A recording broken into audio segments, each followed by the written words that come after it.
We have a number of items, and as we've done in the past, we'll go through the calendar this time. The first 6 items are closed session items, which we'll handle first.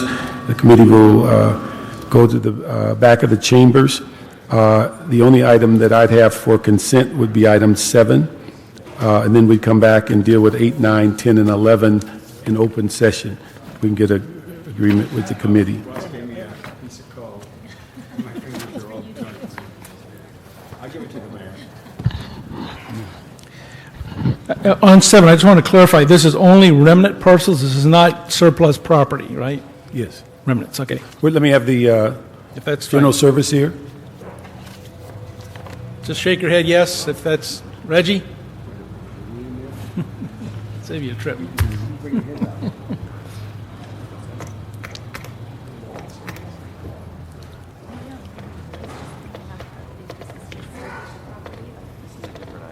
Question was, is just remnant properties, not surplus properties? Yes, it's remnant properties only for own a piece of LA. Little spaghetti strips all over Los Angeles. If that's, and so the projected policy is to expedite only these remnant things. We're not talking about expediting or shortcutting the system on surplus properties. No, it's For the just future, for the future. correct. Okay. Reggie, let me just ask, have we got all the council offices in concurrence now? We've got all the council officers in concurrence now, and we've have understandings with some on how we're to sell these. All right. Let me just ask that in the committee report, if we could ensure we list the new procedures of this ordinance so it's clear that it distinguishes itself from the real property, and also if we ask General Services for a report in 6 months to give us an update and status on the sale and the revenue produced by these sales. We will do. Okay. All right, we'll move item 7 on consent with those directions, and now we'll go in closed session. Good. My hope is that we can, let me ask Greg, let me ask Bernard. Bernard, when do you think we'll be out of closed session? Oh, it's going to be a little while. We got 6 cases. Would you figure we'll be back here at 2? Oh, what is it? Yeah, probably. 2 o'clock. I don't think, there's nothing real. Just ask Bernard. And so we're now going in the background. Do you want to talk to Bernard officially? Okay. Yeah. About 30 minutes. 2 o'clock we'll go live. Okay. Great.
Considering we started 20 minutes late. Yeah, exactly.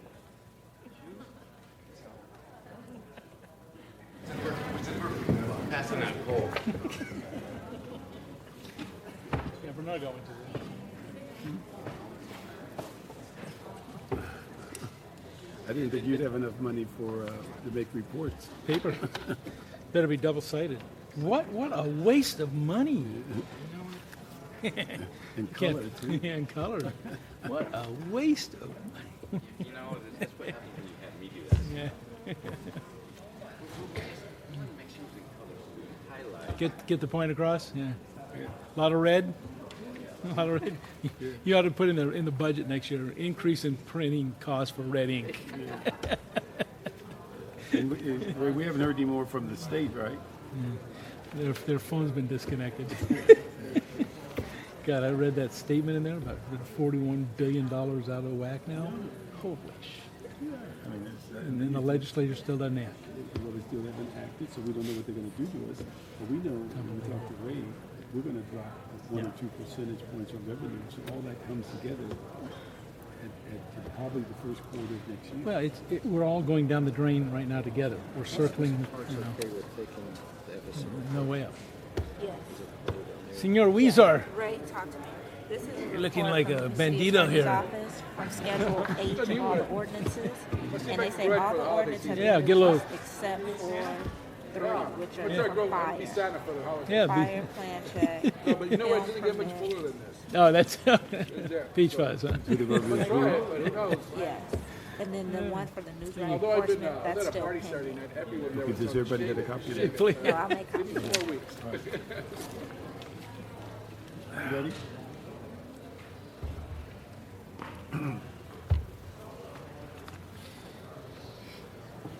How are we gonna do this? We got department by department, or just No, gonna? I was just gonna have them go through the report. Yeah. And then if there's something that comes I up, don't think there's much we can do. So. yeah, I mean, Yeah, if there's all right. something that we'll just have them. I mean, yeah. Originally, I was gonna be here late, and I said, nah, I don't think so. Good afternoon. This is the regular meeting of the Budget and Finance Committee. It's for think you're 1 on. o'clock. Ready? Hello? Okay. This is the regular meeting of the Budget and Finance Committee at City Hall Chambers. We're reconvening after a review of the closed session items.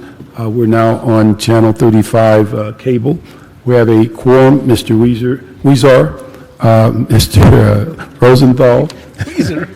He looks like Weezer. Yeah. He looks like- Mr. Smith, and Bernard Parks is chair. Mr. Weezer. Okay, get that clear. All right, we're going to go to item, if we can handle, what is 8 and 9 together? All right. Item number 8 is a motion relative to a request that the Fire Department, Department of Water and Power, Bureau of Sanitation, and the City Attorney report to the Budget and Finance Committee concerning the waiver of fees and reports from various departments in connection with the Sayre Fire in Sylmar. Item number 9 is a motion relative to the Department of Public Works, including all of the bureaus, to assist private property owners to clean up debris resulting from the recent Sayre Fire in Sylmar, and waiver of all fees associated with the cleanup effort. Okay.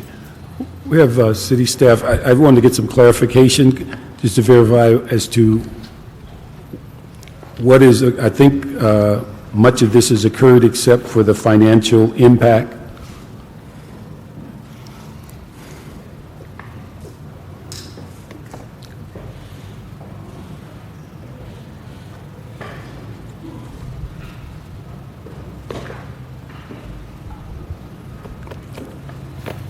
Hi there. Good afternoon. My name is Lance Brown. I'm the Director of Customer Services for the Department of Water and Power. And in talking about waiving fees, the fees that we would certainly look at would be any new relocation fees for someone moving out of the park to another area in our service territory, certainly new service charges for that, any turn-on, turn-off services for a new location, any of those issues, not to mention any payment arrangements for bill support during that period of time or anything. We can work with all customers on an individual basis regarding that. I believe that out of the entire of the Sayre fire, there were only about 130 meters that were left, certainly at Oak Ridge in the major area. So we're not even really going to have billing devices. The meters were destroyed. So about 120, I think, remained. But even for all of those, even if they were to relocate or come back, something, we would waive all turn-on, turn-off charges, et cetera, like that. And that's only from the customer services side. I know the power side of the house would have fees that they would look at as well. Let me ask, because one of the things I'm confused on is that the one-stop center has already been established where all city departments are already working with the fire victims? Yes, the one-stop's been established at Figueroa Street. We are there now. We have a representative there 3 days out of 5 and could look at making that full-time, but at this time, that does seem to be sufficient. Okay, and then the cleanup issues have all been, let me ask this, representative from the Department of Public Works? Good afternoon. Alex Hello, Assistant Director, Bureau of Sanitation. Starting actually on Friday, November 14, as the fire began, the Bureau of Sanitation began coordination with the Mayor's Office as well with Council District 7. We provided, at 3 o'clock in the morning, on Saturday morning, we provided water for the horses. We also have provided water lights. In addition, during the day, all day Saturday and throughout the fire, we provided trash and recycling containers to the Emergency Command Center as well as evacuation centers. In addition, there were requests for donated items that were given by people to the fire victims, and the Bureau of Sanitation provided 3 50-foot trailers that were placed with all the donated items to be eventually given to the fire victims. As for the charges, we have 2 in the Bureau of Sanitation. One of them is the solid resources fee. On the Oak Ridge itself, there is 600 homes that are impacted. There's about 130, 140 homes were not damaged, but the people will not return to the location. So we have suspended all charges effective back to the date of the fire, which is November 14. We provided 4 roll-offs bins as requested for the Oak Ridge residents. Since there were some issues about contamination, the residents returned back to their locations and they were able to do some spring cleaning. And we filled 4 roll-off bins, and we took those, after being tested that they have no hazardous material, were taken to the landfill. And I will let Robert Tanowitz talk about the wastewater. Robert Tanowitz, Financial Manager for the Bureau of Sanitation. The wastewater LAMC does not provide us a waiver. So we would request that the council give the Bureau authority to waive all the SSC charges, sewer service charge. The facility has 2 main water meters. Those water meters were asked to remain on due to dust control. So we would request that the council give us the authority to go back to the beginning of November 15th and waive all those fees, those charges. Okay. Is there also a member, representative of the fire department?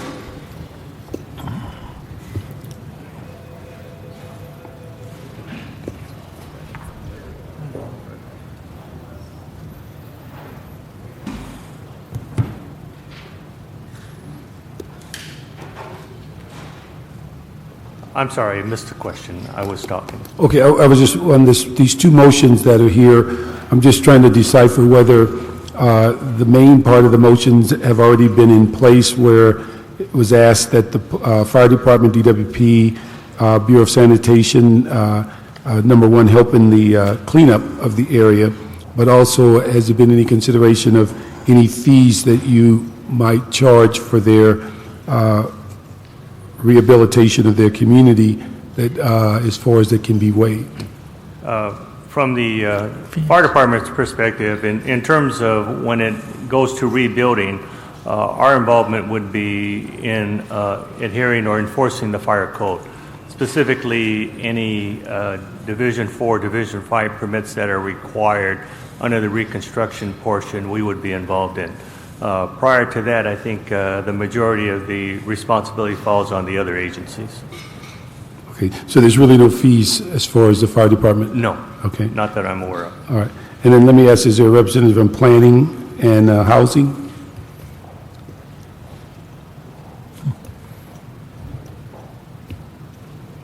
Do we have a representative from Mr. Alakhan's office?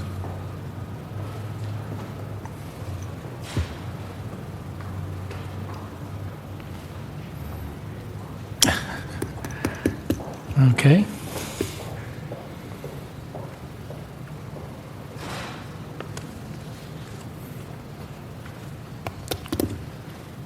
Yeah.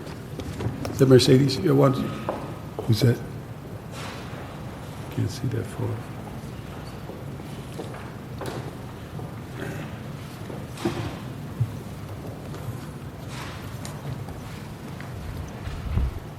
Good afternoon, council members. I'm Eva Yuan McDaniel with the Planning Department. Yeah.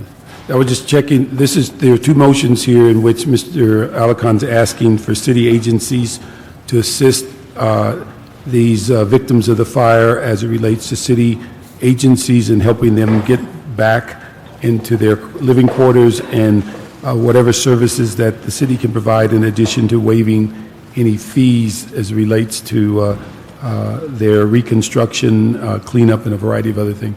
Is there, you are part of the one-stop center that's currently? Yes, we are. Okay. Are there fees in which your department currently have assessed whether you can waive them or subsidize them in any fashion? I think if they need to rebuild, there are some application fees, but I can take this back to the department and we can look into the possible, we'll work with the other departments to make this happen. Okay. Let me do this because I'm still a little confused as to what they're trying to get. Why don't we hold these two and see if we can find someone from CD 14 to come down, CD 7 to come down and advise us exactly what they're trying to get to. My understanding is that the one-stop center covered much of the items in addendum item number 8. Mr. Smith had a verbal motion that asked for the cost analysis. And if I could, my verbal motion is incorrectly stated in this report. I had also asked that we check to see if people were not insured, because we should not be waiving fees on people who have insurance who are supposed to be paying fees. And at this time, I don't think we should be waiving fees for anybody that's got insurance coverage. I know that in the one fire, the one mobile home park has been reported that nobody had insurance, but the other mobile home park, almost everybody had insurance. And that was, both of them had significant losses. So I don't want to be waiving fees on homeowners who are rebuilding whose insurance are going to pay the fees anyway. They're not the ones bearing the burden. The insurance company's bearing the burden, and we shouldn't be giving them anything back. So I don't know how you do that in your one-stop center, but we should be verifying that they have no insurance coverage, in which case then we should waive their fees. And that was my amendment. So if you please correct. Well, that was my amendment on the floor, and I don't think it was fully properly stated here in the committee report. And I'd like to also say, I think that verbal amendment and currently Mr. Smith's amendment today should be added to number 9, because we're dealing with a similar issue of the cleanup and such. But again, why don't we just hold these two for a little bit until we see if we can get a representative to come down and explain to us a little better what they're trying to accomplish, because if all of the issues on the motions have already been established, then it would appear that we would be asking back for this committee what the overall cost is, so we'll have some idea of whether there are funds to subsidize or to waive the amount of money that this may cost, because we're dealing with an unknown dollar amount. But we'll just hold these for a minute and go to item 11. All right. Moving to the special agenda, the CAO has requested that item 11 be taken out of order and be discussed first. And then let me ask for the community comments before we get the staff up for item 11. Mr. McQuiston, you've given us several cards of items within item 11, and I'm going to just ask if you come up and instead of, I think you have 6 cards, that will give you 5 minutes total to just deal with item 11. Jim McQuiston, those were subtopics in the CAO report, and I just thought I'd put in a couple of seconds on each one of those, but I'm not prepared right now to talk to all of them. I have given you what I did want to talk to you first about was my statement, which you have, referencing an earlier statement of last month. I still haven't seen any motions coming out on this particular item to actually run a computer analysis of how much underpayment we have on the property taxes. This is a matter of equal protection, and so it would be relatively easy to recoup these underpayments.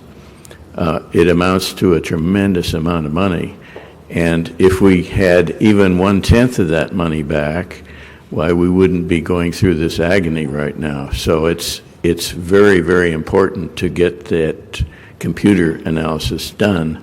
It doesn't cost much, won't take much time. They could do it maybe not overnight, but maybe in a couple of days. You could probably have a motion out on the floor at least by Friday, and they could start working on that.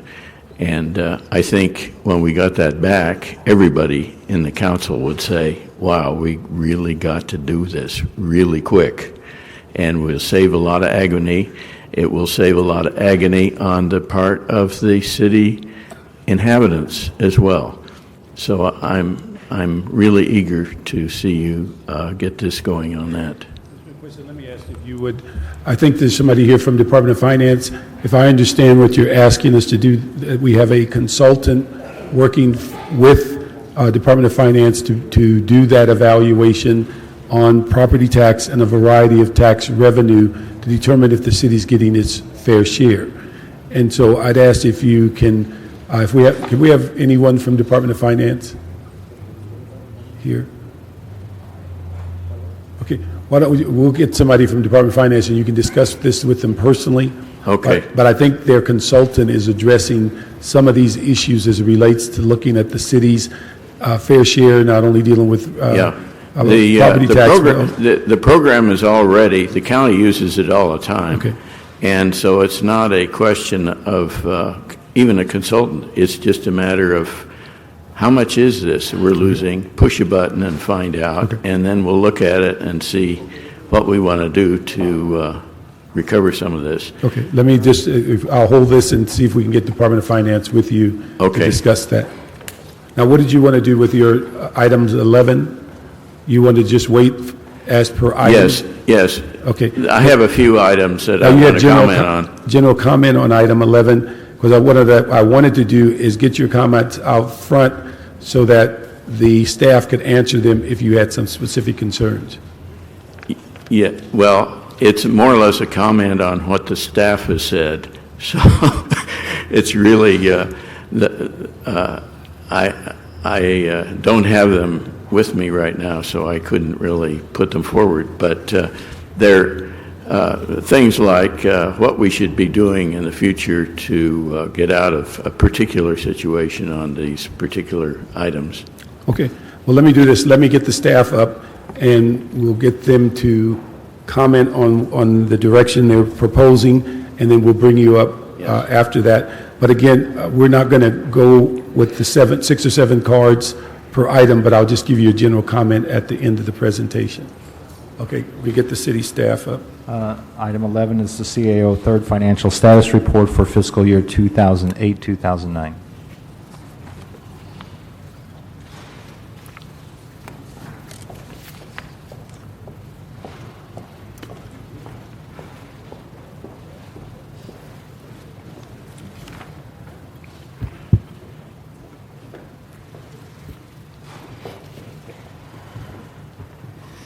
All right. Good afternoon. We're here today with Lynn to come up from the CLA's office. We're here with our third FSR, giving you an update before we go into the mayor's presentation on some of the addressing the shortfall. To quickly recap, in the second FSR, we had reported a $110 million shortfall. After some actions that were the budget balancing actions that were adopted by council last week, the deficit decreased to $89 million. That was because there was, in the report we had talked about 86, but there were some adjustments with the Rec and Park, some others, minor technical corrections that bumped it to 89. As we compiled the data for this FSR, the deficits increased slightly overall. But by the end of the report, if you adopt these recommendations, we're looking at $91 million. What I would like to do is highlight, go over again some of the revenue, because we talked about this last week, but I did want to go over the revenue picture. I did pass out just a little handout with some of the numbers that we can go over. If anyone else would like a copy, then I have some extra copies here. Let me ask you one thing, Ray, which may make it easier for all of us. In trying to reconcile 10 and 11, the issue is you came up with the same dollar figure. It doesn't appear that you captured some of the recommendations that were in 10. And are we saying if we move forward with 11 and address the issues that the CAO has recommended, that they're all inclusive of what's recommended in 10, or do we have to then go to 10 and add them to your recommendation? Basically, what we want to do is our FSR cuts off where we were as of the council action with the budget balancing report. Okay. We wanted to give you a snapshot so we can make it very clear on the revenue picture and also where we are with the expenditures. After doing that, we're about 91 million out. The mayor's report addresses 86 of that 91.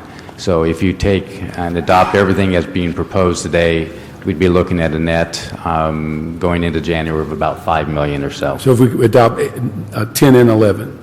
That's correct. Okay, That's all right, correct. so we're going to go 11 first? Yes, that's Okay. why we asked to go 11, just so we can give you sort of an update on some of the changes.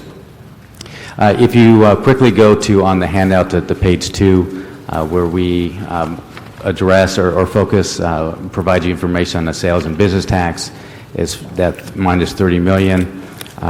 Originally we were looking at recommending bringing down sales tax by roughly 1%. Certainly, as we've looked at all of the forward data, looking at data being compiled by the state, we think it would be prudent to bring that down by 3%. This is an additional 2% from what we had proposed in the second FSR. If you flip the page, page 3, what we show is the state cash receipts. And when you say 3, you're talking about the report dated December 12th? Our handout, yes. Okay. We show the state cash receipts, and then we show our cash receipts. Now, what's interesting about this is our receipts are roughly about 3 months behind. We have a 3-month lag. So as you see, the state is starting to feel the pain a little bit faster than we are. We will be there, though, shortly.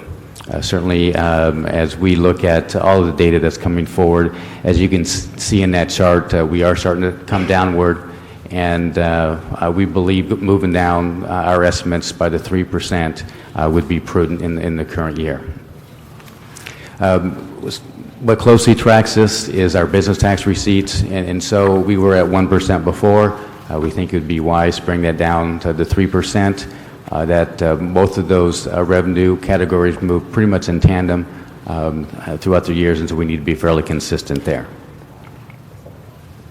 Any questions thus far on that? I would just like to ask, in looking at the revenues, and you painted a pretty, as you say, grim picture as to what we're reflecting on, is there expectation that there will be other adjustments in the next several months that we will be gearing down additional percentages as far as these particular revenues, or do we feel fairly certain that they'll stand pretty much as you are articulating them today for the next 6 months? I think we, based on the sales, the business tax, documentary transfer, the state VLF, and if we leave our property tax estimate alone, meaning where it is at 0, I think we will be safe. Now, the only caveats, I think, are whatever action that the state does take, whether or not local government gets hit. The other thing that has not been reflected here is basically the sale of mangrove. So depending on how that plays in the picture, those are the 2 items that could factor into these estimates that are outside of the 77 million. Okay, but now you're saying we're taking a conservative approach on our sales tax, somewhere around 3% issue, but we also speculate or reflecting that we're running behind the state and they're taking like a 4%. Do we think that is eventually in the next 6 months, we're going to have to compensate for that? I think basically because of the 3-month lag. Right now we've been tracking a little bit higher than they have, but eventually we're going to get hit. So if you were to sort of put us in line, basically that 4% would hit us at the beginning of next fiscal year, our first quarter. So given the 3%, we think we're in line for this year and we should be safe. Okay, so you think that these recommendations will take us through this fiscal year? That's correct. Okay, but it will increase the deficit for... It'll make things more difficult in 9-10. Exactly. All right. Okay. Flipping over to the 9, 10? Well, certainly, if basically every 1% is roughly $5 million. Okay? And that's on each one of those revenue sources, or? For sales and business tax. Okay. Okay. Now, I wanted to highlight the property tax collection chart that we provided. I wanted to give this to you in color. Last year, we had budgeted roughly about 96.5% collection rate. It turns out our actual collection rate was about 95%. As you can see with that last bar, we had budgeted about 95.5%. Given where some of the collection rates were in the early 90s, we could be down a good 2 to 3% in our collection rate this fiscal year. Now, we won't know that. We'll get our first property tax installment in late December. We won't truly know what that collection rate is, though, until next April or May. So, certainly, given all of the information, we've been speaking with the county, the assessor, the auditor tax collector. They are very worried that their collection rates are going to be falling, probably in line with what we saw in the early 90s. Do they give you a real dollar amount with that? So you don't, in other words, what I'm thinking is that, well, we'll see this maybe over a couple of years, that the rate really is reflected later on, because sooner or later those properties are sold and the people have to pay the property tax that are delinquent. So sooner or later you get a bulge back. And I'd like to be able to budget, if we could, for future years, that bulge coming back once the economy picks up and these properties sell. And that should be there should be a quantifiable dollar amount based on previous dollar amounts. Say the difference is this year $20 million, that we could project in the year 2010-11 will come back probably. That's correct. Actually, one of the components of our overall tax, property tax, is what we call redemptions. And actually, if you look at our current year receipts, part of that positive variance is due to redemptions being higher than we expected. So we do put a component as far as our revenue estimate for redemptions. As we go out, we'll be looking to make sure we put in the budget the appropriate estimate for those. Okay, I just want to make sure that dollar amount doesn't get lost in our head, so that when we see that happening, we can project it properly in our future year budget somewhere. Yeah. All right. Okay. Moving on, one of the new revenue categories that we show concern is the vehicle license fee revenue. Now, the chart we have in the handout, it looks fairly noisy, but I'd like to draw attention to the last 3 data points of the chart. Basically, our budget is roughly about $19 million for the current year. But what happens if you look at that upper set of data points, anytime we drop below, the state drops below about $40 million, it basically translates to zero to us. Legislation, the appropriation level for the state, there's a portion of that, of receipts that go right to DWP. There's some other apportionments at the state level. A portion also goes to Orange County, and then cities get whatever's left. Unfortunately, for the last 2 months, there hasn't been anything. And with the continued decline in the auto sales, we don't expect this number to get any better anytime soon. The governor's talking about a significant increase in VLF again.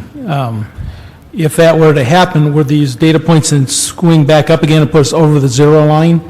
It's possible. I think it depends on how he allocates that money and whether there's any legislation that changed as far as our I see. So they're not going to just raise the fee. They're going to take the fee and dedicate that raise to a different fund. Yeah. Thanks a lot. Okay. I think the last point, and I think you have seen this chart before, and this is where we show our recession and sales tax chart together. Certainly, given the concerns and the information that we're seeing from various economists, it doesn't look like things are going to get better anytime soon, and we do need to prepare for the out years. We did release a updated 3-year forecast. We did not go with the 5 years because of the uncertainty of what's happening with the economy. We wanted to make sure we had a good sense of the numbers. But certainly, over the 3-year forecast, it does not look good. We are looking at roughly over $400 million, about $432 million for next year as a shortfall. This does make several assumptions as far as the budget balancing actions that are taken in this year. And then in 10-11, we're upwards of $500 million. Much of that is driven by the drop-off in our general fund revenues. And this chart, unfortunately, highlights just the pain, the challenges that we have before us if this recession is prolonged. Mm-hmm. Any other questions as far as revenue? I just want to ask a little bit more about the property tax business. Are they collecting from people that have been assessed or people withholding? Is that part of what we're hearing now? Well, we are saying basically that there's an assessment and you get a bill. Oftentimes, as we see in these challenging economic times, folks may not be able to pay their bill or the entire bill. And that's what we are worried about, is that collection rate. Over the last several years, we've seen collection rates of 97%. Unfortunately, much like in the early 90s, where we had a severe economic downturn, rates could be much lower in that 92, 93% range. And each 1% is roughly about $10 million or so. And have they analyzed, November 1st or December 1st, when was to make a partial payment, or you could finish it all off by the end of the year or go into the next April? I'm a property owner, and I'm obviously dealing with my taxes of my property. Are they in real cash seeing right now? Have they given you a verbal about what has come in? We actually don't know. I mean, they're trying to tally the numbers. I mean, the payments were due December 10th. We will get our first payment roughly around the 20th or so of this month. We won't truly know what the collection rate will be until the end of this fiscal year. I see. Are they in the process, because I know I've heard anecdotally that people are saying they're protesting what their tax is and saying, no, things have changed. Do we have any sense of how many folks have protested what their existing bill is? That's something we could probably follow up with the assessor. I know they've been actively, folks have been actively trying to get their properties reassessed at lower values. We haven't been able to get all of that data, but certainly we've been in contact with them, trying to get some information as quickly as we can so we can give it back to you. Yeah, great, because obviously that'll help us figure out where we're at too. Thank you. And I apologize, this may have been asked already. I just snuck in. On the documentary transfer tax receipts, I mean, ultimately, we will see an increases because if there's foreclosed homes and sale and so forth. Did you estimate when we think there'll be any kind of bump? Well, actually, or at least averaging out? With our chart, I mean, if you were to take a look at it, you can see there's, at the very end of the line, there's a slight movement in the tail. And this it is a reflection, I think, some of the turnover in properties. Most of that turnover, though, is due to foreclosed properties that are finally have transferred ownership. We believe we're going to see a little bit of uptick in activity, or I should say turnover, but certainly the price of these homes continue to fall somewhat. Okay, and on the transfer tax, it's based on price percentage of that. So the offset of there may be more houses changing hands based on the foreclosures and bank owning them and trying to get them off their books on the REOs, but it'll be adjusted based on the fact that the cost of the home is actually, the price of the home is less. Okay. Yeah. And on the revenues, I know, I'm not sure if you guys went over this, the status of the fee increases and so forth, but I know we've talked about, and we have a commitment from the city attorney's office and also Mr. Weiss's office to hear this on January 5th, which is the alarm fee, permit fees item. Do you know what revenue, what the amount that may be? I'm not sure if I saw police commission represented here, but what we think that may be. I think we're looking at some of the estimates based on the current fee, and I think the budget's roughly about $7 million. There may actually be some opportunity to get that we'll see a few more dollars in receipts. I think I mean, I think they talked about millions. I think we're at this point, absent the fee increase, so we could be getting several $100,000 on additional revenue. But I think to your point, we need to follow up with them as far as the actual fee increase, whether there's any adjustments. Because I think it was the ordinance as well that if you get a alarm, that they're not paying their permit fees. So it's not a new increase of fees, it is an enforcement of the current law. You basically, as I mentioned, the budget of about $7 million. Based on receipts today, we may actually get an additional $1 million based on the trend at this point. Whether we get much more than that, we'll need a little bit more, a couple more months of data to see where we are. And is the $1 million revenue, it's not included in this budget status? At this point, it is not. It is not, okay.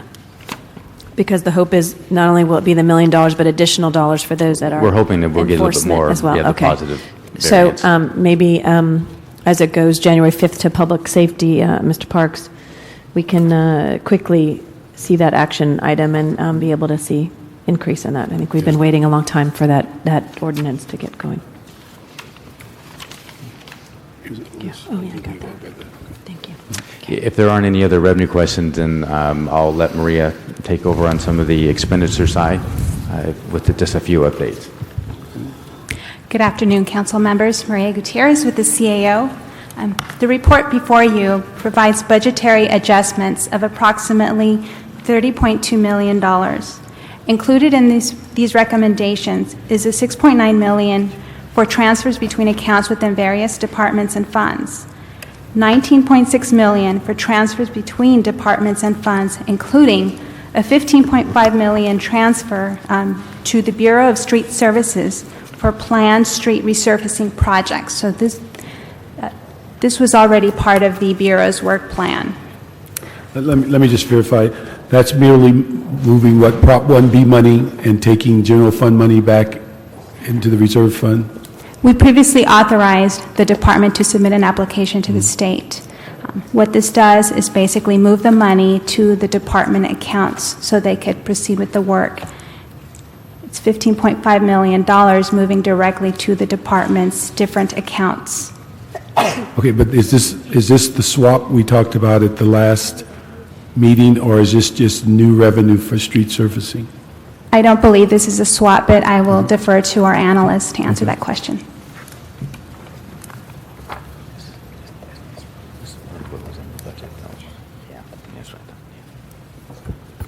Mark July, Office of the CAO. This is not the swap that was discussed at the Budget and Finance Committee. That was a different swap for possibly slurry sale at $2.4 million. This was the amount borrowed to replenish the gas tax that we lost in the spring of last year, which was repaid at the end of September. So that money went back to gas tax, made the fund whole, and this will be reappropriated to the department to complete about 40 to 45 miles of resurfacing as part of the 235 for this year. Okay, so this is already this is street miles already allocated and assigned, but we had no funds. So these are the funds that are going to cause that resurfacing to occur? Yes. Okay, all right.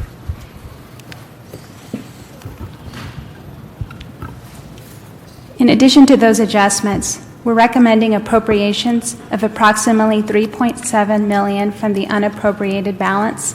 This would include the transfer of $2.9 million from their UB Reserve for Economic Uncertainties to offset deficit, partially offset deficit in the liability claims account.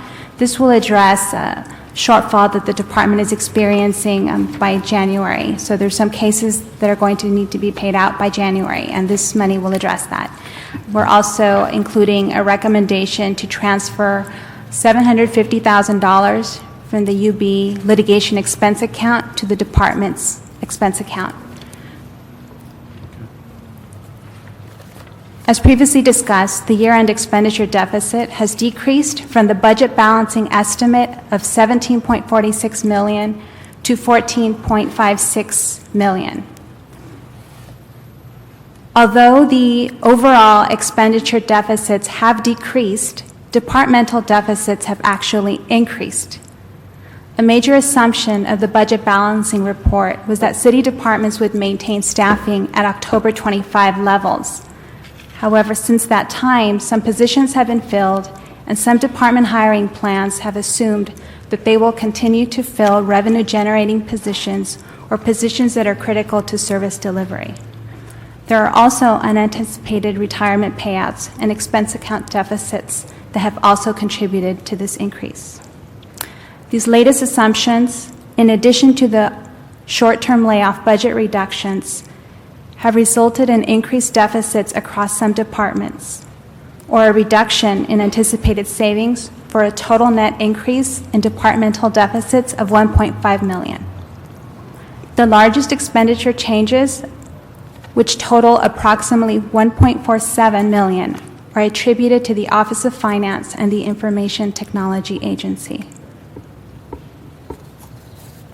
Could you explain, because I thought from one of the narratives that you mentioned, the Office of Finance is primarily driven by positions being hired, and is that something that was in the budget, or is that authorization after, subsequent to the budget being finalized? What happened is that since in our budget balancing report, it assumed that hiring would stay at October 25th levels. And what happened is since that time, and between the time the council the budget balancing report was before the council, there were offers that were in the hopper, positions that were filled, etc. And so that resulted in a net change. So that took them past the October whatever date, that couldn't be on that date? Yes, there were people that were hired during that time. Okay. Were these people, sorry.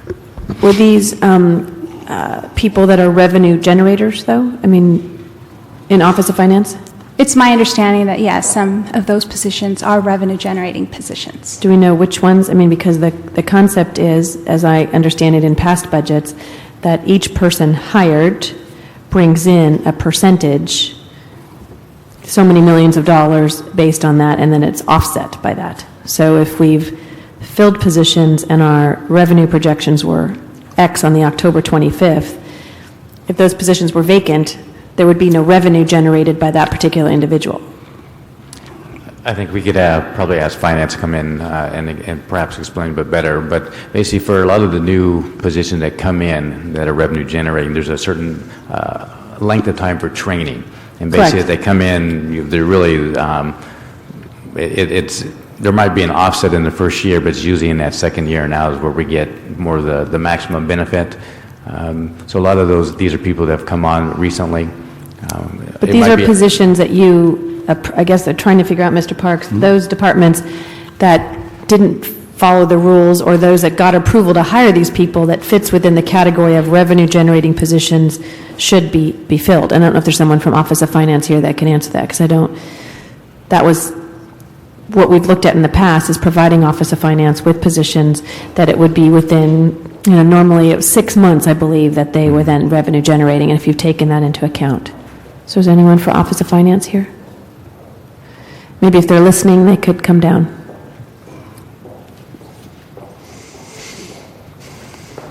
Go ahead. Sorry. We'll come back to that. So those are the major changes. It's important to note that part of what's offsetting these expenditure deficits is the short-term layoff agreement money that has been transferred to the unappropriated balance. Have we exhausted that amount? No, there's still approximately $14 million left, and that $14 million is being used to offset.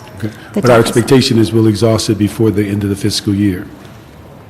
Well, basically, as it stands now, we have the $14.9 million in short-term layoff. We certainly have a roughly almost $28 million in the reserve for economic uncertainties. At a minimum, we need that just to deal with the 77 in revenue shortfall.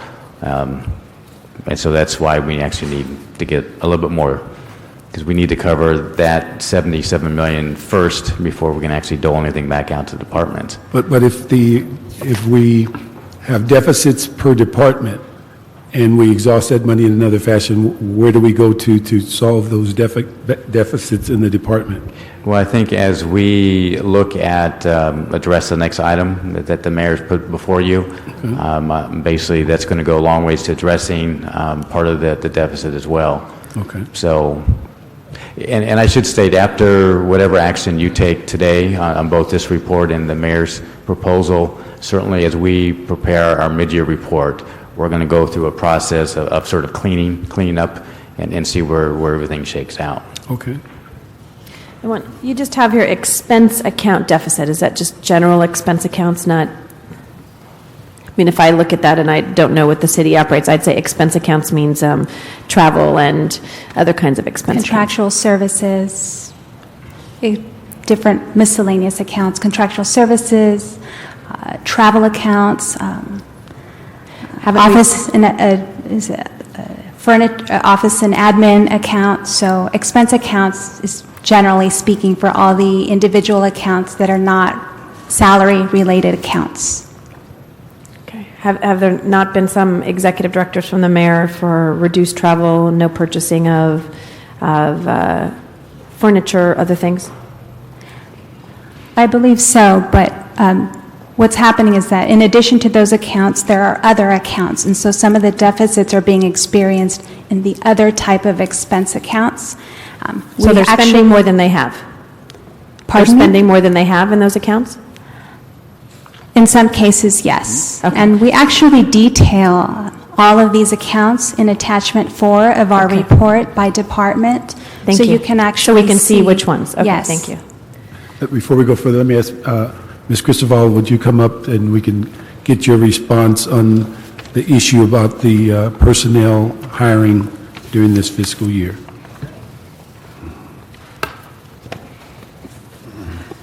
Good afternoon. There's a question about the Office of Finance positions, particularly the positions that have been hired since, I think, October 2008. One thing I just want to first point out is that relative to the Office of Finance positions, the labor, 95% of our positions are tied to revenue generation.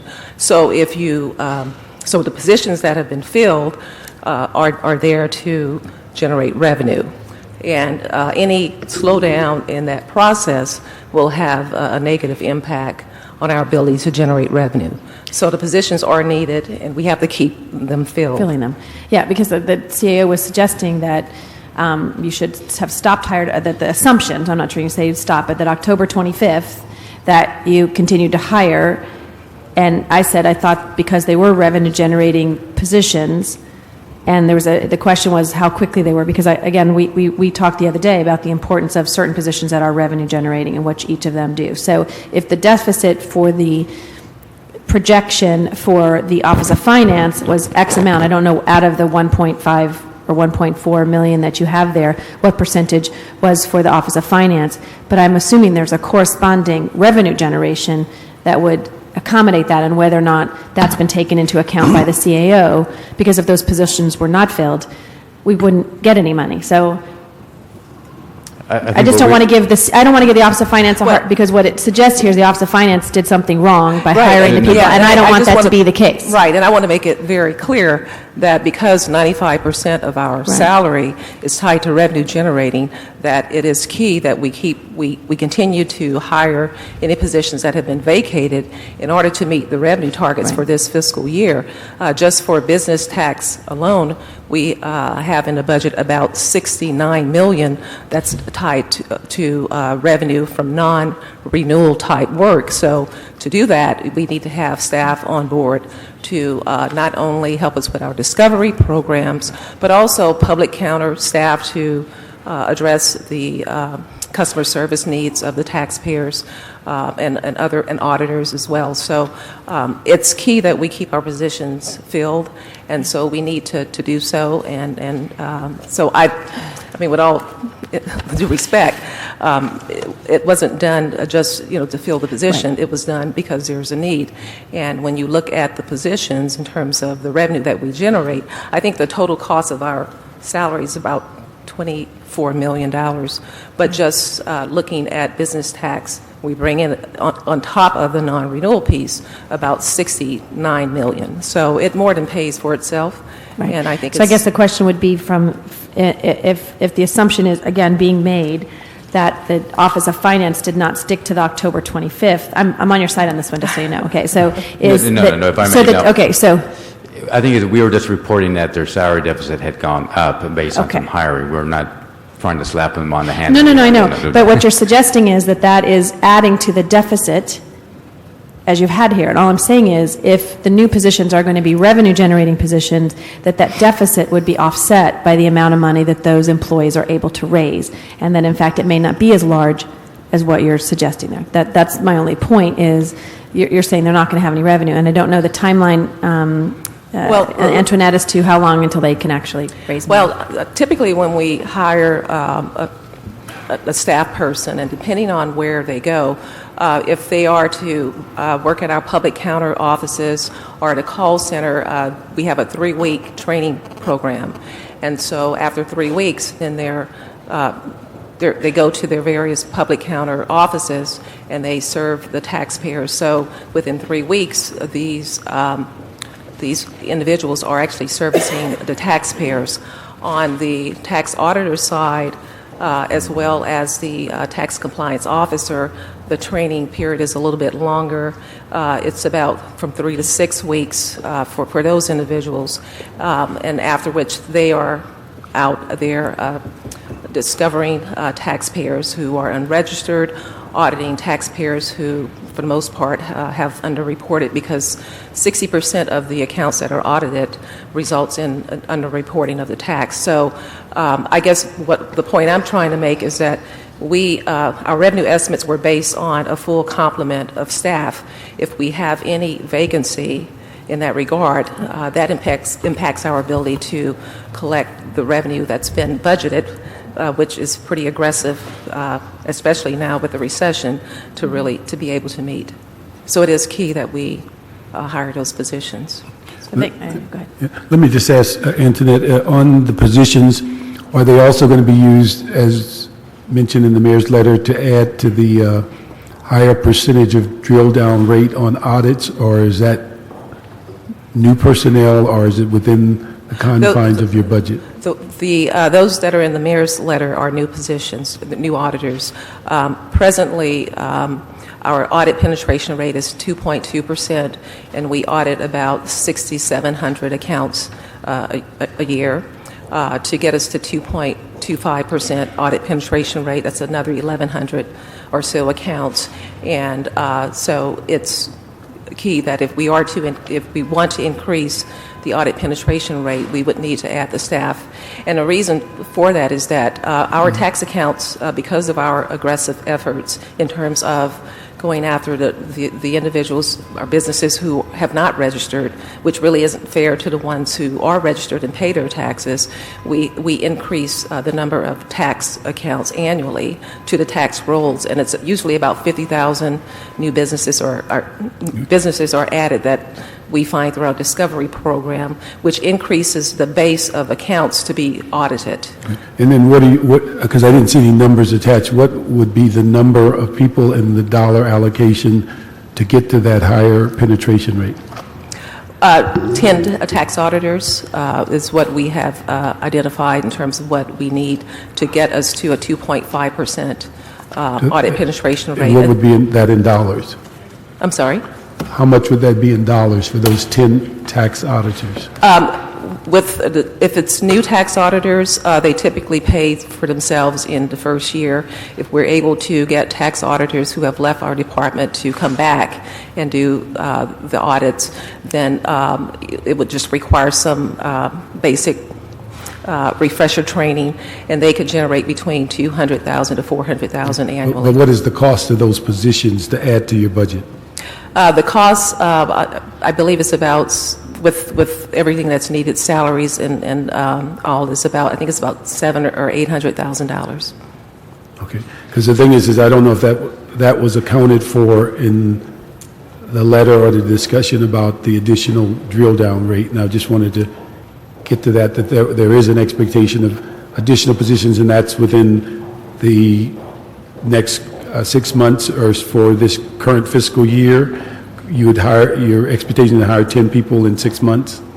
Well, we're going to definitely work with the mayor's office on that. It may take a little longer to get those staff on board, particularly if we're looking at staff who have left our department that may be willing to come back.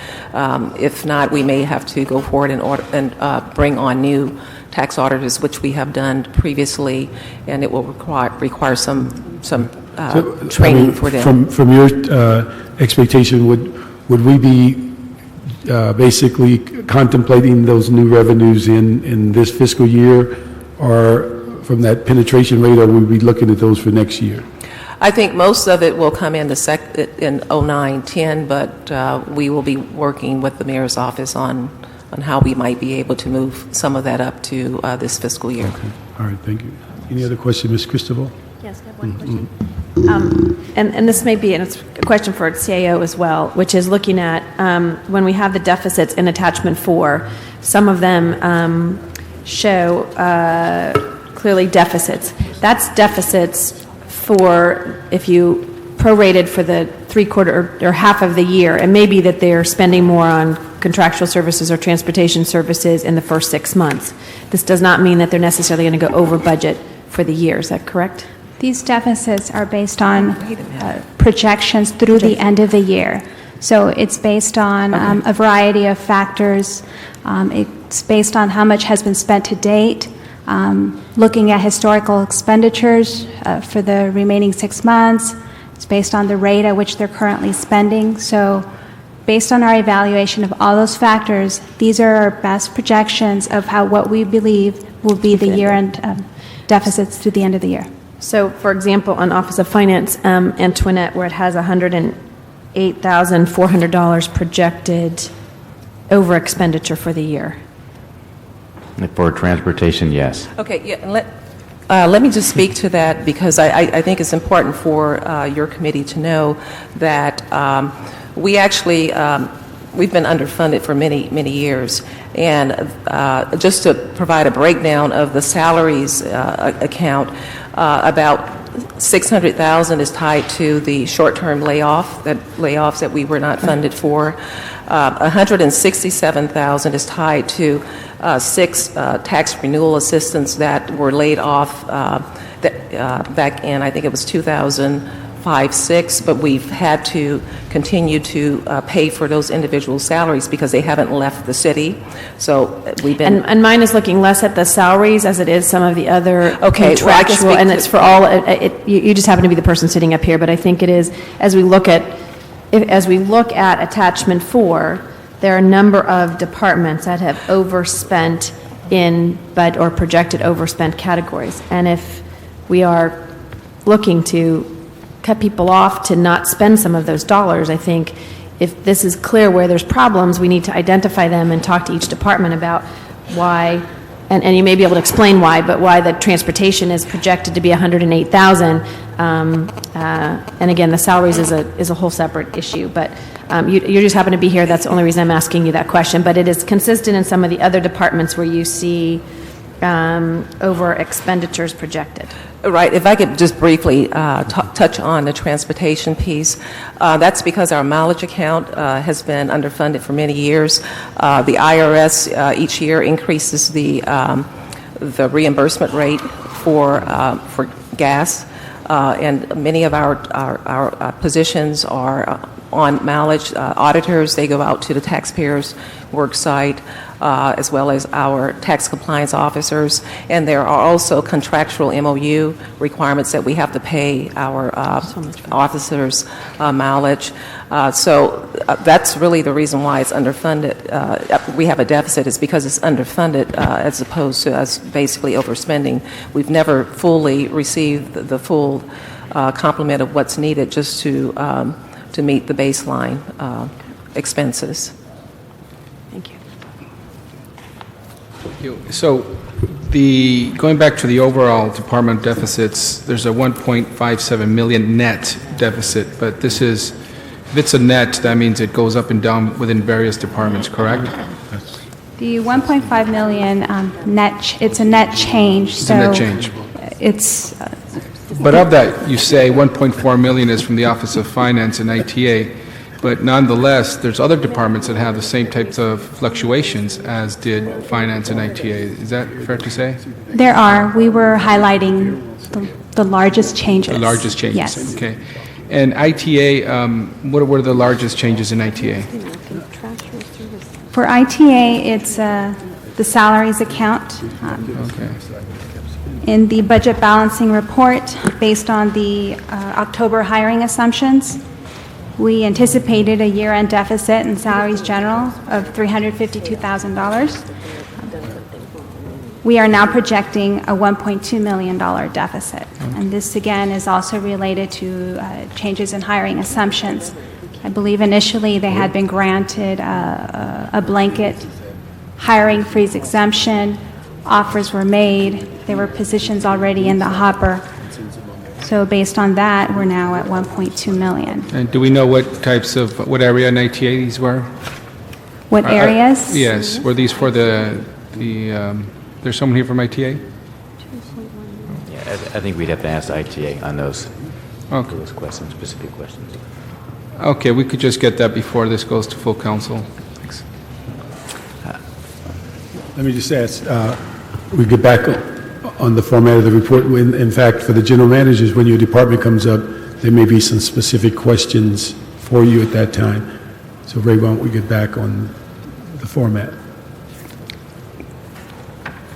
Department by department? Yeah, but let me just, before you go to that, let me just ask you to comment on your numbers on page 4 regarding the reserve fund, just where we are today, where we would hope to be, where we started July 1st of this year.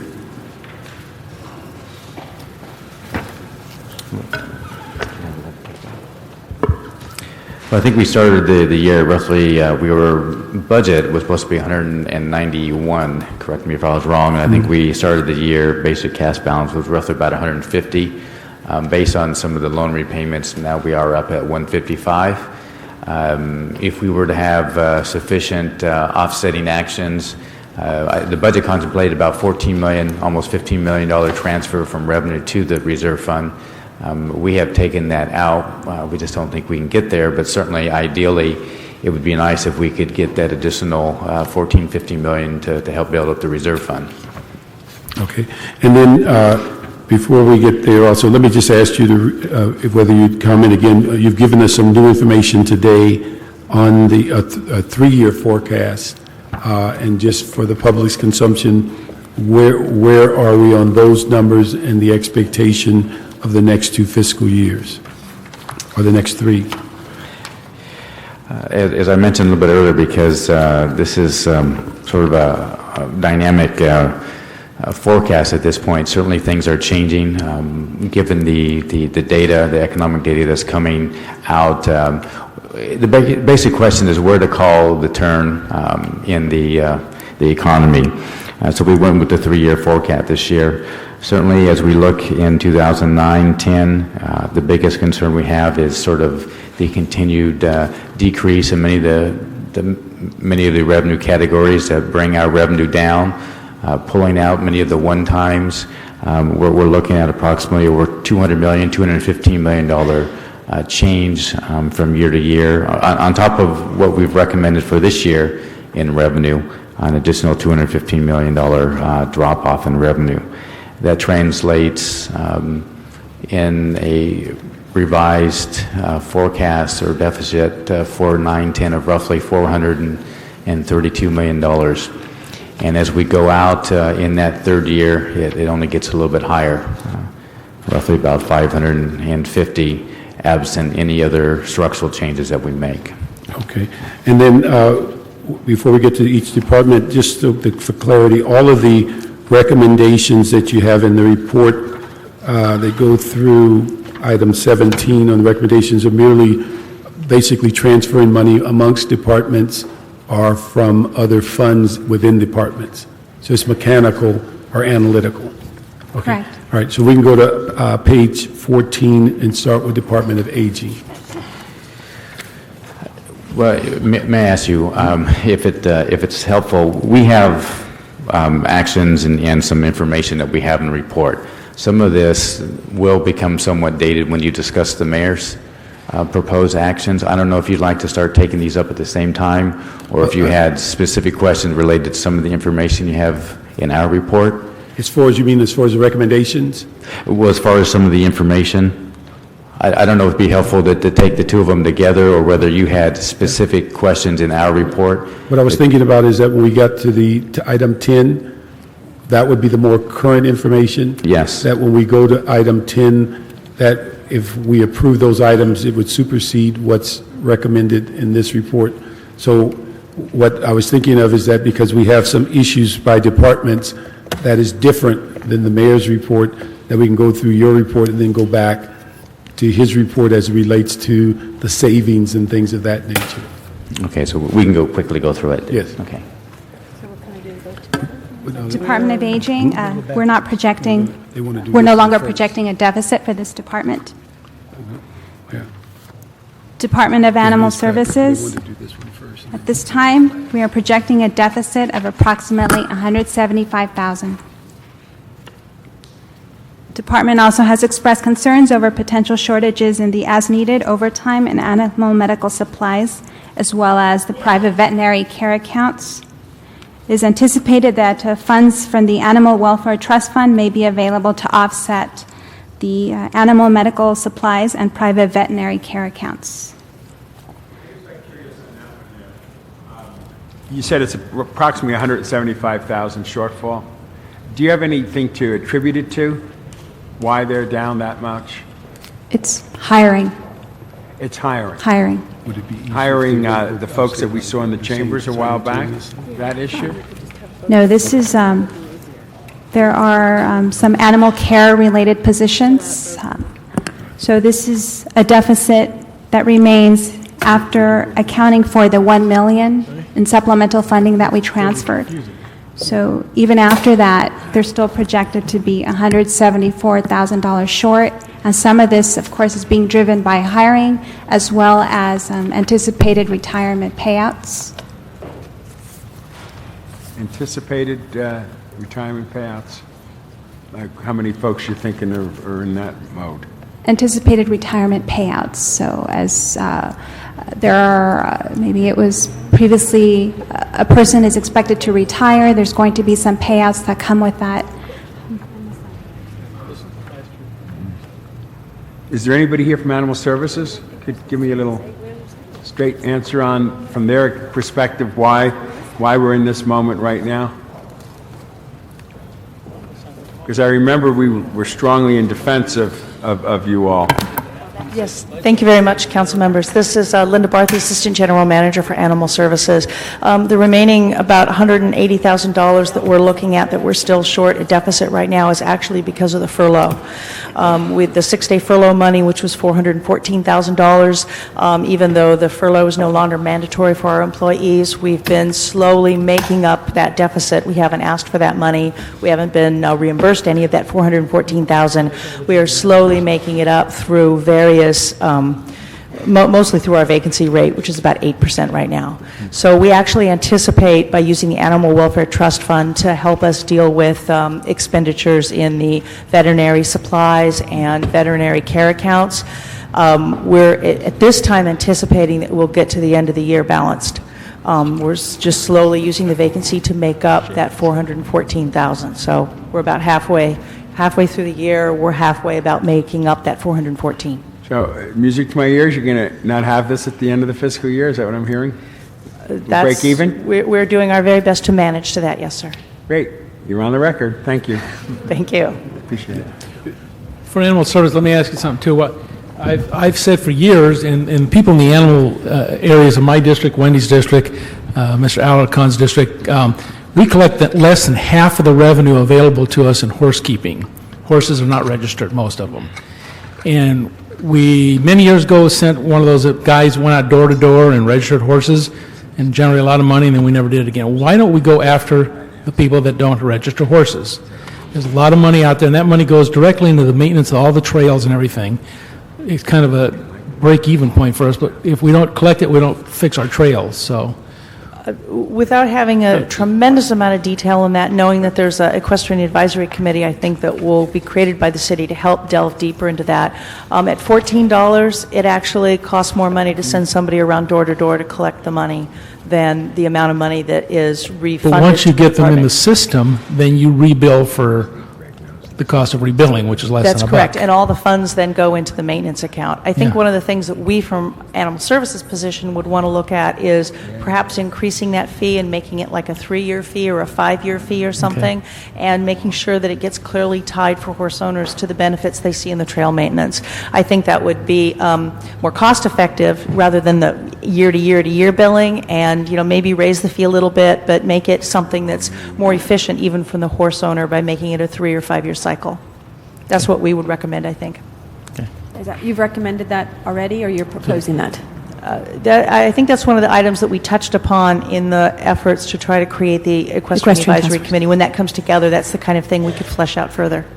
Because I know I've heard some of the equestrians too, that they pay once and they never get a bill again. So I don't know if you've improved the billing system, but they're willing to pay, it's $12, I think, and they're more than willing to pay that, but they don't. And there's no penalty for not paying. The current, as with licensing, the municipal code could be improved to make it more efficient and also to have some sort of a incentive. Because right now, there's no penalty and there's no fine. It's $10, it's some small fine. So I know we have our task force and we'll be looking at that, but I think the CAO should, in the interim, CAO and CLA look at ordinance changes required we have penalties for other things, right? Yes. Other fees that people. We could look at that when we're trying to amend the Muni Some of code. Mr. Rosendal's gold in the gutter. What's that? Gold in the Gold in gutter. the gutter. Actually, It is gold in the other gutter. stuff in the gutter. He has a question. It's in the, Yeah, he it's has in a the question. horse stall, And we're concerned too in our district. We have a lot of folks who love their horses, but everybody's got to pay their fair share. Yep. You know what, we're going to take a little different direction. So we don't have the departments coming back and forth. We'll merge the review of both reports simultaneously. But let me ask you, before we get started, we have 3 cards for item 10. So we can call item 10 and we'll begin to deal with both of them, 10 and 11 at the same time. Item number 10 is a report from the mayor relative to mid-year budget adjustments to address the projected deficit for the current fiscal year. Okay. And let me ask, we have 4 cards. Jason, is it Elias? David Pimentel, Pat McCosker, and Cheryl Parisi, if you can come up to the middle counter.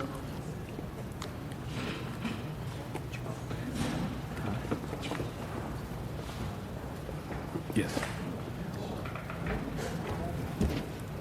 Good afternoon. I'm Cheryl Parisi from AFSCME and the Coalition of City Unions.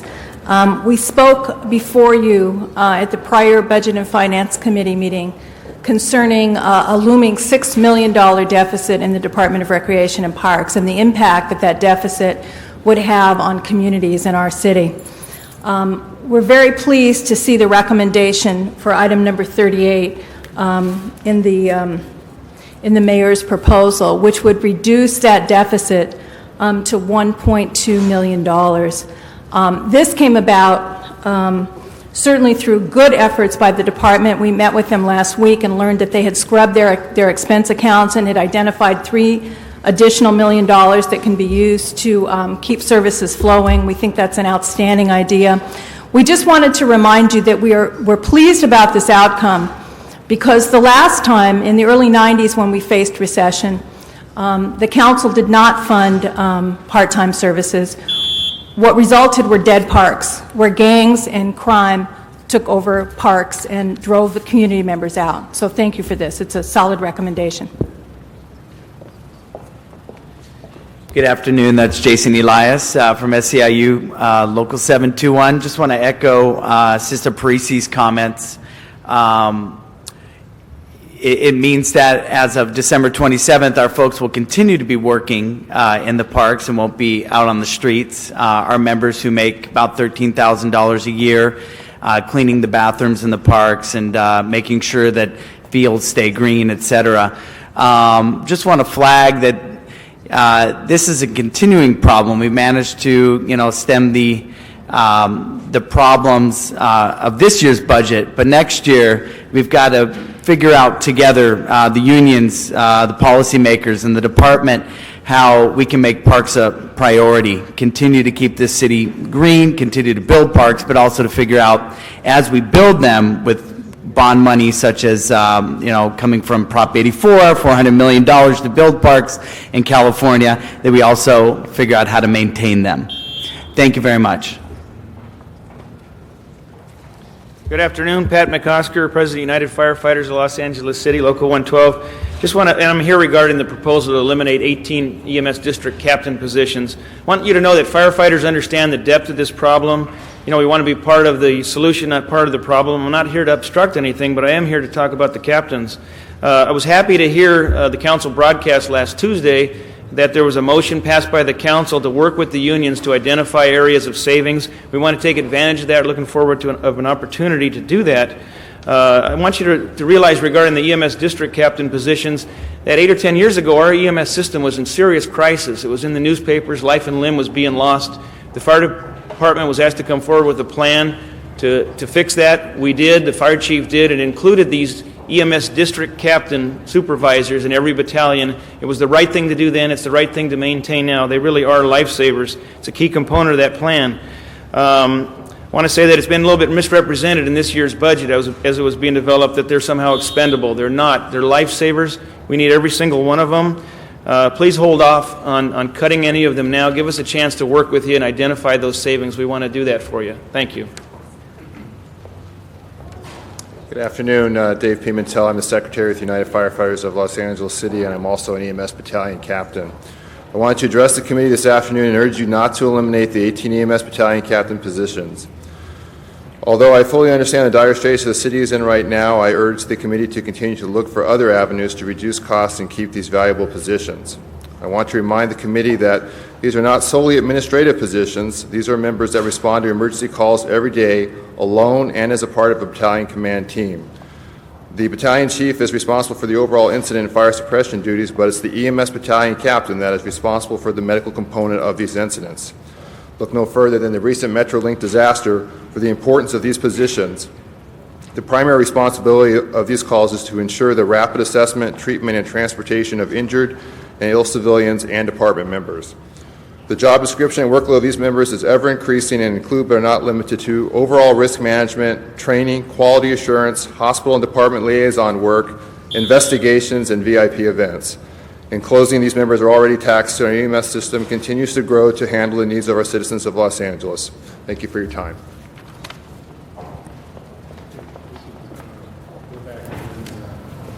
Departments, and we'll just use both reports as a format so that we don't have to bring the departments up twice.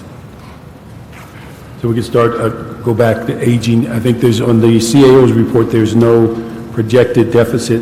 The mayor's report reflects about a 19% savings. If I may $19,000 savings. interrupt for a moment, do you want the mayor's office to come and Yeah, we can have do a the little mayor's brief? office, yes.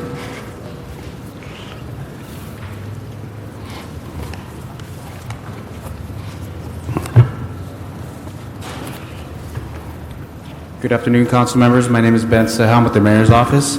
I just want to, first of all, start off by thanking all the departments for their quick turnaround on requests that were made of them to submit to our office by December 1st budget reductions, which, everybody dreads the budget reduction exercises that we go through, but in this case, it was a much shorter time period that they had to work with, and we appreciate the effort that they went and put in so that we do have something to report to you today.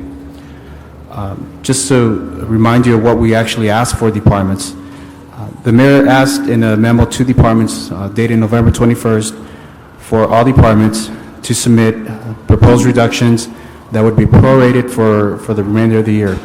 That was 3% from all departments with the exclusion of police, fire, and emergency management, which were asked to submit 1% reductions. And what we got was very much on target to what those reductions would have added up to.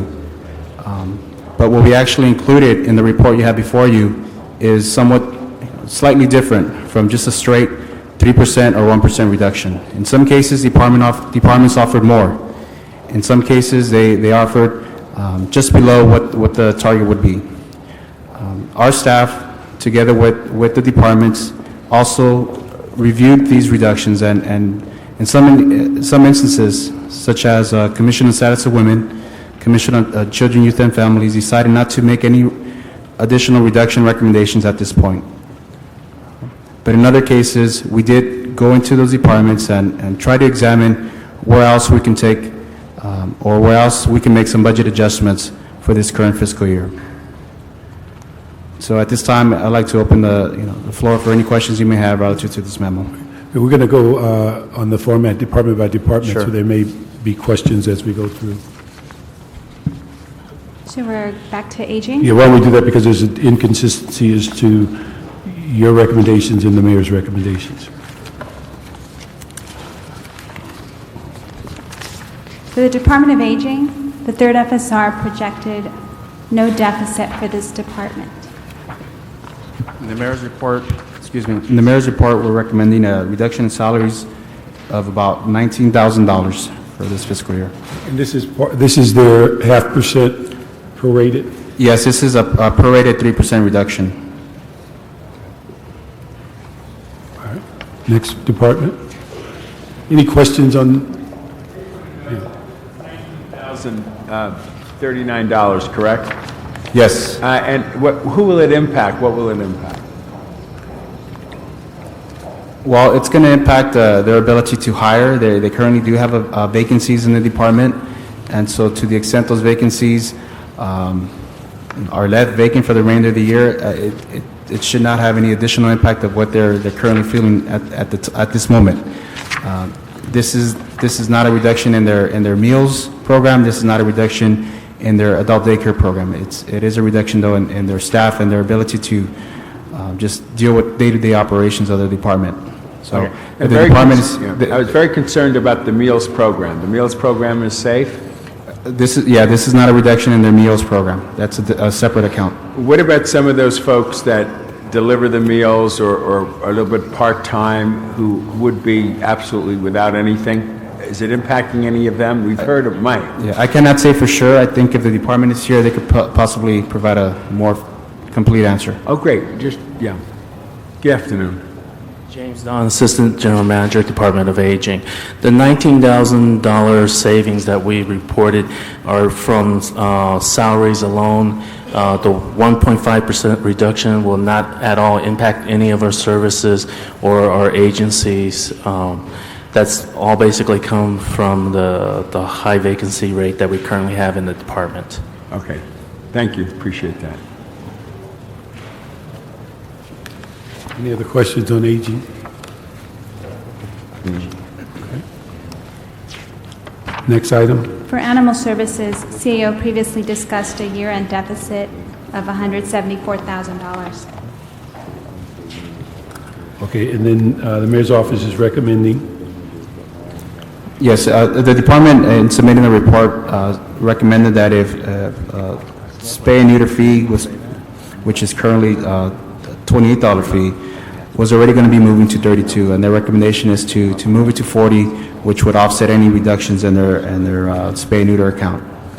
Currently, the department does collect the full $40, and $12 of that fee is reimbursed to the customer. In this case, they would just collect the $40 and have no reimbursement. Okay, does that require an ordinance change? I believe there might be an ordinance change required. They were already proposing to move the fee from 28 to 32, in which case there might be an ordinance already flowing through the council system. If that is the case, we would ask that ordinance either be redrafted or there be an amendment to that ordinance so that this could take effect. So it says in the animal services thing we got, I'm not sure, attachment 11, that the effective date of the various changes is effective September 1st. Is that correct? The ordinance, the directive to the city attorney to draft the ordinance was approved back in November, along with a set of fees that would be approved by council rather than changed by ordinance. This ordinance is expected to come back to you, we hoped this week, if not very beginning of January. Once the ordinance change is approved, then it will be in the hands of council to go ahead and set fees. They won't have to be done by ordinance each time. Was that, I think that was rejected though, wasn't it? Didn't that come to There was an earlier recommendation that just the Board of Animal Services Commissioners would set fees. Council didn't want to extend that latitude, so we've been back to council now with a recommendation to have it be basically part of the annual budget process, where the department would recommend fee changes, the CAO would review, and ultimately the council would approve the changes. But the changes in the municipal code allow the council just to set the fees. Currently, until that ordinance is approved, every single individual fee is set in the Muni Code, $2, You're saying $3. that the new proposal is that the council would get a recommendation and approve it, but there would not be a requirement of an ordinance each time the fee was changed. That's correct. Okay. So do you know where that version of that new ordinance is? The city attorney has finished his draft, so it's working its way through the approval and should be back to council, I guess not this week, but very early in the new year. And once that's approved, then the new fees, these fees we're discussing today, this sort of slight alteration to the fees could then be placed into effect. As part of that? Yes. So if the attachment had an effective date September 1st, that was just a projected effective date? Because some of these anticipated to be was proposed implementation date was 7/1/2008, because we adopted this during the budget. That was the projection, but it took longer than that to get eventually agendized and go to city attorney and so forth. But if we passed it in the budget, didn't we determine what the fees were when we passed it in the budget? I'm sorry? Did we not determine the fees when we adopted it in the budget? No, actually, the council approved the revised fees when you ordered the city attorney to draft the ordinance to effectuate this permanent change. And we didn't ask them to draft it until November? That's correct. Okay. So I guess, Mr. Parks, the idea was that we would, as part of all of these, we would try to draft those ordinances as we went through in the budget and then have them, and so I don't know, this attachment 11 must not necessarily be accurate in the numbers that they had. This is the fee thing. Yeah, I think. Does that adjust their budget, right? If we had anticipated.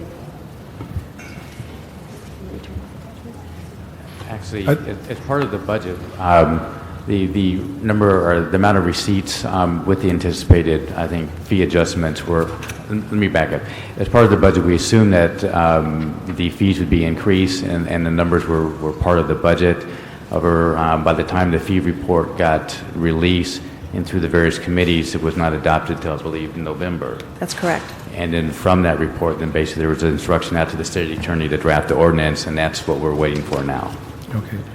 So the issue, as far as the recommendation on the letter from the mayor, we'd have to give a direction to ask the city attorney to complete that ordinance and get it before council as soon as possible so we get the full benefit of the rate increase. That's correct. Yes. Yeah, that's my understanding. Okay. And that's on item 2B. It's 2B, yes. Okay. All right, let me make that as a motion for the committee that we ask the city attorney to complete that ordinance, get to the council as quickly as possible so we get a full cost recovery for the rest of this fiscal year for that increased fee. And just to clarify the actions that the mayor's letter had, the first action would actually be to reduce the spend new to trust fund, and then the recommended fee increases would offset that reduction. Yes. So the 106 is cash money going into the deficit, and you're going to replace it by changing the ordinance and incrementally get it back by the change of the fee for gray and neuter. That's correct. Okay, all right. Now, what does 2C represent? To see some additional action that the department had recommended relative to mitigating any actual kind of degradation of adoptions that may occur relative to a fee increase.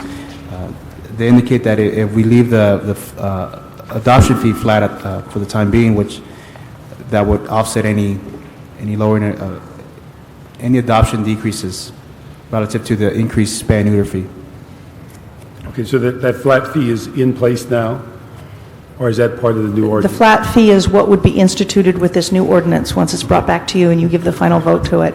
What we're asking for is if we increase the spay-neuter fee to the $40, so that goes in the fund to replenish, that rather than jumping quite as high with the rest of the adoption fees, the original proposal would give us approximately an average $117 adoption fee for dogs and about $74 for cats, which is for dogs about $25 more than it is now, and for cats about $10 more than it is now. So because that's already sort of a price pressure and a difficult economic environment, rather than go from 32 to 40, what we're saying is we'd like to joggle lower the rest of it so the final fee remains $117 for dogs and $74 for cats, because we're already have a concern that that's as far as we want to go price pressure until we have a chance to institute the new fees and do some analysis on the impact on adoptions. So what we don't want to do is drive down adoptions and end up holding animals much longer or keep more animals longer. So that's our request, is change the 40 but then keep the overall fee the same. Okay, and the overall fee is in place now?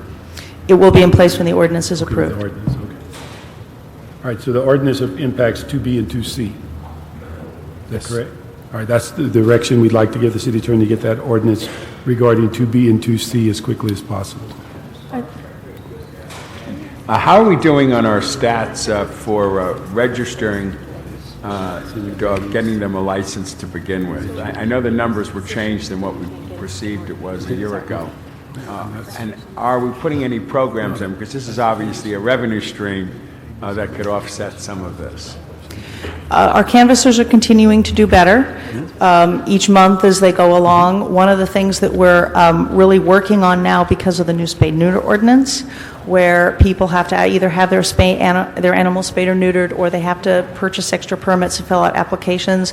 It's actually making our officers spend more time talking to people and leaving more notices to comply with licensing in the field. That's just been since October 1st, so we don't have a lot of statistics yet. Our number one hope is that there was a joint labor management committee that ultimately sort of came to some conclusions about some Unicode changes, like multi-year licenses, for example, that would mean more revenue in a more efficient way, and we're hoping that we can really look closely at those very early in the new year, and that those will help us make big gains as well. Are we charging more than $10 now, or is it 15 or 20? I know it's 100 for unspayed or neutered animals. It's 15 for. It's gone up $5.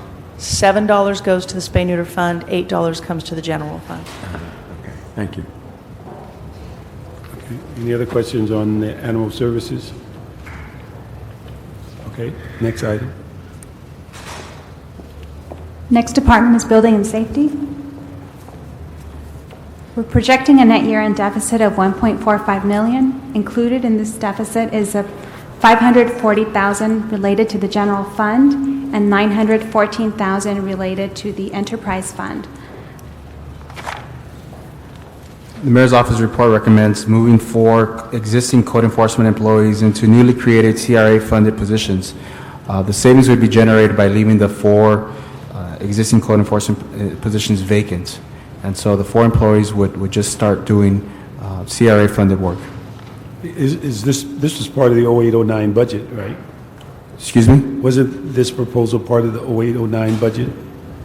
That We actually did. We moved. I don't recall the number of positions, but there were 4 to 5 positions that were moved over to CRA project areas to do proactive. So this is just implementing what the budget requested, or is this additional? Yes, I understand. This is in addition to what was adopted in the budget. So it's going to be 8 or 9 inspectors now? I believe so. I think I don't know if the department's here, but I seem to recall we moved at least 4 as part of the budget. Do we have building and safety here?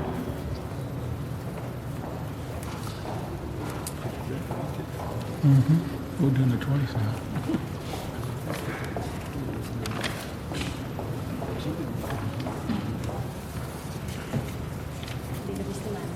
Chief Accountant, Building and Safety. The 4 positions were part of the budget.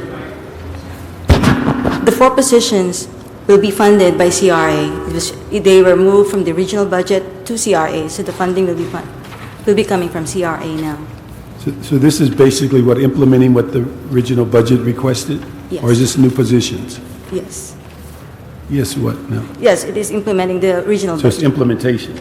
Then why is there a budget benefit? That should have been taken up in the budget. Can you say that again, please? Well, you're claiming a $200,000 budget, $202,000 to the budget for benefit to the budget for doing this, but if we did that in the budget, it should have already been counted. No, it's actually, this position were not funded in the original budget. But we did do that in the original budget. Yeah, actually, if I may, I'm looking at the report. Basically, what was adopted was restore funding in 5 resolution authorities for the proactive code enforcement to be fully reimbursed by CRA.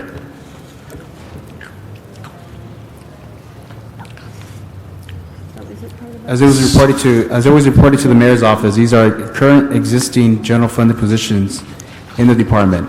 And to the extent these 4 positions were, whether they were part of the original budget, the fact is that they're still in the department being funded by the general fund. So you say it didn't get done, even though it was in the budget, it didn't get done? I'm not completely sure that it's been established whether or not these were in the budget or not. Well, that's kind of an important thing, don't you think? Yes, it is.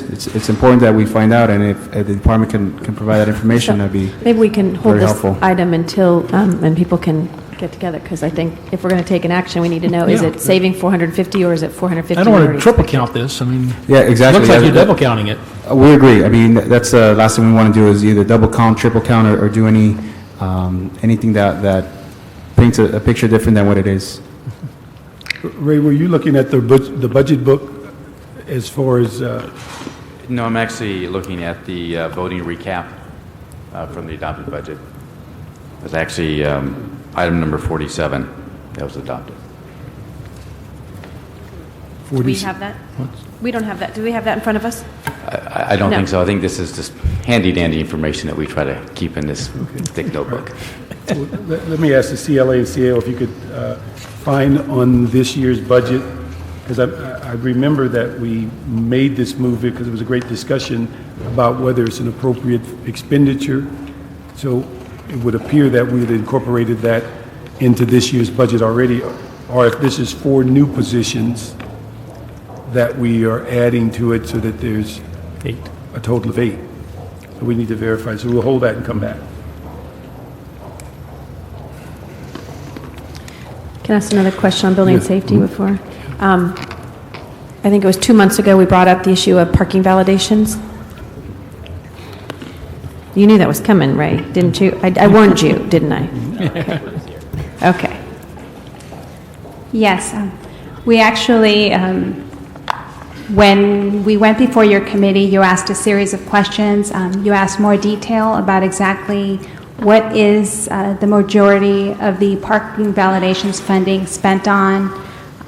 We then turned around and requested additional information from the police department, from the library, and building and safety, as they are the largest drivers of the parking validation expenses. As recently as last week, we received the final information that we need to develop this report back to you. We are in the process of putting that together based on the information that we received from these departments as recently as last week. Can you give us a little flavor?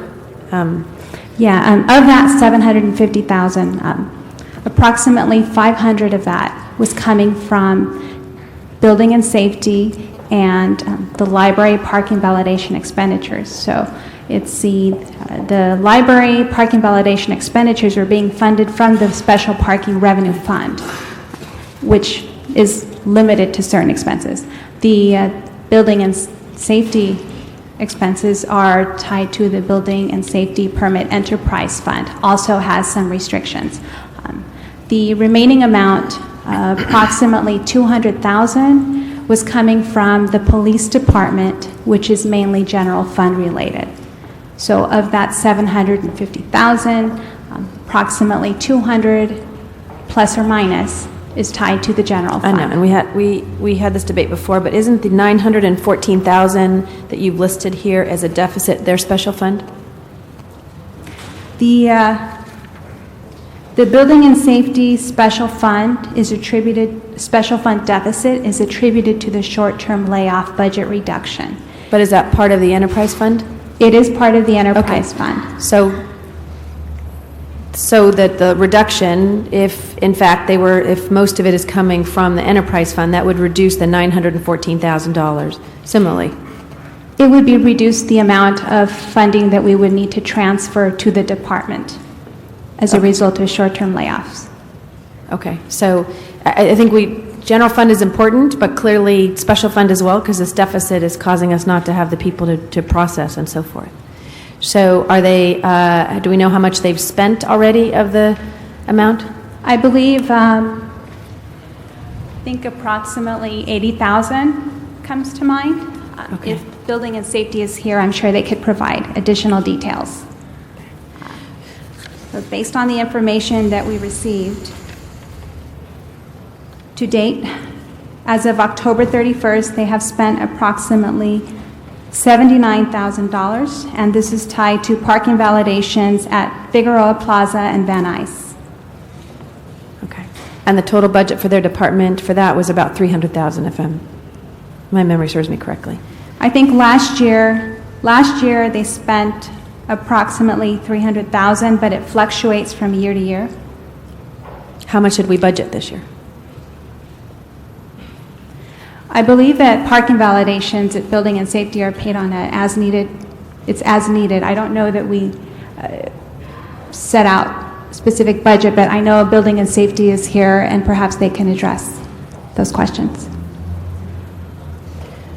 I thought we had a line item. The whole reason this came up was we had a line item on that said, here's how much we have budgeted in our budget.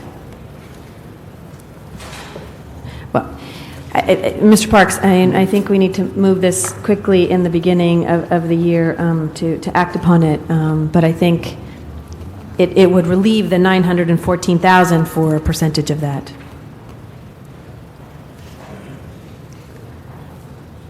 So maybe we can schedule it for the first budget meeting of the Okay. year, because it's taken us a couple months. And When's the first, Monique? January When's our 12th. first meeting in January? Pardon? January 12th. We could have that item on January 12th so we can address that as an issue as far as the building and safety.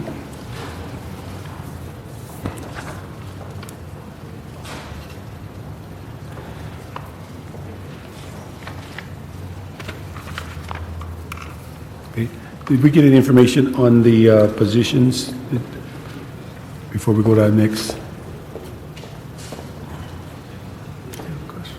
You have a question? Go ahead. No.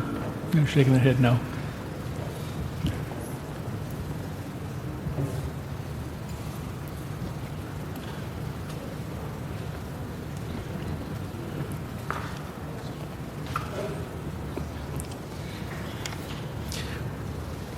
While we're still waiting for that, Mr. Serrano, may I ask a question on the $914,000 transfer from the enterprise fund to the general fund?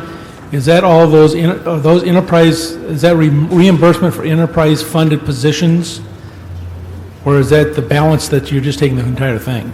This is basically due to the short-term layoffs, and basically there's funds that are in the enterprise fund itself that be transferred to offset the deficit at this point. What, but is that allowable? I think the enterprise fund was set up to pay for positions, to expedite permits, et cetera, and I'll get to that second question segment. Is that permissible under the enterprise fund definitions that was set up for? Well, basically, this is work that has already been completed or will be completed for a particular project. Essentially, it is department tracks the expenditure for those positions, and if they can substantiate and validate, I should say, the charges for those activities, then it would be permissible. At this point, I think we're assuming that they will be able to cover all of those costs and they will be allowable. Okay. So the answer is yes, that is all for enterprise funded activities, nothing else. Yes. Okay. And my concern now is on the second part, is as we look at the second half of this year, with housing starts being precipitously low, off the chart almost, is that becoming a sinking fund right now, the enterprise fund? The department would be best to answer that question, but in some preliminary conversation we've had with them, that they are certainly looking at this information. They've seen a substantial drop-off in some of their projects. They believe that they will be, I guess for lack of a better word, they'll be solvent for the next couple of years, per se, but certainly if we see a long-term trend, a downward trend in projects both on the commercial side and housing side, then they're going to have to look at possibly paring back some of the positions. I think we've seen that already over the last 6 months, and I think we can forecast it's going to continue into the next 6 months, almost for sure. So I'd like to ask the department maybe if they could graph for us where they are, what the balance is, where it's been for the last year, and then the amount of charges against that. See what if there's a trend line we can develop from that. I'd love to see that. I think we need to see that, particularly as we get into April and the next budget. Okay.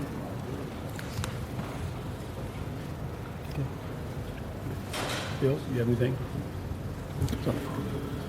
Councilman, I'm not sure if the department has appropriate representation here to answer the questions you just asked, so if I may make a recommendation We'll hold three, and hopefully they'll come back before we get resolved. Okay, next item.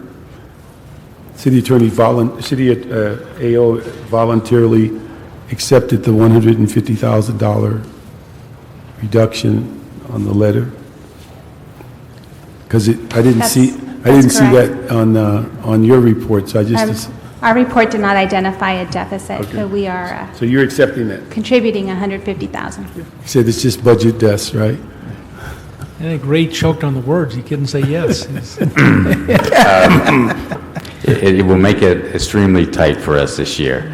Certainly, we probably will not be able to hire. Hopefully, it will not impact the work that needs to be done in the next 6 months. We're trying to eliminate summer projects for you. That ought to take care of it. Summer studies. Okay. But I'm sure you'll come back to us if things get too tight. Okay. Next item. Next department is City Attorney. We are reporting no change to the previously projected deficit of approximately $5.6 million.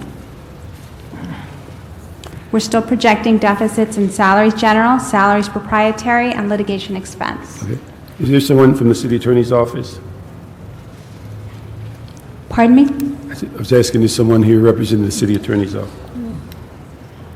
Well, they're coming forward. Mr. Serrano, does this projection include the half-year funding that's going to be requested by the department on the 2 new police stations opening up? As far as the city attorney, the community prosecutors, that does not include. So that's an issue we have to get resolved on top of this mess.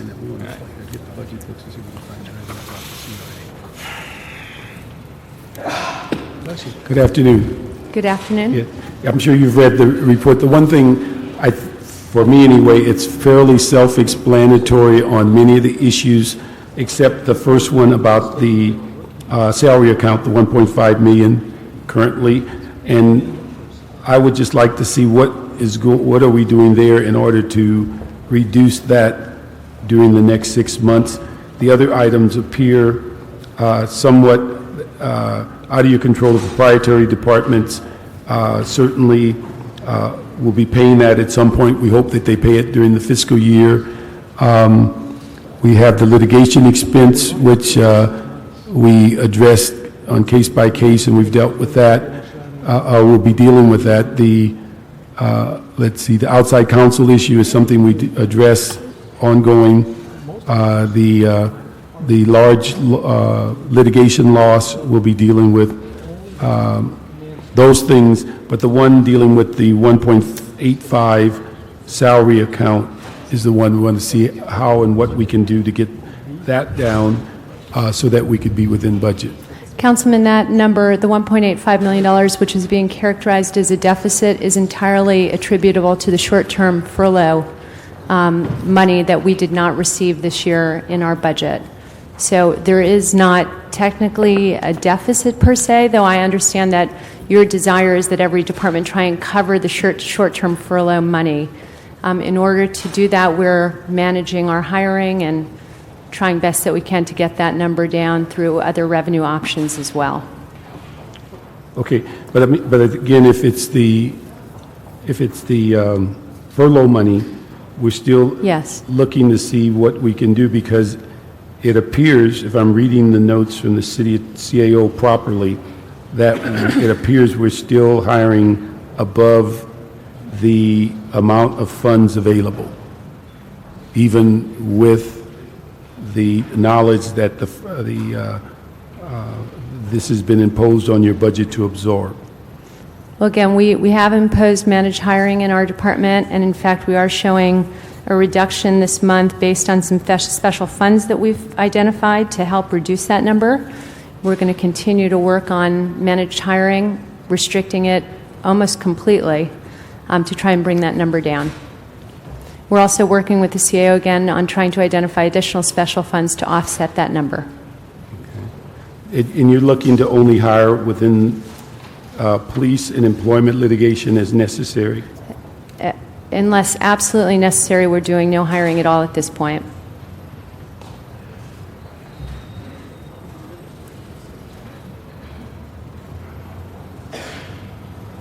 Okay.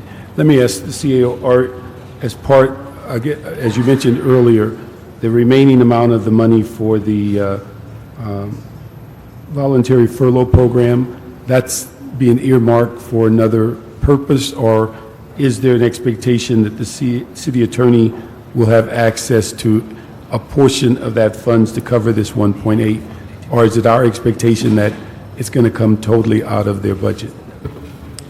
I think at this point, whatever action gets adopted, today, certainly we're going to go through and do our mid-year report, sort everything out, see where we are, take another sort of picture at where departments end up. Certainly, the actions that put forward by the mayor go a long way to addressing the deficit. Obviously, by the end of the year, if we cannot mitigate remaining shortfalls departments, then we'll have to give some money back. But as I mentioned earlier, we need to address the revenue problem first. Let me ask the mayor's office on 5A and B. Sorry, sir, can you repeat the question? On 5A and B, what is the... What we're proposing is precisely what the city attorney had recommended to our office, and that they've identified some special funds that they can offset some of the general fund salary expenditures. Additionally, they recommended a reduction in the outside counsel funding for a total contribution of $900,000. Okay, but now we're saying it comes from two accounts, the Consumer Protection Trust Fund and the outside counsel. Well, it's my understanding the Consumer Protection Trust Fund is a special fund that will offset what otherwise would have been a general fund expenditure. Let me just ask the CEO, is that on your item on page 17, asterisk 2, that deals with outside counsel? Is your assessment that they can give up $650,000 without us having to backfill?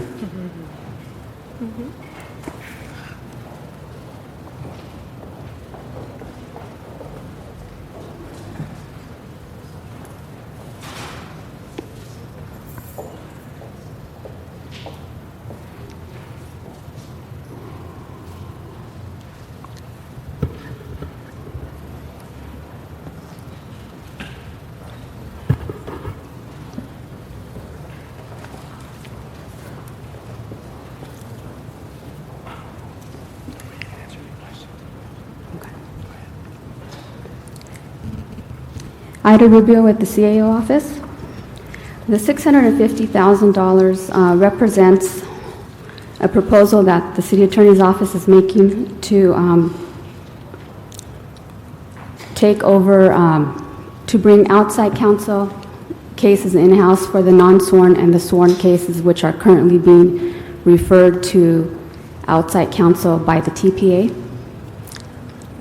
That's part of the proposal. Councilman, you've long asked us to take a look at whether or not we could bring those cases in-house on a go-forward basis.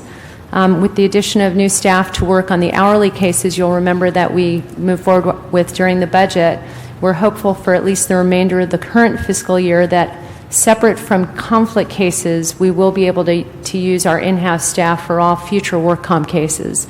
In addition, we're taking a look at the labor and employment cases, non-workers' comp, and working to make sure that we refer as few of those to outside counsel as possible and bring back in-house any cases that we possibly can without compromising the litigation. Okay. And so it's your view that all new cases for workers' comp, sworn or non-sworn, will be internal?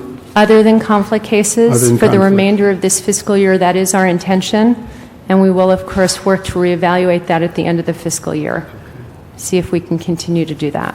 Okay.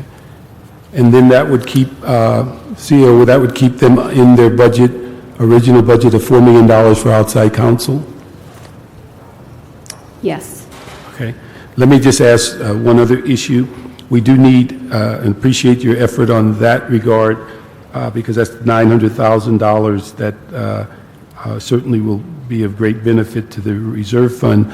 But we do need you to work with the CAO and the CLA on all of the means necessary to absorb the 1.85 in the budget, because if we do not have to expend the funds currently allocated in the voluntary furlough program, it will allow us to address other issues. And so with all of the things that the CAO has put in your report, as I mentioned earlier, the one that I think you have the greatest control over is asterisk 1, that we'll ask you and the CAO and CLA to get together and figure out how much of that you can absorb.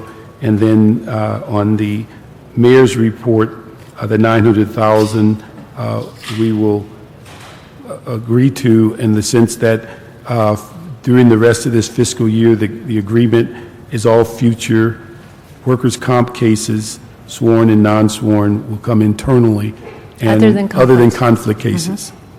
That's correct. So if we can do that, because we really need to see how much of that 1.85 can be absorbed in some fashion in the next 6 months. If you can do it all? We'll do our best. Okay, thank you very much. Thank you. Any other questions, City Attorney's Office? Okay, next.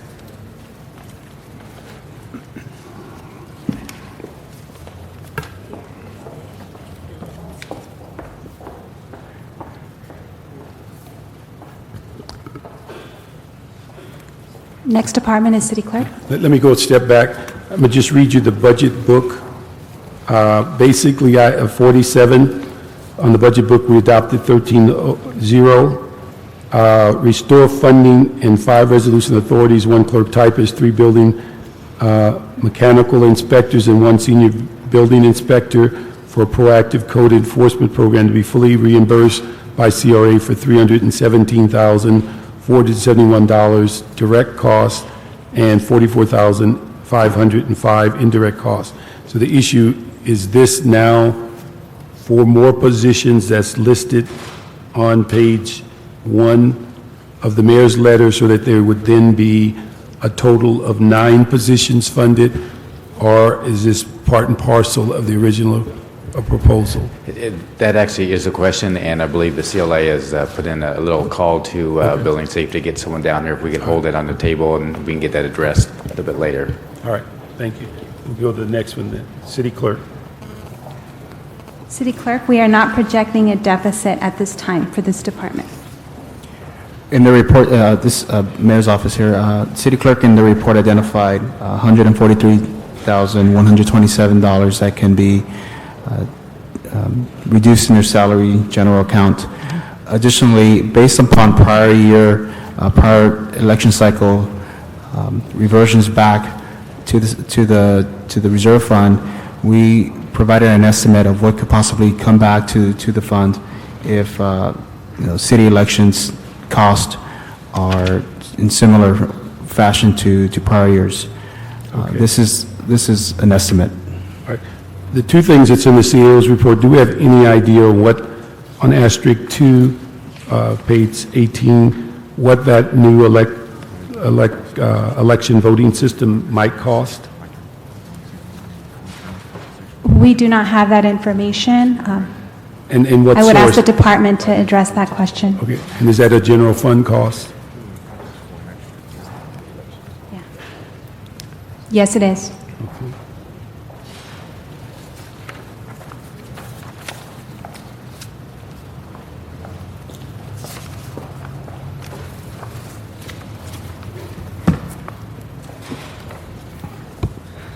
Good afternoon. Karen Kulfian, the interim city clerk. With regard to the election system, let me give you just a brief update on where that is. We had initially projected that the estimate for a replacement election system could cost upwards of $30 million. Right now, we're in the midst of reviewing proposals that have come in. So we'll be bringing back to the council recommendations on that replacement in the next couple of months, probably by the end of February. That's our goal. So right at this point, there isn't any specific information I can give because it's an active bidding proposal process. It doesn't necessarily have to be a general fund allocation. I imagine that much of this would be eligible for MICLA financing. That's something that we'll have to work out at the point in which we make some recommendations. If we partner with the county on a purchase of a new election system, there would be some state and federal funds that might be available and so there would be some cost sharing that we could do if the county partners with us. So those are things that'll be kind of unfolding over the next few months. We have options with the county. Is there any state funds? I'm sorry. State funds are available to counties. The state and the federal funds are not available to the city.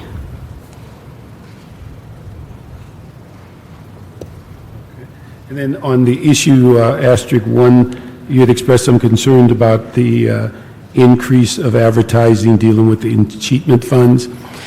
Yeah, that's actually not something that needs to be addressed at this point. Yeah. It's just one of the things that's not funded, and that'll depend on how many of those cheatments there are, and if there's a need for additional funding, we'll bring that in at year end. Okay.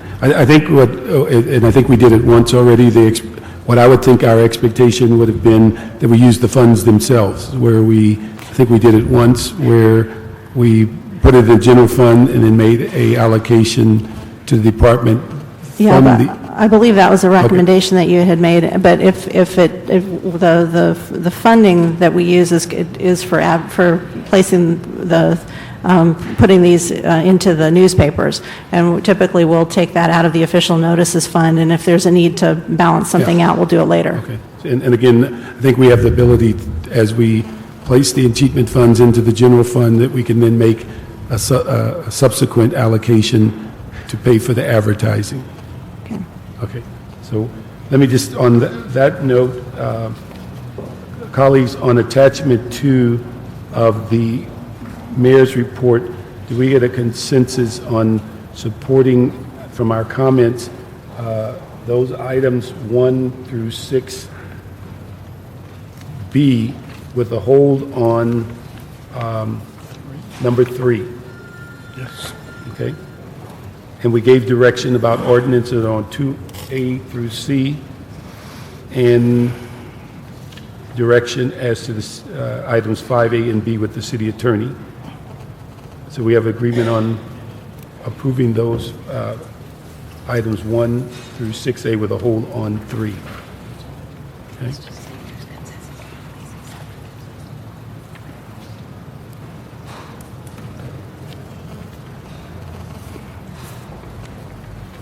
Next item.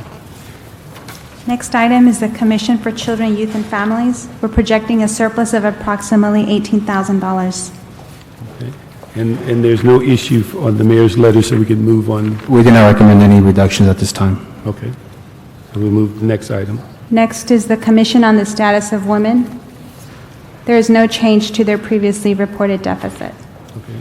We also do not recommend any reductions. We'll move to the next item. Community Development Department, a year-end deficit is not projected. Okay. The only question I have is that on the CAO's report that you keep us abreast on what the impact is on the general fund. Okay. And then there's no, the mayor's office has, The mayor's office does recommend a reduction to their salaries general account of $102,408. okay. Next is the controller. As a result of anticipated retirements in the current year, a deficit of approximately $200,000 is projected. I'd like to make a technical correction on the mayor's report relative to the controller. We actually misprinted where the accounts that were recommended for reduction. In fact, the controller had recommended a reduction in their office and admin budget of $27,873, and the balance of their contribution to the deficit was going to be from prior year encumbrances being released in the amount of $127,000. Okay, so the prior year 141, you said? From prior year encumbrances is 140,127, and from the reduction in office and administrative budget is 27,873. Okay. And so that gives you the 168? Yes. Okay, all right. Any questions on the controller, 168, the mayor's letter coming from two separate accounts? And let me ask the CEO, how does that reconcile with your expectation of a deficit?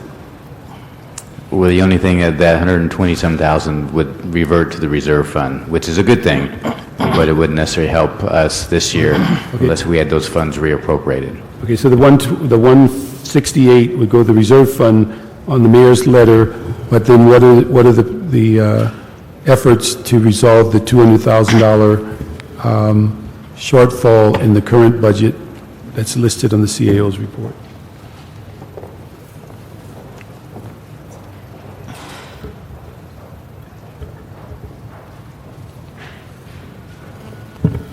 I think that's something we'd have to work with the controller.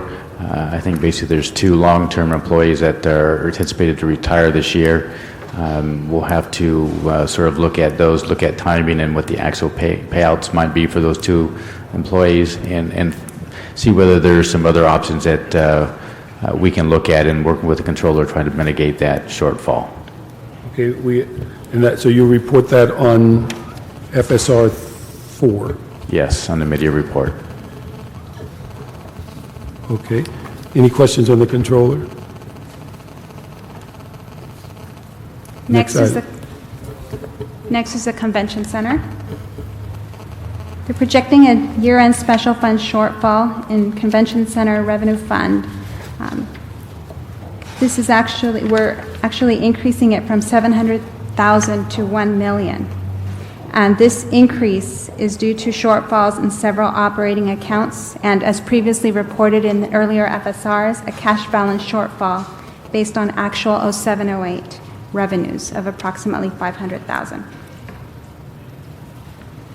Okay, and you'd say that this could be offset in what way? We will actually be working with this department to identify any savings that are available. I think the department, as noted in our report, was proposing decreasing the capital finance fund. However, this would result in an impact to the general fund, and we're not recommending that. Okay. So you will work with them between now and FSR 4? Yes. For resolution? Now, do we have any, or is it too soon to get any impact on the financial policy about waivers to the convention center?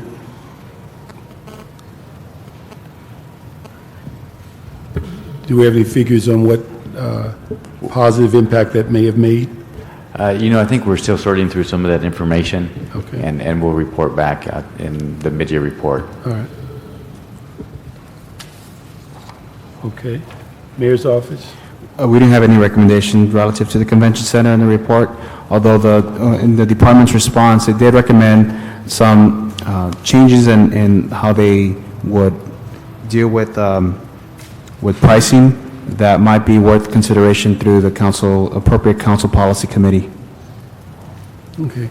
And I think also we need to comment that the CAO is recommending or strongly urging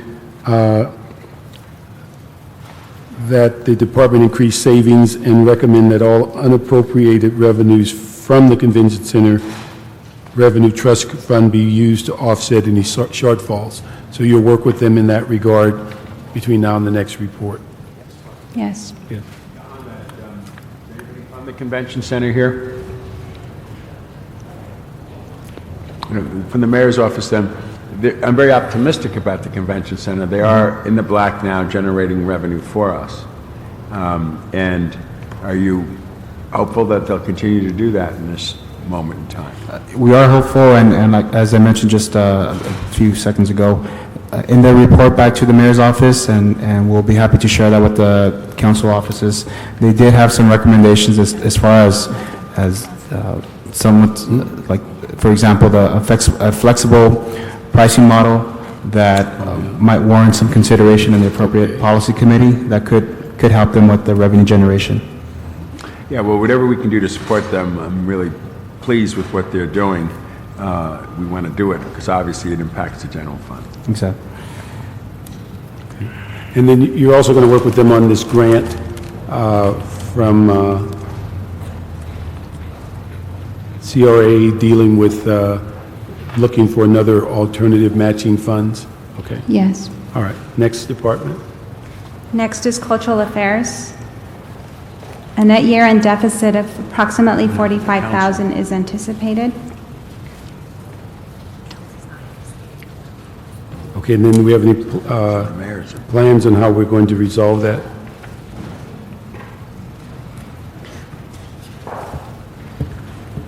I believe the department is anticipating receipt of grant funds. However, I will defer to the department and our analyst. Good afternoon, Saul Romo, Assistant General Manager for the department. We are projecting at this point to receive about $111,000 in grant reimbursements into our salaries accounts.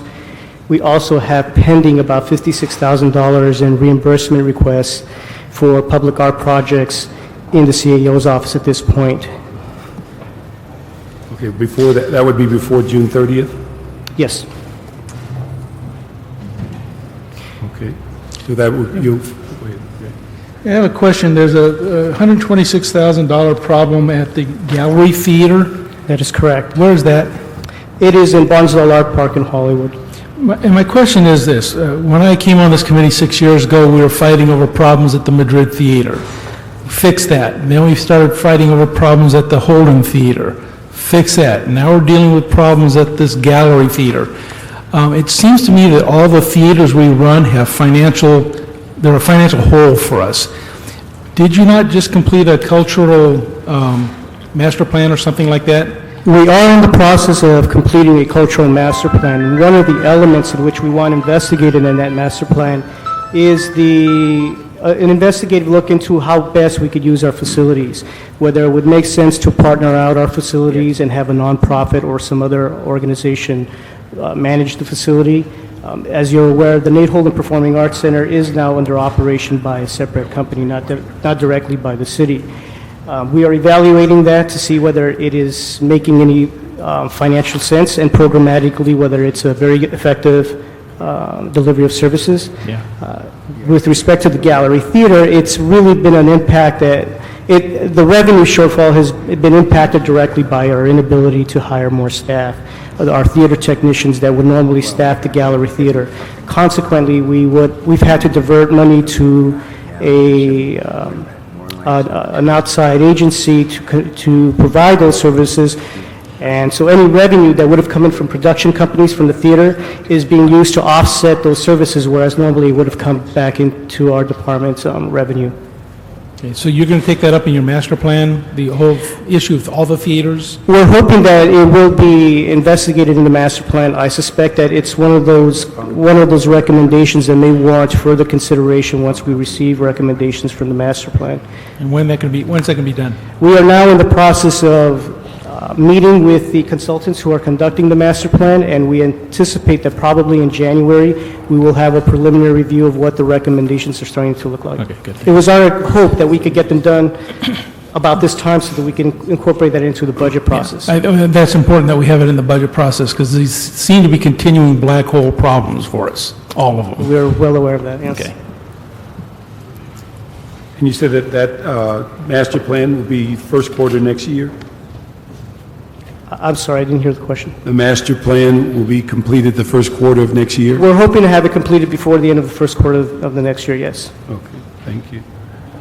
Any other questions of Cultural Affairs? Next department. Council members, before you move on to the CAO's report, there was, in the mayor's report, a line item for council. We did not identify any actual accounts, but we'd ask that you at least approve in concept a reduction from the council. Yeah, we're going to be talking with Mr. Garcetti and other members and figure out how each council member will address that. Okay. Next item. Next department is Department on Disability. A year-end deficit of approximately $55,000 has materialized due to anticipated employee sick time payouts, increased contract costs for sign language services also. Is that unanticipated or anticipated? Yeah. And let me answer that. Tony Abraham with the Department on Disability. That was actually unanticipated. We had just received the proposals at the end of October. All right. Let me ask the CAO in the sense of that unanticipated sick time and other issues. Is there a plan in the sense of working with the general manager to resolve those?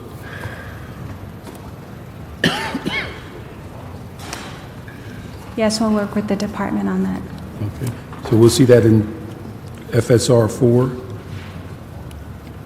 Yes. Okay. In the mayor's office?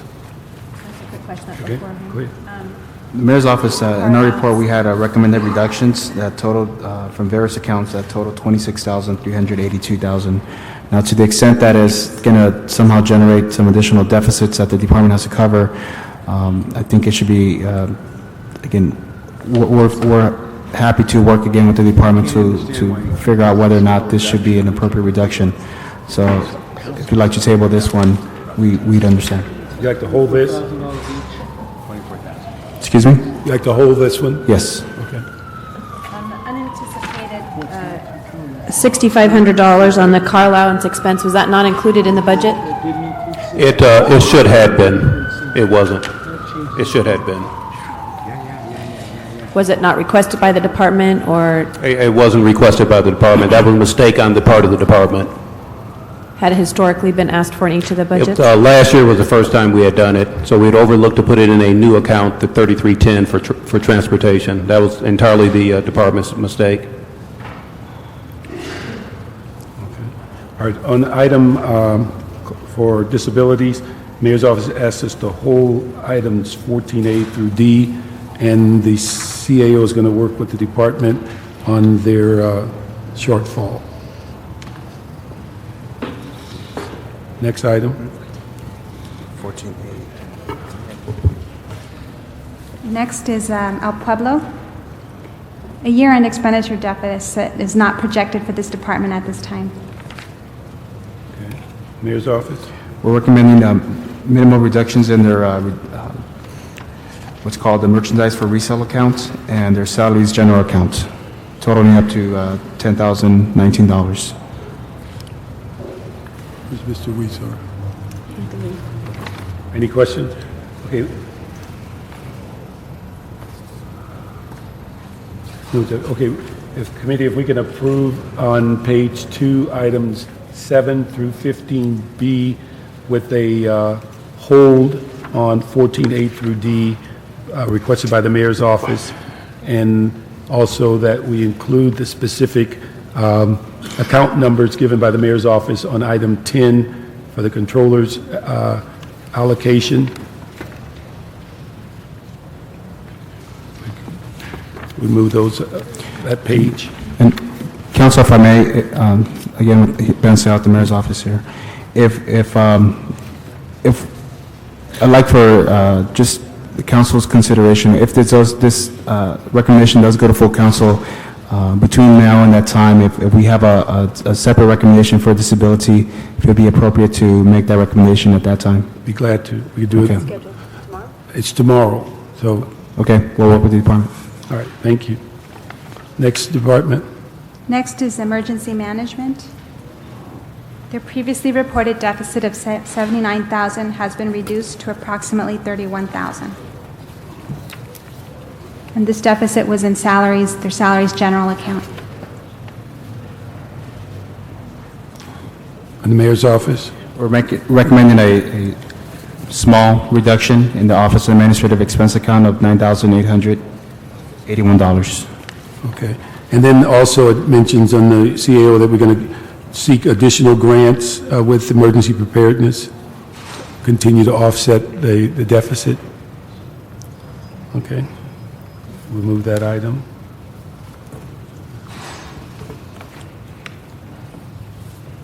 Next. Next is the Employee Relations Board.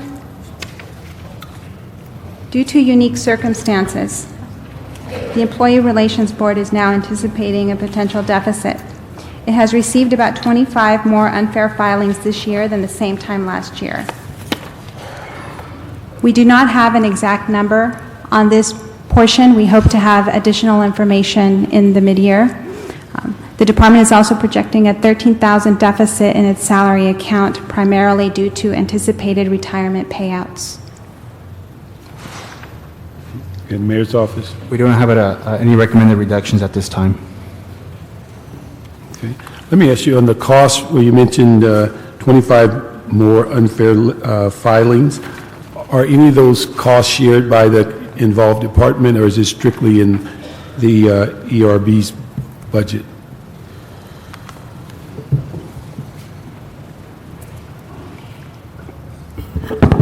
Actually, they handle all the costs. Okay. At this point, there isn't a cost-sharing structure. Okay, thank you. Any other questions on ERB? Move the next one. Next is Environmental Affairs. No deficit is reported, and we are not projecting a surplus at this time. So you're saying that the report shows 10,000 surplus, that's not accurate? Due to changes in their expenditure situation, we are no longer projecting that surplus. Okay, so, all right. And then the mayor's office? We're recommending a reduction of $44,536 from their salaries general account. Okay. All right. Let me ask CAO, you're saying no surplus, but you're not projecting a deficit either. So they're even? They're on budget. Part of our information is a little bit older than what departments have recently submitted. I think what you see in the mayor's report is a reflection of the mayor personally asking many of the departments to say, this is, we're facing some tough times, please dig down deep and try to find some savings. And what the department reported to us is that they have grant-funded work that they could shift existing general funded positions to do, and that's how they would generate the requested savings. Okay. All right, next item.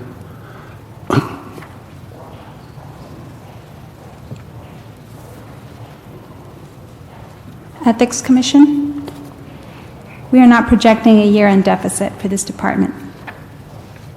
Mayor's office? Mayor's office is recommending a reduction of $63,718 from their contractual services account. Okay. Next item. Next is Finance. I believe we previously discussed their expenditure status. And if I may, as reported in the mayor's transmittal, we did not account for the additional staff that was stated earlier. We feel that we might be able to mitigate some of that cost if we can transfer staff over on a temporary basis, experienced staff that used to work at the Office of Finance to the Office of Finance to begin these tax audits. But we do understand that there would be an additional cost, but we would hope that council can consider the return on investment of this additional cost, not for the sake of just our current year budget, but next year's budget as well. So you're saying a consideration of bringing people over that had worked the department before that are still city employees? Exactly. Okay, so we haven't staffed that out, that's just... No, yeah, and what I would say on this revenue proposal and other revenue proposals like this, that there's got to be significant progress that's made after the council hears this and if they approve these proposals between then and I would say by the mid-year report, there's got to be some significant progress that's made on these revenue projections so that we can have some confidence that these revenue items will come in this fiscal year. Otherwise, I would say that if we don't have that confidence by the mid-year, that we really need to look at additional reductions in expenditures. Okay, so we can look at this current $1 million as somewhat of a soft figure. I would say for this next 6 months. For the next 6 months, it's a soft figure in that there's a lot of there's some risk associated with it, with identifying an additional 1 million. But what I'm saying is that if we do go forward with increasing the audit penetration rate, and we do provide the services, the required resources in the Office of Finance, that there may be some benefit this fiscal year, but there will definitely be some benefit for next fiscal year. Okay. And Ms. Christopher mentioned that she thought they needed 10 positions, and I forget the dollar figure. She said somewhere around $700,000. Okay. And when we use the $1 million, are we saying $1 million for 6 months, or is that an annual? It would be 6 months. Okay. So that has to be vetted. She's here. I don't know if she wants to answer.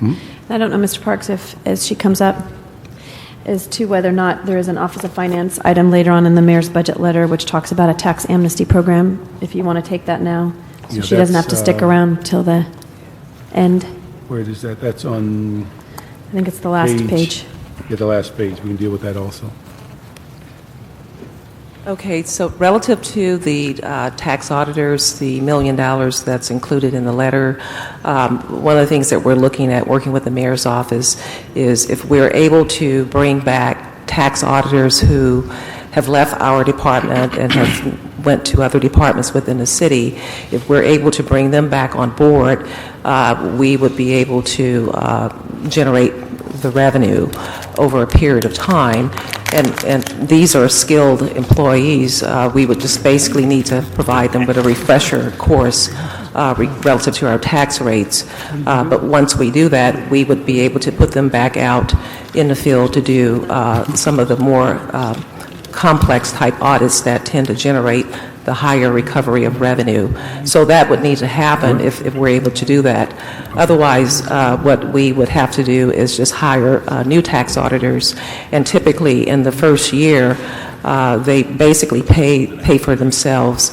In year 2, they generate about $200,000 of revenue, and then in year 3, when they're fully trained, because they're doing more complex audits, the average recovery for a tax auditor is about $400,000. So it would be wise to invest for the long term to get additional auditors on board. Our tax accounts have increased even though there is a recession, and because the business tax is a self-reported tax, we don't know how large the tax gap that there is. And the tax gap is really what is legally owed to the city versus what is actually paid. So We think it is important to get the additional auditors on board, but whether or not they will come from other departments or if we'll have to hire them off the list, that's something that we're going to be discussing with the mayor's office. Let And me so ask- in year 3, the revenue was about $4 million annually. I think we've funded positions in the past that were revenue generators, and I don't think anybody's opposed to it. I just don't know if we can count the $1 million today as part of hard dollars that we're curing the deficit. And so what I'd ask is that we hold number 20 and vet that to where we then know what the overall cost, whether we're going with a current employees that are in other departments, whether we're going to hire 10 people at $700K. Is this a program for this year or next year? So I'd like to see if we'd hold that until we can vet it and maybe bring that to committee, to Budget and Finance Committee, to be vetted out so we can, when we propose it, I don't think anyone would disagree to increase the penetration rate. It's just a matter of how we do it and when we could expect the cost. Okay, we'll be happy to bring back the proposal in detail the first part of January so we can get it acted upon as quickly as possible. Yeah, the earlier the better, through that if we can get this done and get 6 months, 5 months of revenue, that's what we want to do. But I wouldn't want to count the million today if we are with all those loose ends. And Councilman Parks, if I could just mention, I know Ray included it in his financial status report. For the month of July, we did receive one large collection for a telephone tax audit to the tune of $8.2 million. So I think that's significant and representative of the fact No, I don't that- think anyone disagrees. I just think we need to figure out how we're going to do it and how quickly the money's going to come in. Okay. Because, no, we appreciate what you've done and we understand why those positions are important and why whenever we do a managed hiring, we always keep the revenue-producing positions outside of that. And so, no, we understand. We just want to make sure when we count this as hard money. Okay. The amnesty? Were there questions about tax amnesty, or is it something Yes, that... 47. I think it is. 47A. The issue there again, I know we've done this in the past, but again, for looking at these dollars for the next 6 months and things like these, we need to feel how comfortable you are that we can achieve that to whether it's in this fiscal year, how quickly the program could get off the ground, how quickly the revenue could come in. Well, certainly with the amnesty program, for the second half of the fiscal year, that's our peak season, particularly for business tax, where we collect 95% of the business tax revenue. So our current staff will be focused on the current revenue that's in the budget. But we have worked with the mayor's office in discussion about utilizing some of the staff that have left our department to have them come back for the amnesty program, which would be a 3-month program. We're projecting starting the program sometime in May, and it will end in the end of July. So we anticipate the revenue for the entire the 3-month period would be about $10 million, and we feel that if we could get started with that program the second half of the fiscal year, bringing in some of the experienced staff, and these are not auditors, these are clerk typists, tax compliance officers that have left our department to come back. I think it's about eight staff that we need to run that program separately. That would certainly help us collect the monies. What's also needed is funding for outreach. To have a successful amnesty program, you got to get the message out to the business community. We want to send out notices to the 260,000 delinquent taxpayers to let them know that you have a 3-month period that you can come forward and pay the principal and interest portion of the tax, and the city will waive the penalty piece, which, by the way, is about 40%.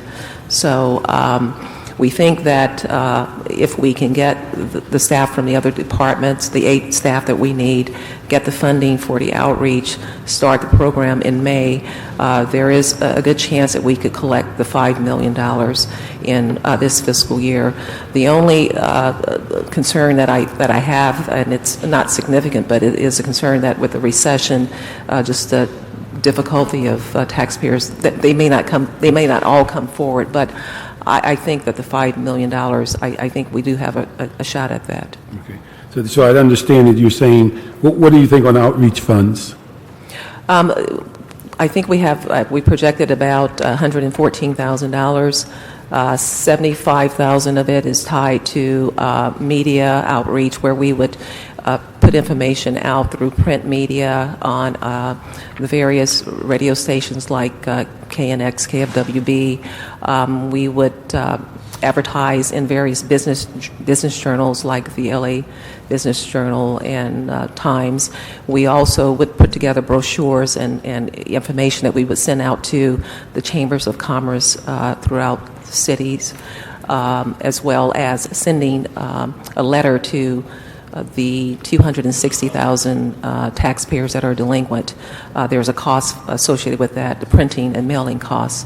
So 260,000 that are delinquent? Yeah. Oh, yes. Mm-hmm. Okay. So the game plan would be that you waive the penalties, they pay the fees and interest, and it's a 3-month program. Right, and just one thing I do want to add, and we have been in discussions with the city attorney's office, is that with the last tax amnesty program, that was just business taxes only. What we want to do is broaden it, because we know that there is a need to cover our fiscal deficit, so we're including not only business taxes, but transient occupancy tax, parking occupancy tax, as well as a telephone tax and commercial residential tax.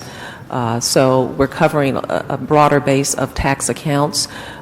You do need to know that the parking and transient, those are basically trust funds for us, because the operators collect the monies on our behalf, and then they are to remit it. But we are asking that the penalty be, we're proposing that the penalty be waived on those accounts too. Expanding it to all those taxes, you still think that $5 million is the ceiling? I'm sorry, I didn't know. When you added these other tax sources, do you still think $5 million is the ceiling, or do you think that's more? Well, it's the amnesty. I think is between $10 to $15 million. For the full program, if we start it in this fiscal year, there's a potential to collect 5 of the 10 on the low end. We're using a 3% collection rate, and we're conservative in that regard because of the recession. I don't want to necessarily overstate what I think we might get.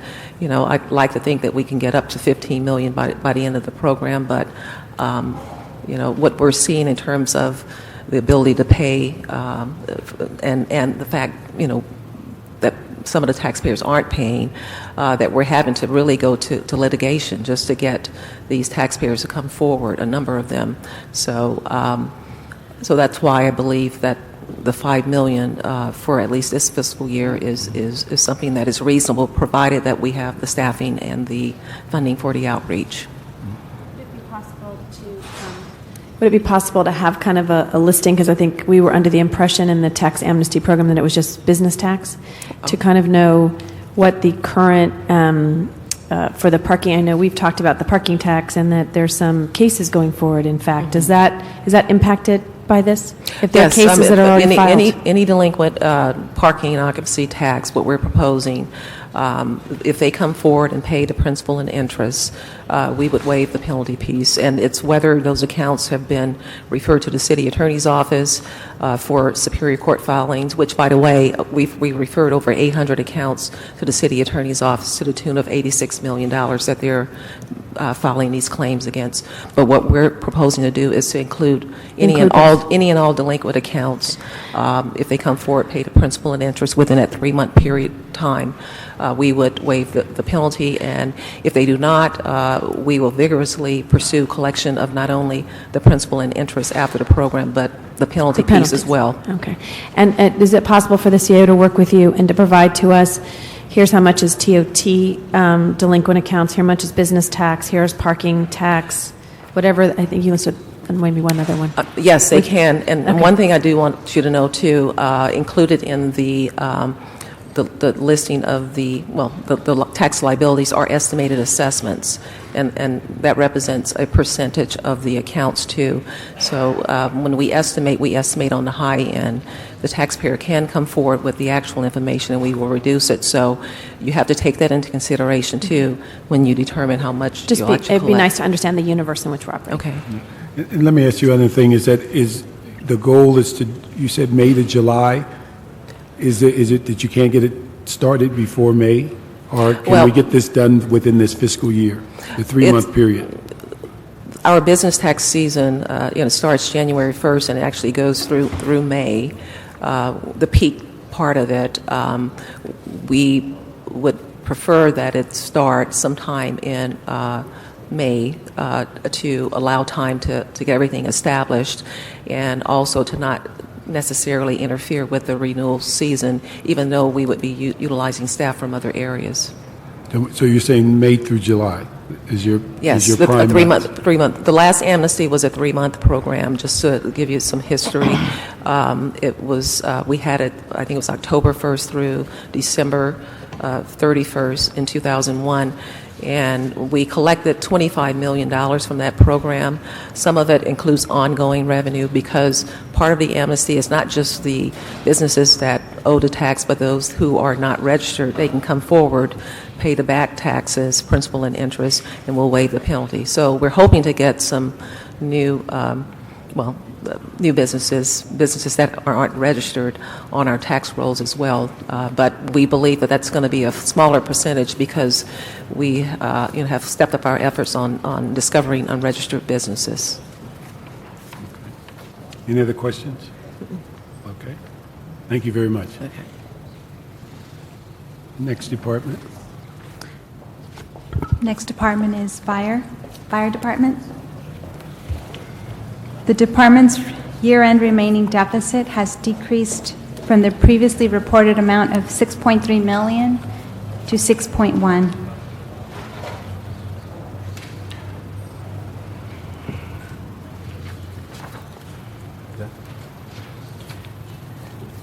In the mayor's report, we recommend a reduction of 9 emergency medical services captains to contribute to offsetting the projected deficit.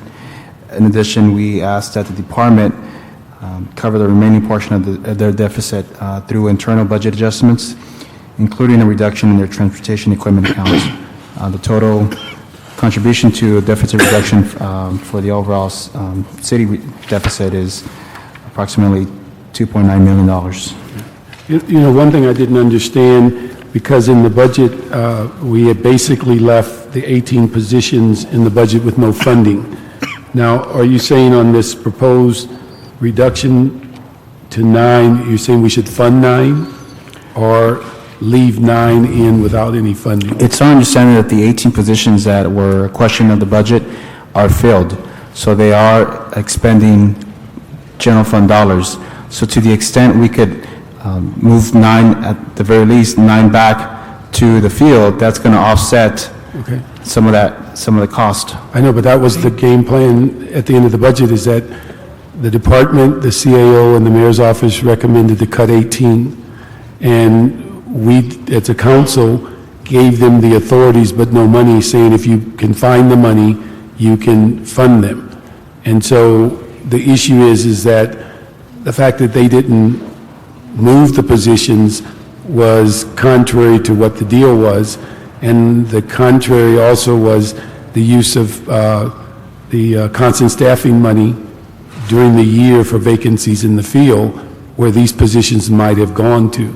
And so what we're still trying to figure out is, doing this favor, that we left the positions with no money, the fact that we're now saying we're going to add 9 positions where the 0809 budget basically gave no money for any of them. I'm just saying we're now saying we're going to add money for 9 positions that were not in the original budget? I think what we're And saying they're is sitting here that, with a $6 million deficit? I think what we're saying is that the department has been expending funds already, whether or not they were, these positions were authorized without funding, they have been expending funds already. No, but that's what we're trying to stop them. That's part of the deficit. And I think what we have in the report, at the very least, moves 9 positions back to the field, we hope. And I think there's some issues, and maybe you could ask the chief of staff here, that whether these positions are, and I don't know quite when they were originally cut, what you were going to do with the 18 positions, because I understand some of them are not fire certified, they're paramedics, and maybe you could explain to us what the original plan was. As a result of the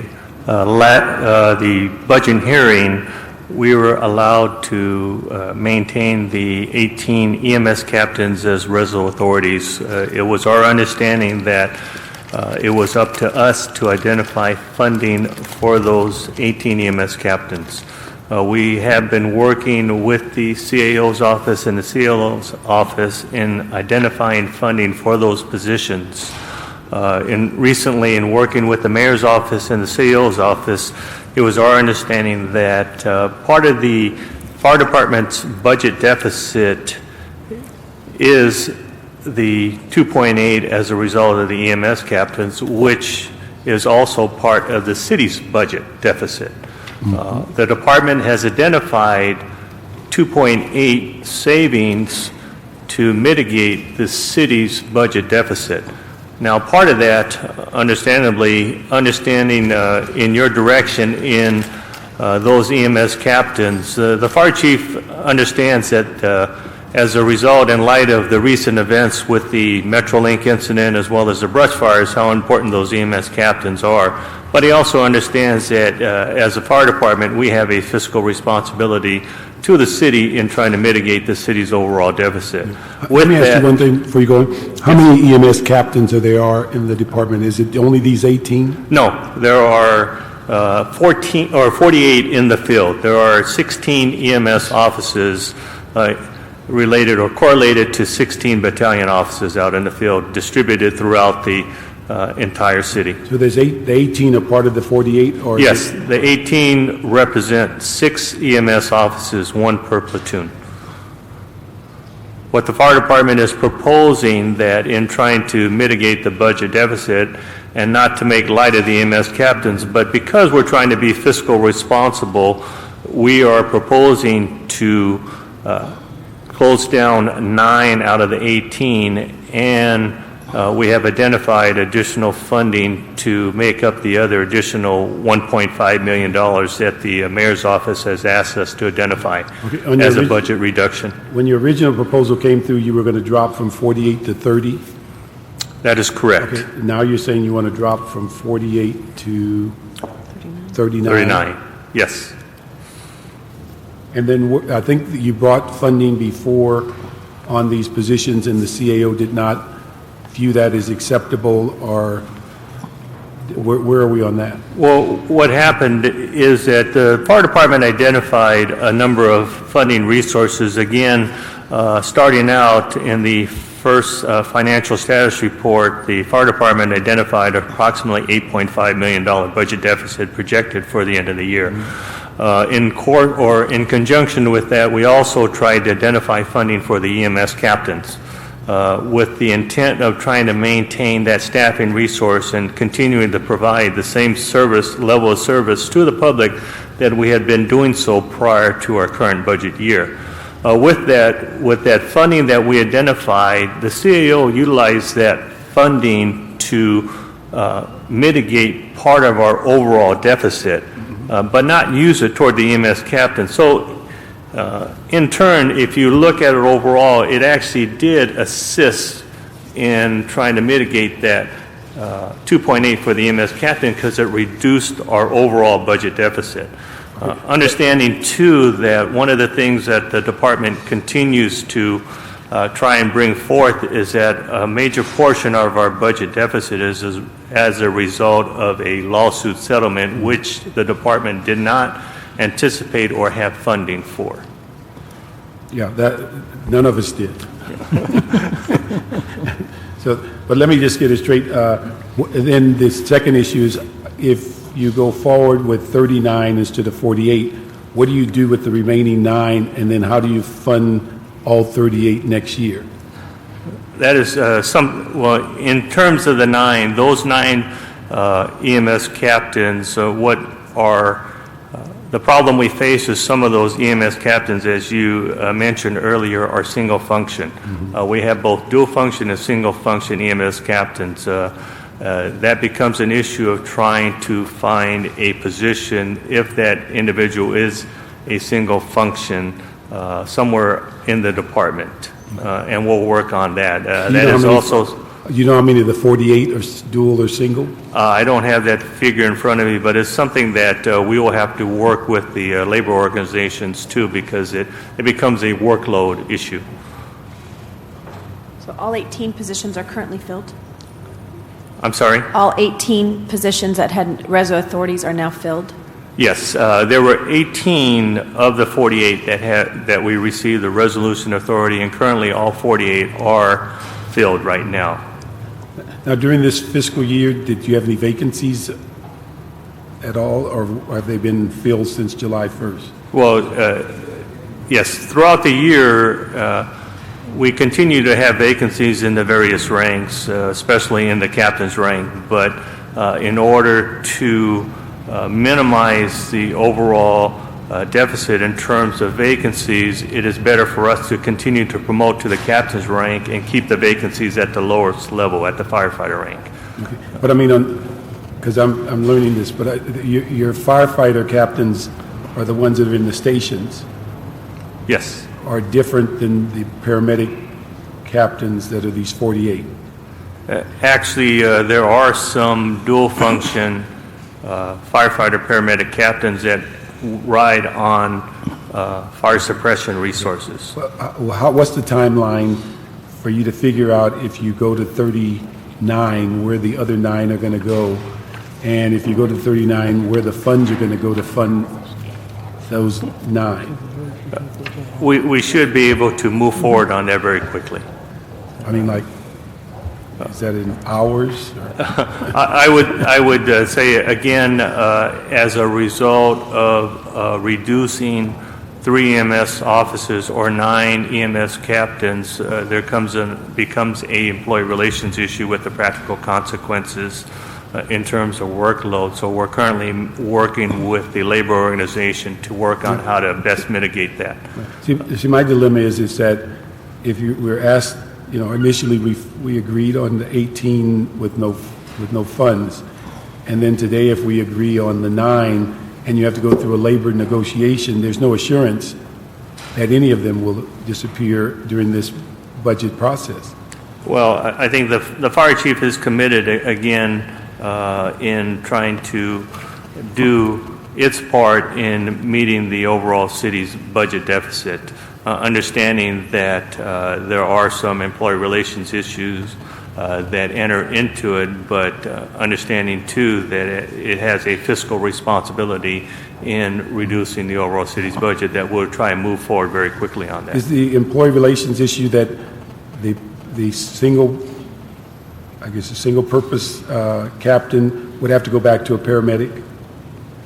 I think it becomes more an issue of how to evenly distribute the workload. You now have a reduction in the overall number of EMS officers that are working on a regular basis. So now when you remove a certain number of them, then that workload has to be distributed among those that are remaining. What was the plan when last year's budget came in with cutting 18? Similar, same thing. I mean, is that plan available? Yes. Yes, and that is the same plan that we're presenting to the labor organization. So that was that negotiated as part of the budget? When you made the recommendation to cut 18? It was presented, yes, in the previous budget.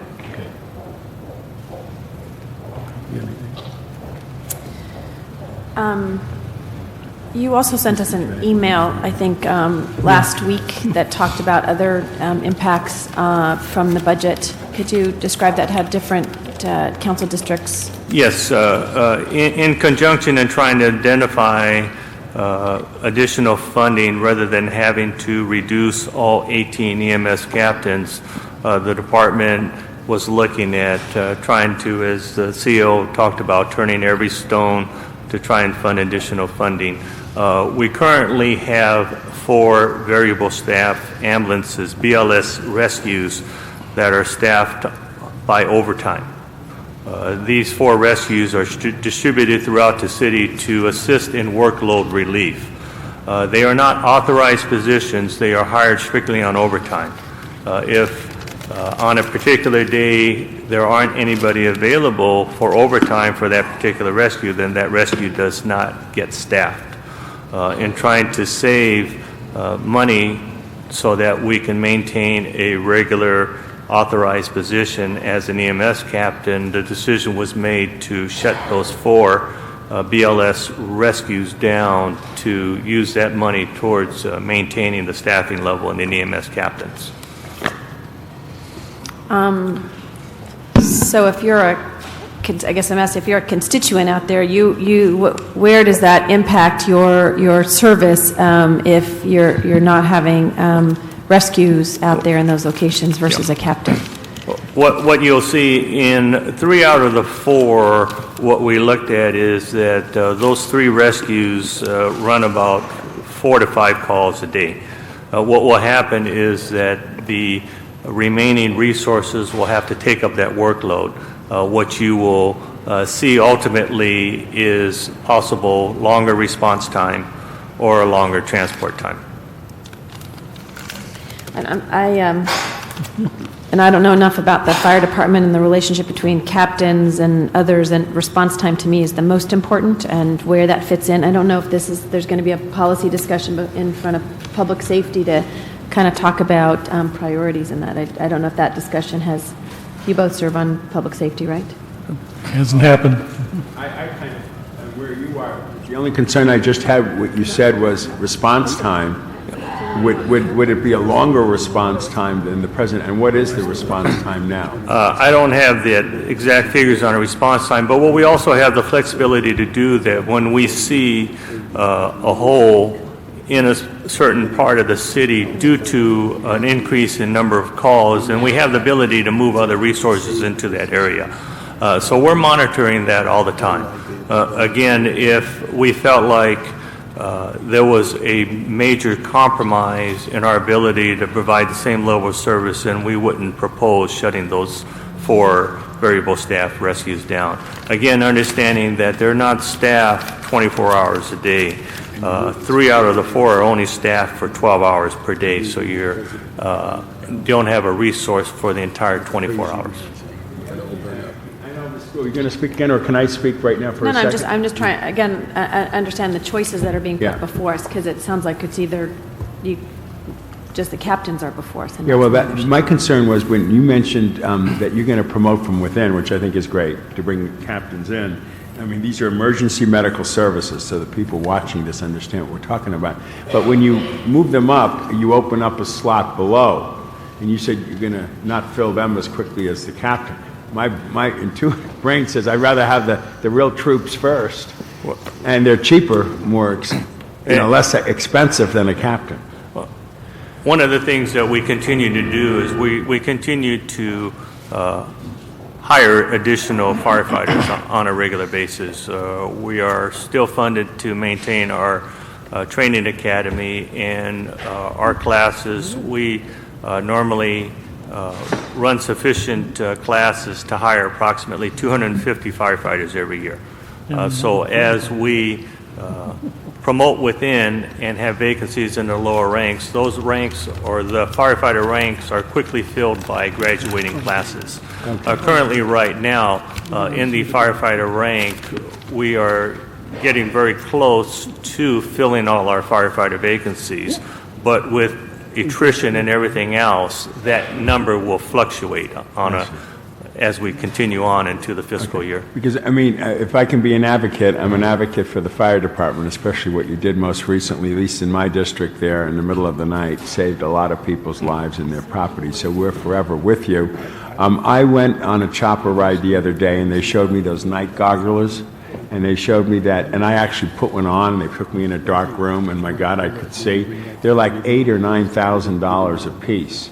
And it seems to me like a no-brainer that if we're going to fight a fire at night, like we did at the edge there of Mountain Gate, and save Mountain Gate and that whole area by working from about midnight to 6 in the morning, it's an unbelievable amount of great work that saved literally hundreds of millions, if not billions, and many lives potentially. Do you have that at all in your plans as we go through this rough period here to get those night goggles? Yeah, actually, we do. We have a separate funding source that we're working on. That is one of the items that our helicopter pilots have identified as something that they would like to have, and that is one of our priorities in terms of trying to find a funding source for that. Just one other minor thing. It's not minor, but when the Tenny Pierce issue came before us and all the issues we had to deal with, Chief demanded to have in his toolbox things that could work us forward in such a way that our relationships among everybody would be good. Do you feel we're on the right track with that? Most definitely, and again, I think that's why our EMS captains are so important. As you indicated, as a result of the audit, the fire department developed a professional standards division. In conjunction with that, we developed a complaint tracking system. With that, as we knew it would, the number of complaints have increased dramatically. A majority of our complaints also happen to be EMS complaints, whether they're patient care, proper protocols, or whatever. And the EMS captains are tasked with, as the first line supervisors, since they are the paramedics supervising, or the captains that are supervising the paramedics, they are tasked with initiating that investigation. So with that, they become very important. In addition to that, as you're probably well aware of, on January 1st, the new Firefighter Bill of Rights was implemented. And as a result of that, that has somewhat complicated our investigative process. And with that, that's how important it is for our EMS captains to continue to be able to do their job.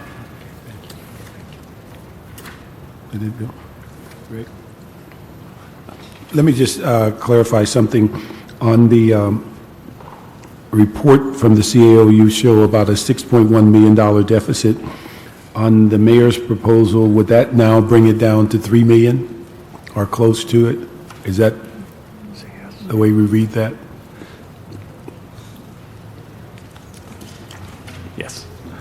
If this estimate includes the cost of those EMS captains, yes. Okay, but do we know the source of those EMS captains? What funding source is going to bring in that 1.4? Does that mean that they move somewhere else and we no longer pay the salary? Or just where does that source come from? And the other issue is, I always have to ask this, is that if you move 9 out of there, do the missing 9 become the constant staffing on overtime?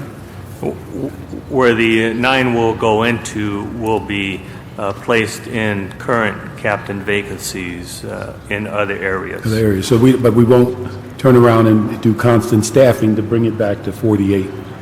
No. Okay. No.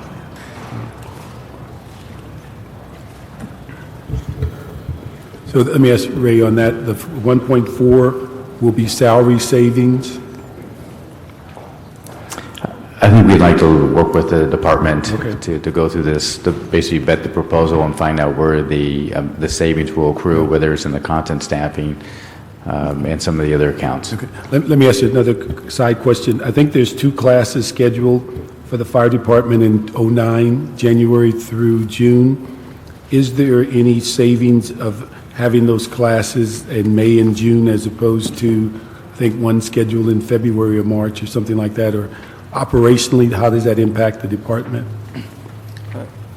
Because if we push it down further in the fiscal year, we only pay a month or 2 out of this year? I think what you look at, again, is with constant staffing, you run the risk of having to pay more overtime. Oh, yeah. So it would be more beneficial to continue to hire. No, as I'm we saying move. hire. I'm just saying, is the timing of the hire have any great financial benefit to move it down the fiscal year?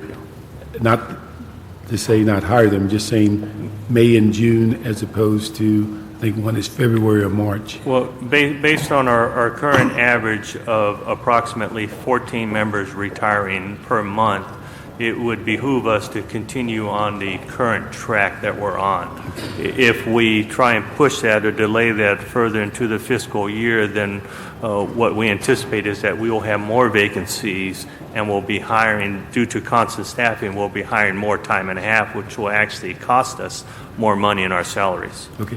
Let me ask this because, for clarity, if we could take item 21 and ask that while we're on the holiday break, to have the department and CAO mayor's office to get together and bring this to our first meeting in January at the Budget and Finance and give us what the true dollar figures are so we clearly know what we're approving and how much and what the sources are.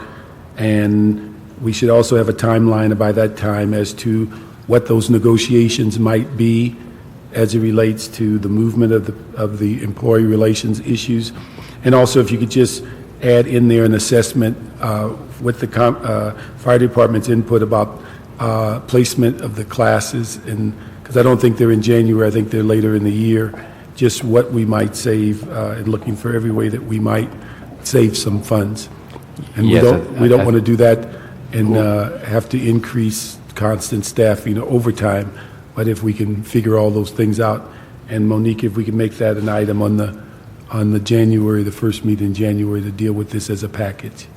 Okay, we can do that. Okay. There's also a related item for Fire Department 48A on the revenue page. Mr. Parks, if you want What's to. that now? There's a related item for Fire Department. Oh, yes, on the fire hydrants, number 48? Yes, 48A. Again, is that real money? Is that money that's going to be June 30th, or? In our request to the department for them to identify reductions, they did come back with a proposal to charge a fee for services that they currently do. And this is something that, again, similar to other revenue proposals, we'd like for us and the department to come back and show some progress made on these revenue proposals sometime in January. And at that time, if insufficient progress has been made, look again for other reductions in either in this department or other departments. Has DWP agreed to this? We have had initial conversation with the Department of Water and Power, and I think it just requires some more discussion there. Okay. Is DWP coming up? I think the department is here for, not sure if it's this item or a separate item.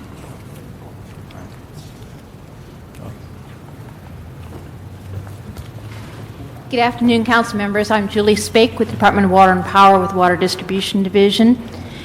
The water system and the fire department has spoken of this over time, from time to time, the potential of money passing back and forth between the two departments for the maintenance of fire hydrants. The Department of Water and Power maintains the fire hydrants.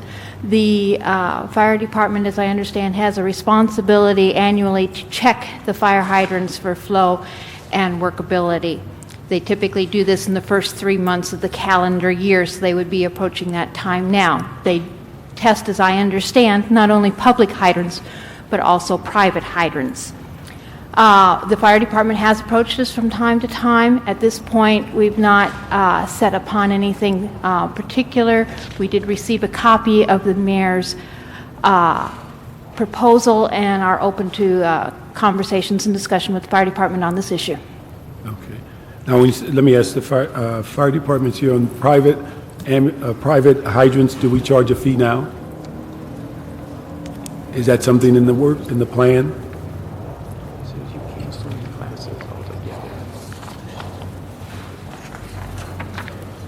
I'm sorry, could you ask that I question said, again? you mentioned earlier that you test the private hydrants as well as the public. Yes, that's Do you correct. charge a fee to the private?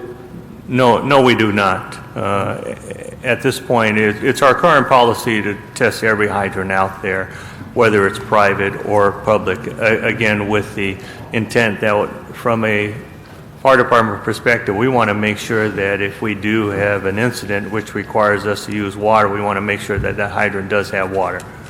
The issue, do we know what the percentage or is as far as the numbers of private and public? No, we can get that information for you, though.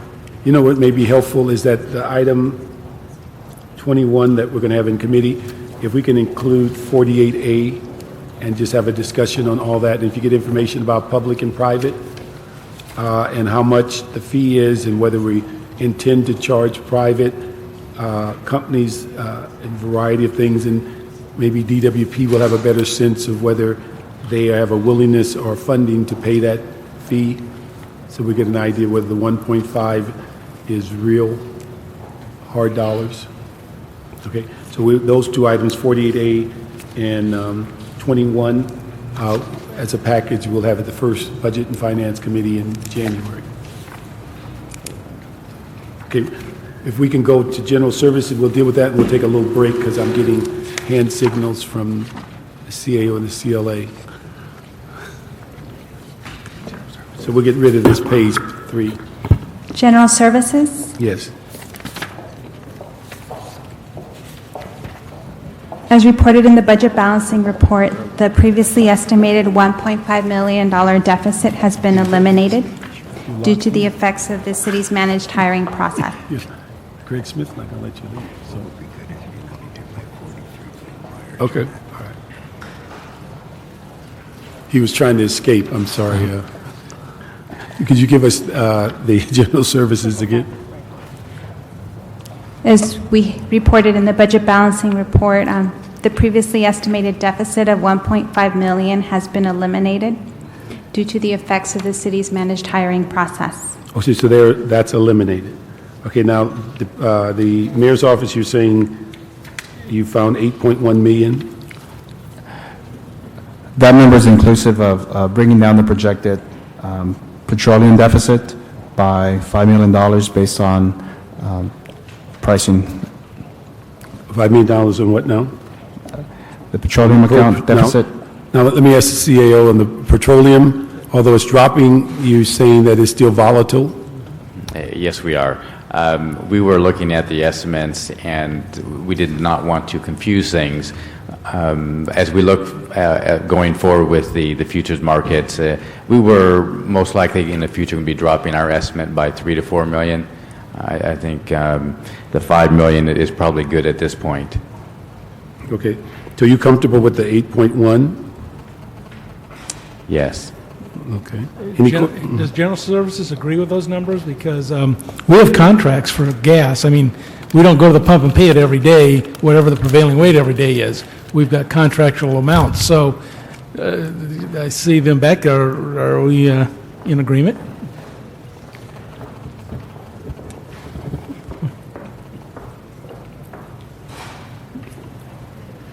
Good afternoon. Val Meloff with the Department of General Services, and yes, we agree with these numbers. Okay. Bet your life on it? I don't think I'd bet my life on much. I only do that with cops, don't worry. Someone's life. I think we're pretty safe. I was looking at some numbers from the St. Louis Federal Reserve Board, and going forward back basically through the summer, given where the economy is going, we might see some increases in the price per barrel, but we're still, I think, within a range that will bring these numbers down. Okay. Okay. Let me just say we'll move that item. If committee, if we could agree on page 3, items 16 through 22E, that we also move 21 and 48A to committee in January, discuss the fire department as a package. On item 20, that we also have that going to committee to deal with the penetration rate and the discussion as to the 10 positions and the cost, but we'd approve all others. And while with also that we'd approve 48A as it stands on the amnesty program, that will not need to come to committee, but we do need the CAO to give us the highlights of what that overall cost to implement that in May through July. And so if we can agree on that 16 to 22E with two items going to 20 and 21 going to committee, and 48A being approved with the CAO reporting back, and 47A approved, CAO reporting back, and item 48A as part of the package 21. We're going to take a little break. Mr. Rosendahl has to leave, so you have one item you'd like to bring up?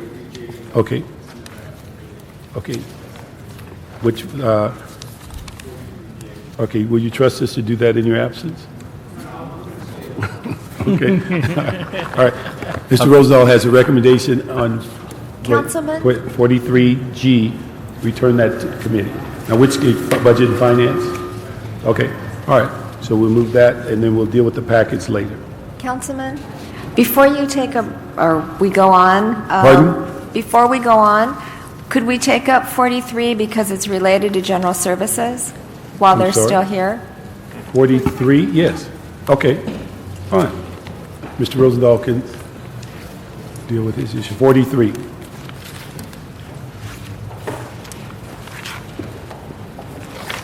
I think this is the mayor's office to make the presentation. Excuse me. As you may recall, in the budget proceedings for the 08-09 budget, we had included instructions that ultimately council agreed with as far as changing the ordinance relative to the sale of surplus property, where at the very least for this year, the proceeds of sales would go to the general fund. We believe that if we move on the items listed here, the surplus properties here, we could generate an additional 9.4 that would either go directly to the general fund or offset appropriations from the general fund. And given the fiscal situation we are, and although these are one-time solutions, we feel that for such a large gap here, a 9.4 would provide some benefit and some relief. Mr. Rosenthal? I'd just like 43G not to be acted on today and sent back to committee. We've been in the middle of some action in that, and I'd like to work with that first before some quick action takes place today. Let me ask the mayor's office, on these items, have you worked out with the concerned council members these particular properties and get the concurrence? Because, we've had this back and forth. Yes, there has been a lot of back and forth, and at the end, we just, I know the Department of General Services just recently went to auction on a number of properties, and that number of properties could have been more had these properties been included. We could have generated additional revenue. We feel that now is the time to really look at these properties and for once make some type of recommendation that we're either going to keep these properties or we're going to sell them. But I think given the situation where we're at, we'd like to, at the very least, for council to consider these properties. Let me ask, on the ones that you sold recently, was there concurrence with the local council district? Yes, there was. And let's just to comment a little bit on that, and I appreciate Mr. Rosenthal's position and so forth. Two of the ones that were approved, I'm a broken record, were about $7 million in my district, two of which, if I'd had my druthers keep and be able to do things, but I didn't, we need to do that. So I think that we need to have some serious conversations about everyone doing their part to help balance the budget here. And I know you have made some issues, Mr. Rosen. I'm not diminishing your issues. I'm just saying that as we look at all of these projects, that we have to really take some hard looks and some criteria from the mayor's office or others as to, what, if any, reasons there are not to sell those pieces of property, and it may be that some of those fit within Mr. Rosenthal's idea there. But I think we all have to do our part, and it's not that we were thrilled to necessarily sell them and do that. We agreed that it was necessary to do so. So I don't know how you pick these particular ones and others that you did not, but I think in each of the instances, we have to take the budget deficit seriously. These were identified because they had been deemed surplus. So they have gone through some type of criteria where they were looked at to whether or not they could serve as open space parks, as a library, and at the end, they were not. So So they went through that review already? It's my understanding that they have. And so they are surplus properties, and to the extent that they stay surplus properties, there is a cost associated with them in that, they're on the city's, the city is liable for these properties. They're not on the tax rolls, so they're not generating any property taxes, and so there is a cost for keeping them surplus.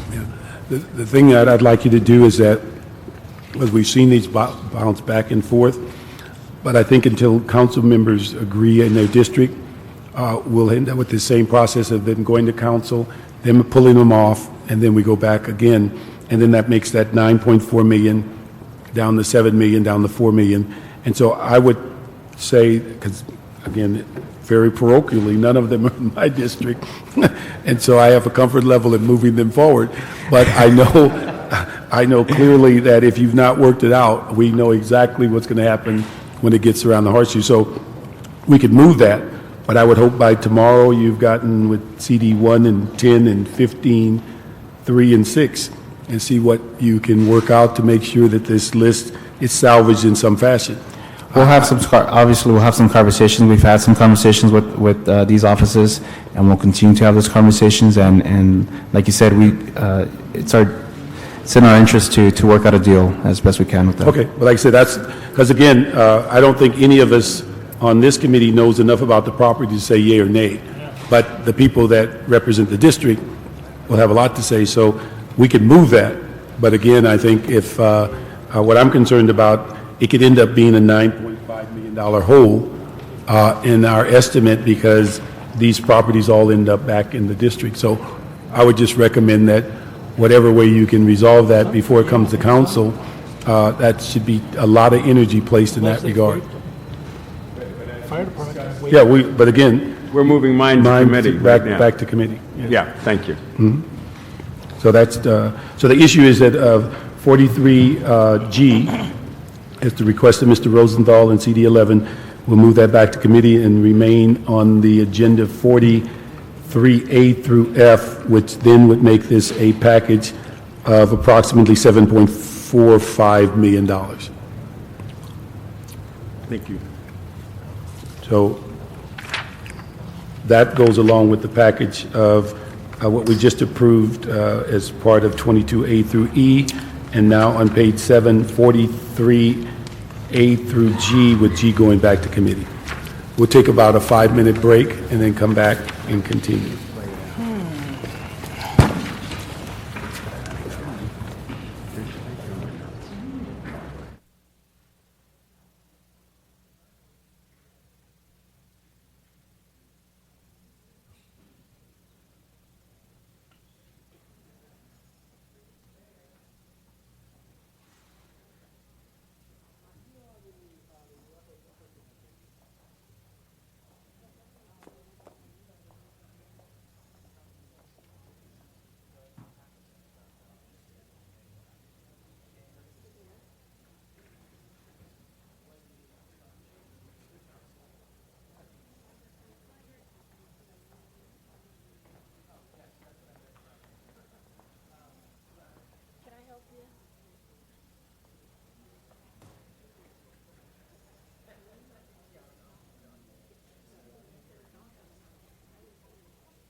Okay.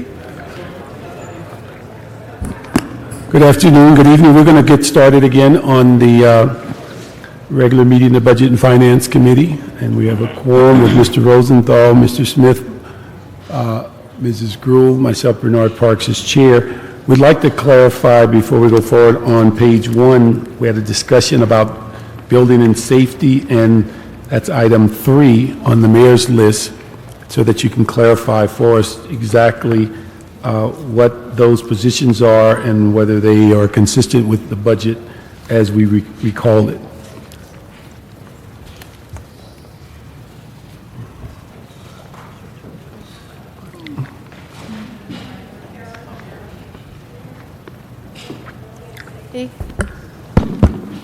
Okay.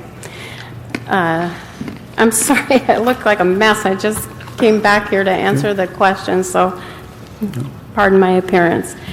I think there's some confusion as to what happened. We were actually, we cut 27 positions, 27 general funded positions last year. We had intended in moving 5 of those warm bodies into 5 CRA LA PACE funded positions. However, we didn't get the funding. It's an invoice type system. We told CRA that we wouldn't activate the program until we got the funding because we were worried about the impact on the general fund. We got the funding 3 weeks ago, so it's a good thing we never filled the positions because it would have been a drain on the general fund all along. We got the funding. We're now moving, instead of hiring new people or moving the people we shifted to the enterprise fund back to CRA, we're just going to take 4 more general funded people, employees, and move them into the CRA LA PACE positions. What would be the total number? Are you going to get the original 5 implemented in addition to these 4? No, it's the same 5. We never filled them because we just got the funding 3 weeks ago. So I held them vacant, and we cut 27 positions. I didn't have enough vacancies in general fund positions, so we shifted 10 of them to the enterprise fund because I didn't want to fill them until we had the funding in our hand. So it's 4 now instead of 5? There's 5 positions, and we're going to move a 5th one in by the end of January. We're just trying to select the right person to move. Okay, let me ask the mayor's office. We're saying there's 5. Your report shows 4. Does that show more allocation than what's presented there? You want me to answer it, Ben? Yeah. I'm sorry. We moved these 10 people to the enterprise fund. We were going to move them back from the enterprise fund to CRA LA PACE funded positions. That's 5 positions. And we were going to, because of the budget constraints this year, we moved 4 general fund people into 4 of the CRA LA PACE positions. We're going to move 1 enterprise fund person back to the 5th position, but in light of the budget challenges, we're going to just take another general fund position, which happened, our decision happened after we gave the report to CAO and the mayor's office, so there'll be an additional savings above and beyond what we're showing now. But let me ask, Ray, when we did this in the budget, didn't we take that savings of those dollars and count them in the budget already? No, because we cut 27 positions, and instead of moving them into CRA LA PACE, we moved them off the general fund into the enterprise fund and left CRA LA vacant. And we never got funding for those positions until 3 weeks ago. But that's what I'm asking Ray, what it reflected in the budget, that CRA was going to put $317,000 direct cost in the budget and $44,000 indirect cost, but that was part of the 0809 budget. So if they didn't do that, we're now recapturing these same dollars. So is that a double count? It's quite possible, and that was just my question to Matthias, is whether or not we had actually accounted for that as revenue. And I don't have that answer today, but we need to follow up on that. Okay. I think we did. Yeah. Because here this basically is pretty clear. Restore funding on 5 resolution authorities, and they give the specific amount. And so it appears we've counted that once, and now we're counting it as a reduction or as a benefit to close this gap. And so somewhere that money was accounted for. Yes, I think this is something we're going to have to report back to you in January. Okay, all right. So that item on page 1, number 3, we'll hold that in committee on January. We'll deal with that so we can resolve exactly what happened regarding that issue, and number 47 in the council review of budget book.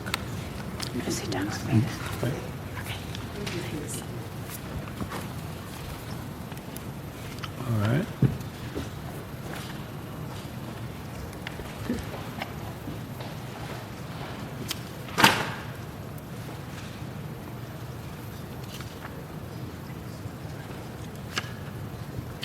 Okay. Can we make a jump so we can handle the department before Mr. Rosendahl has to go on the Police Department 31, and then we'll go back in order?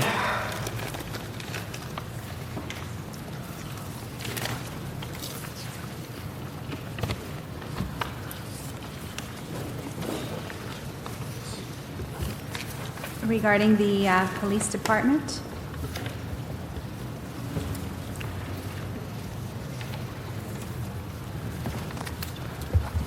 In the budget balancing report, we projected a remaining deficit of $1.3 million.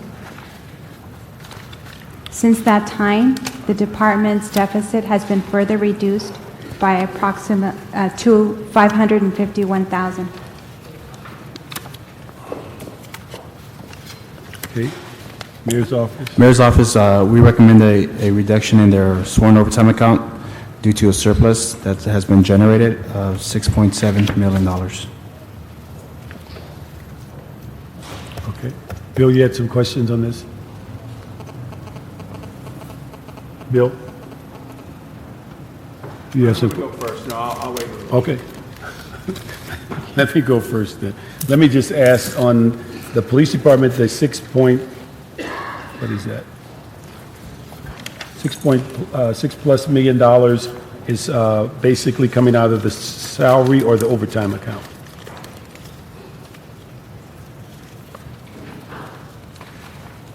I understand it's the overtime account, sworn overtime account. One overtime, okay. And then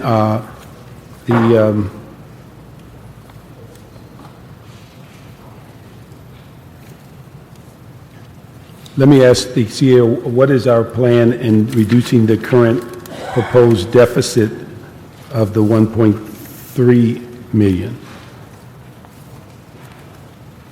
Or the 500, depending on, or the 551,000? How are we dealing with that?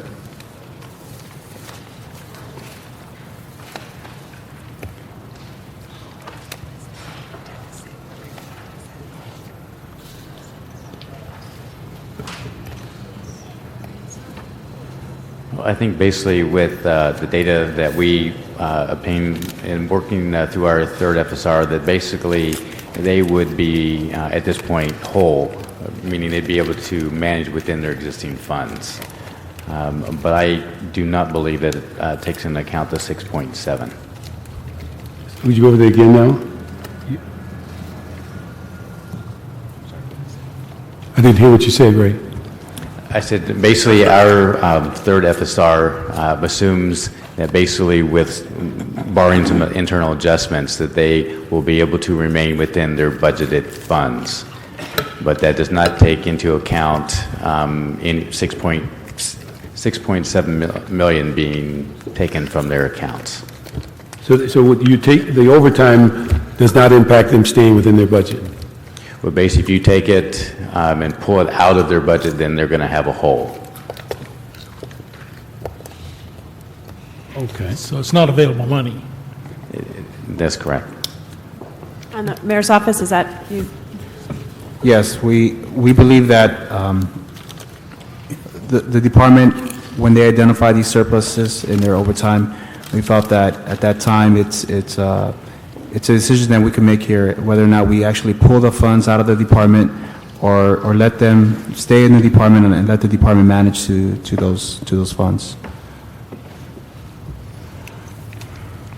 But how would we continue to fill the the deficit on the mayor's letter if they kept it in their funds.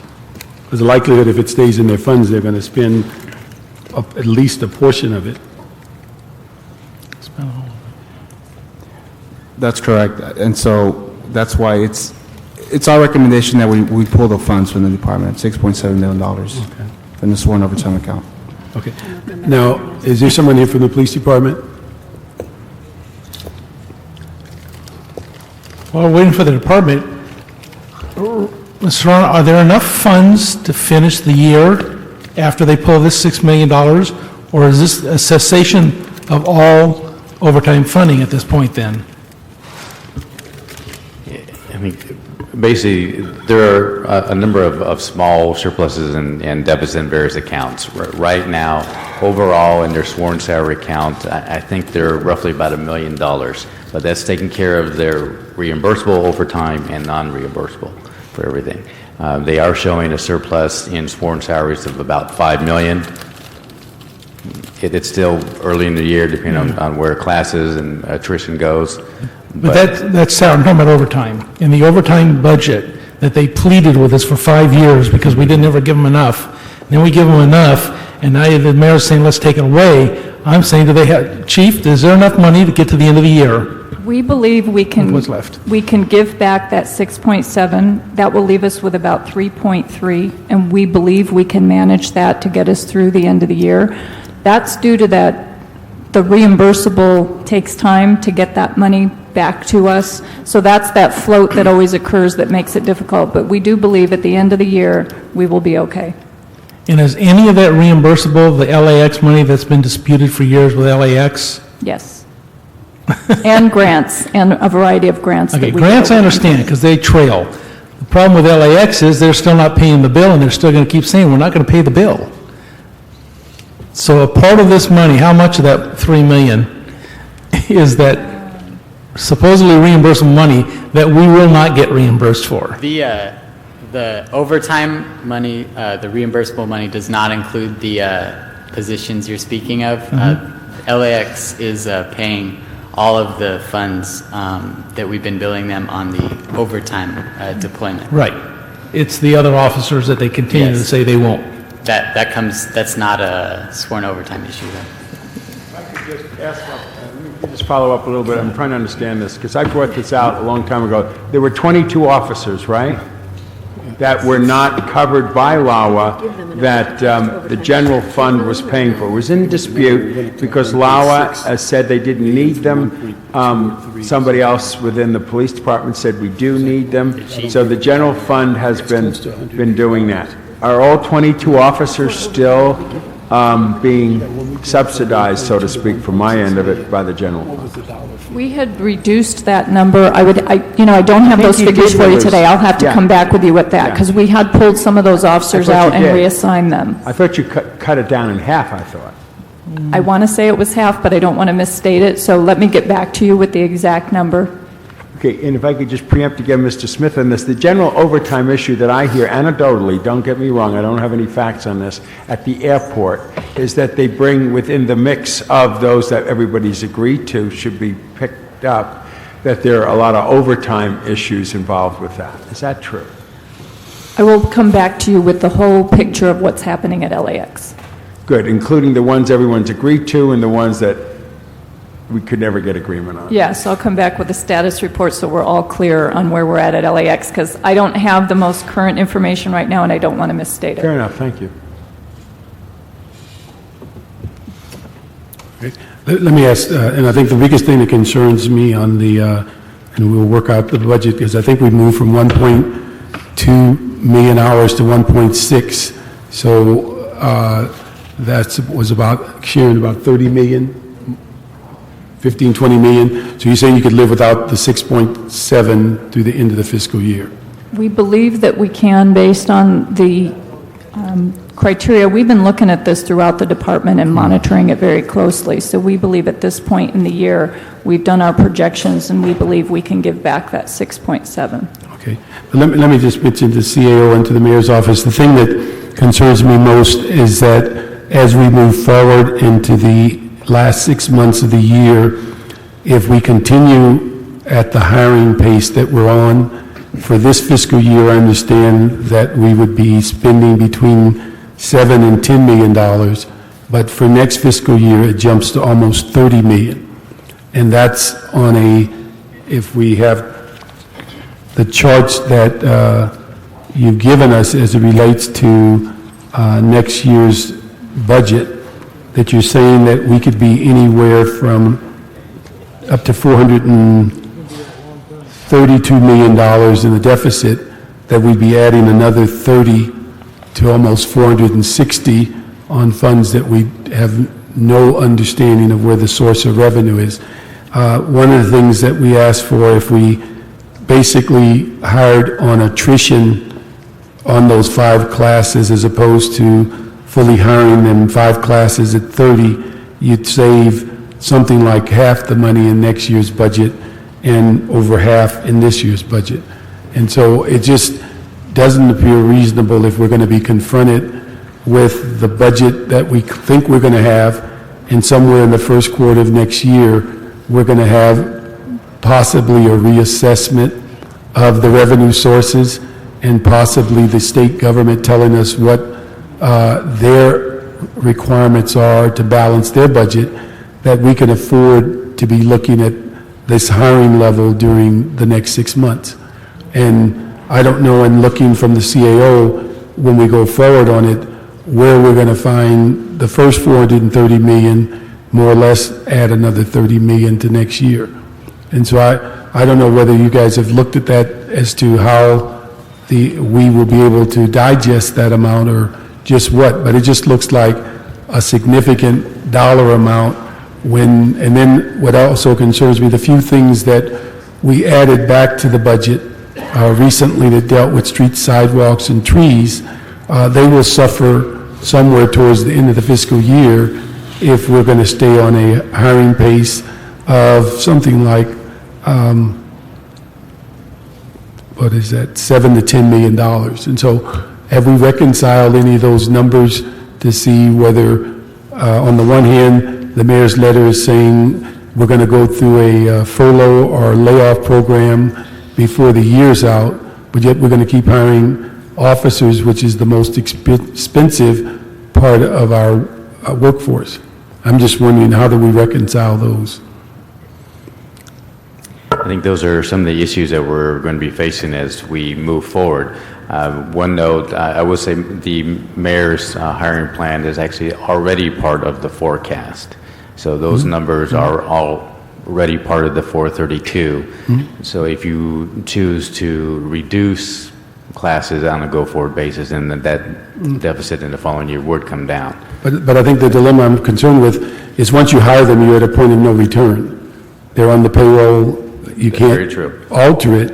And we know 3 months from now, just as you sat down and reevaluated the revenues of the last 60 days and found $20 million less revenue, and then since last week voting, you found another $6 million short in revenue, yet we are moving forward with a point of no return of hiring, which we also know is the very thing that's creating the structural deficit, is hiring people. So again, I don't quite understand how we reconcile these issues of saying, on the one hand, we're going to lay people off clearly during the next 6 months, but we're going to hire more expensive people and put a dollar figure into next year's budget that we have no idea where the resources are going to come from.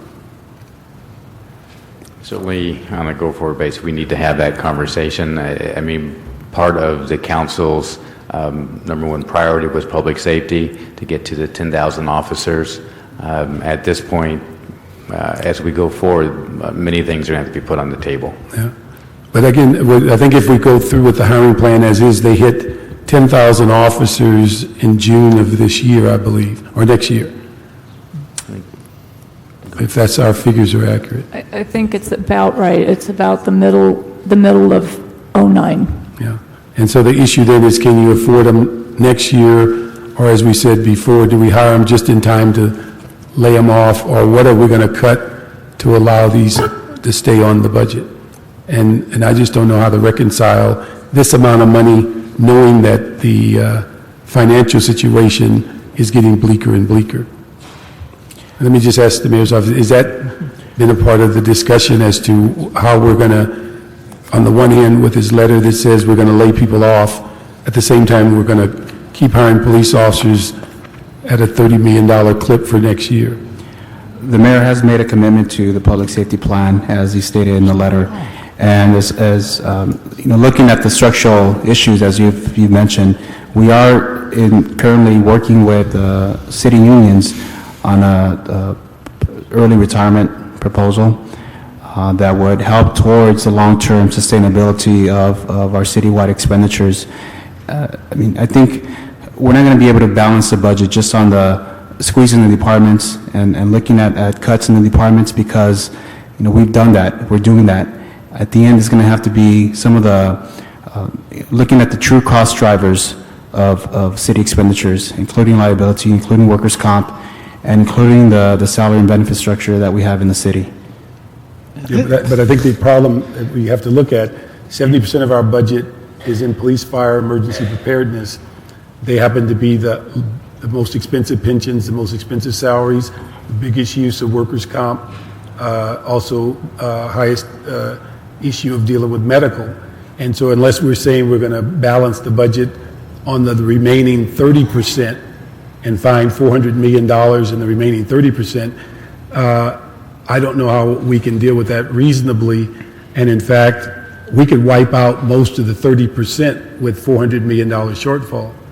And so I think what I think we have to hopefully get back in the discussion is all of these support functions that allow police officers to do what they're doing. If they disappear, who's going to do them? And so I just would hope that as, before we get past January, which is a class that's already going in, that we can have to have more than discussion, because I just don't know financially how we're going to be able to pay all that. It's just not enough money. And unless, like I said, we're going to take $400 million, $430 million out of the remaining 30% of the budget, I just don't know how you survive. And we can wipe out probably half of the 30 some odd departments in order to reach $400 and some odd million. So I would hope that we can have that serious discussion before February, March, and April classes get in, because every one of them is a point of no return. And Councilman, I may be out of line, but if I could just add that I would hope that the police department and the fire department would be viewed as an investment in the city and not just a cost. I understand the discussion has to happen. I think it is an investment, but it's a huge investment, and I understand that you've got some tough decisions, and I sat through the majority of this committee meeting today because I understand it's impacting everybody in the city. So we don't come to this lightly either. So I would just say that we do need to look at it in the context of where we fit in the cities. We agree with you, but also it's an investment on parks, investment on infrastructure, an investment on libraries. Every one of them is investment. And depending on the special interest group, they all think they're more important than the other. No, I understand that, but the double-digit crime reductions that we've had is in great reason because we've been able to add cops to the department. So whether we can continue to do that going forward all needs to be part of the discussion. So I look forward to that. But the heart of the discussion is, can we afford to sustain it any longer? You've done a magnificent job, and I don't discount that one bit. And to the mayor's office, we bought in, the council bought into this 5 years ago when we started down this road, and everybody said, we want to do this. The world's changed, not over 5 years, it's changed in the last 3 months. The question is it sustainable anymore? Can we afford to do this anymore? Or take the gains we've made and declare victory and just call it time out for now, and then continue hiring more later on? Sustain the department where it's at the moment, but look at growth in a later time frame when we can afford to get back on that track. I just agree with Mr. Parks. I don't know if we can sustain it any longer at this very moment in time. I really don't. Anything? Bill?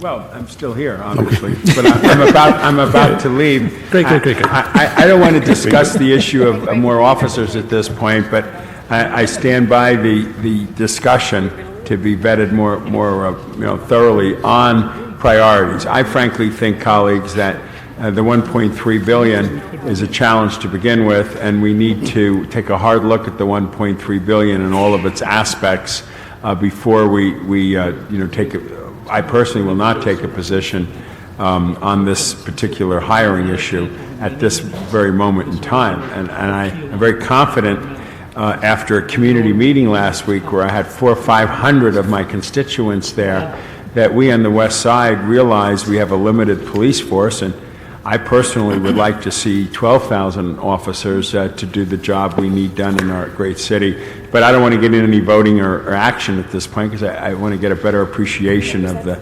$1.3 billion and how we're moving forward with that. No, we're not going to vote on this, but I'd like to see if we could, we'll move the item of the 6.7 million that's in the recommendation in the mayor's report, and we ask the CAO and CLA to continue working on the current budget deficit within the department. But we also ask that the item that deals with the hiring for next year, that we bring that to Budget and Finance in January so that we can discuss that as an individual item. So we're not acting on the 6.7? No, we're going to move the 6.7. Okay, all right. Okay. Yeah. Sorry. Okay.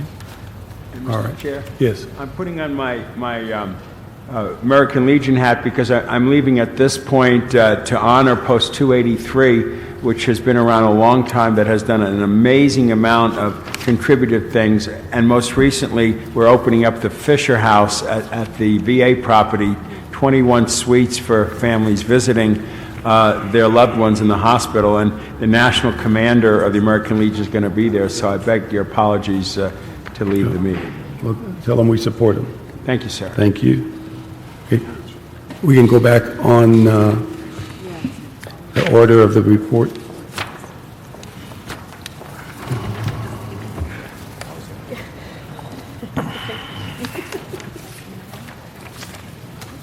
It's an investment.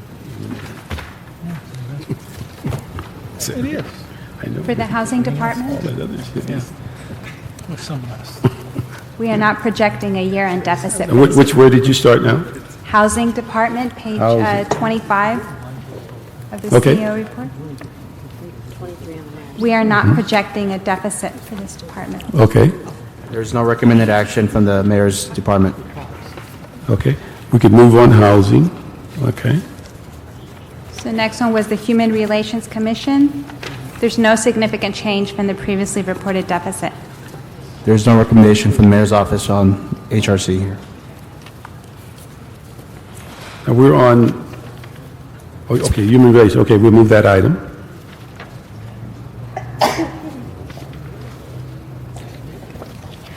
For the Information Technology Agency,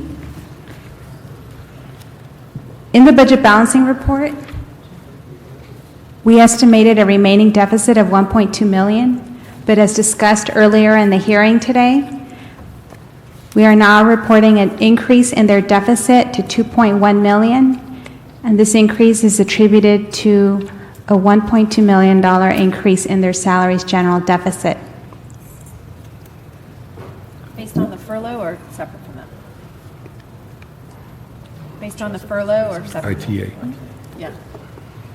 Based on the furlough or separate from that? The initial $2 million deficit was attributed to the furlough reduction, yes. Could you explain on page 26, paragraph 2, the issue of the limited blanket exemption? I wasn't aware we had such a thing. What did that do, and why did we allow that to occur?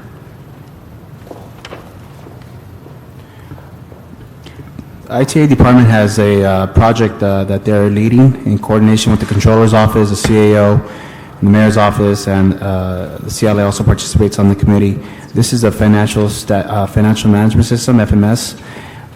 They requested a partial or a limited blanket on freeze to fill these positions, knowing that they would have to, in most cases, promote people from within the department that would then create vacancies that were still in critical positions. So we allow them to move forward on filling the FMS-related positions and also allowing some limited backfill authorities for the vacancies that would occur. Okay. And then let me ask, what do we perceive is going to be the strategy to get their budget below their, to reduce that deficit in the budget? Do we have any strategies with them? Is ITA here? Yes. Good evening. Laura Ito with ITA. First, let me preface my response by saying the department is committed to living within our resources for this year. We will not be here with a deficit. We are really trying to manage our overtime usage right now. The projected salaries deficit is higher than what we're currently projecting. That deficit built in some more optimistic hiring than what we've actually been able to implement. Our deficit is about $400,000 to $500,000 less than that for salaries general. So you're saying what, that it's your 1 million instead of 1.5?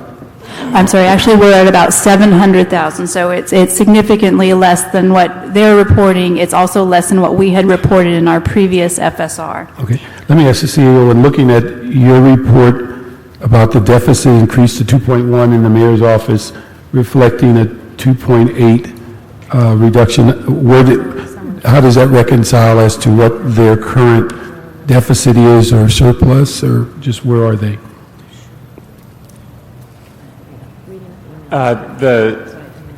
The mayor's reduction of 2.8, it includes the elimination of the deficit that was reported in our budget balancing report of 1.2 million and the transfer of 1.5 million from the surplus funds in the communication services account.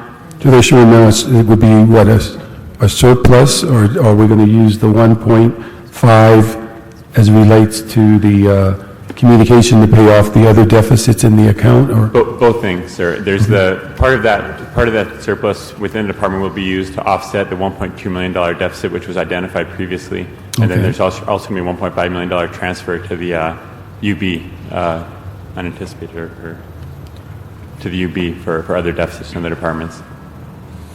Okay. The department could probably explain a little bit more, but it was our understanding that they had identified about $4.5 million or $4.6 million in the communication services account, to which they can use some of those funds to offset the deficits that they were being identified in their departments, and that's still leftover funds that can be transferred over to cover the general fund deficit. How is the anticipated hiring of 26 new people going to impact the deficit or the current financial structure? As Laura just mentioned, the ITA has reduced its hiring plan. I think the current plan, the more recent report, not included in this report, is about 10 people to what they're anticipating to hire. 10 instead of 26? 10 instead of 26. The 26, the costs in this report that are reported in the CEO's financial status report that's before you, the cost of hiring those people was going to be about $2 million for the rest of the year. That has been reduced. I don't have the numbers in front of me, probably at least by 60%, or if not more, as a result of the updated hiring plan that they presented just a few days ago to us. Our current salary deficit is projected to be just under 700,000. Okay, and you'll be able to resolve that by the end of the year? Yes. Okay. And what about the other accounts? We will live within our resources for all of our accounts. All right. Any question, ITA? Okay, let's move to the next item. Mr. Park? Yes. I'm sorry. Remember, item 45 is also related to ITA. 45. Fiber optics there. Okay, this is just a ongoing payment from earlier in the budget? Actually, this item here is related to the sale of fiber optics to the Department of Water and Power. In our adopted budget, we have already received $5 million on this sale. That was, I think, recognized in 07, 08. This would be the balance of that sale. It would still require council action to finalize the sale. So right now, what we're asking is that, for the purposes of identifying ways to balance the general fund, this is one of those items that would come back to the council for final approval, but which we would like to have on the record as a budget balancing option. Okay. Was this also part of 0809 original's budget? No, it was not included in the revenue projections for 0809. So this would be, once it does go through the appropriate council committees and actually get recognized, this would be new revenue for this fiscal year. Okay, so what is our timeline that will be coming before the council? Approximately January. The report is actually being drafted as we speak. Okay, January 09. Okay, we'll okay that also. Thank you. Next item. Library.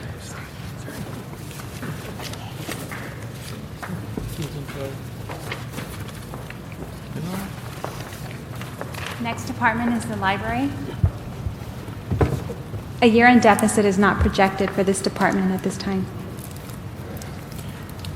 Okay. The mayor's office recommendation is a reduction in the library fund of $394,000. This would have the library would still have the discretion as to where this reduction would come from. It could come from reduction in contractual services, equipment repair, book binding, operating supplies, or printing and office supplies. But it would be the decision of the library department to make those reductions. Okay. We'll move item to the library.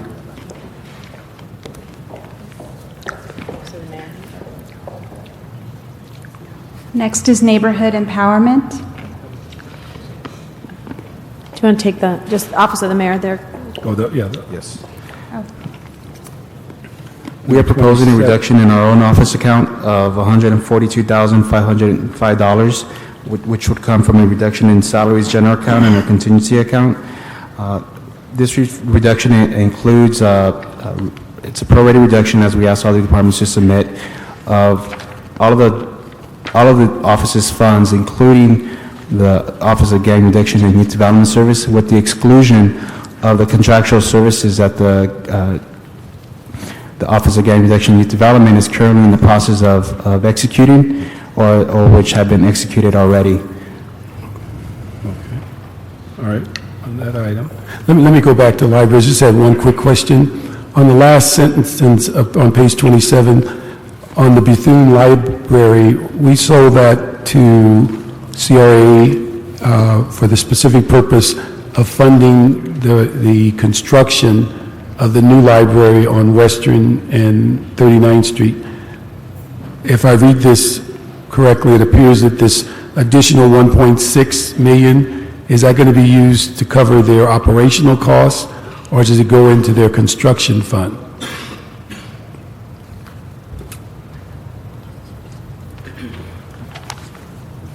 Jackie Wagner, CAO. The additional 1.6 will be appropriated to the library fund, and it'll be used for their operating costs. It was determined that the monies, the additional revenues, would be insufficient to build a new library. Wait a minute.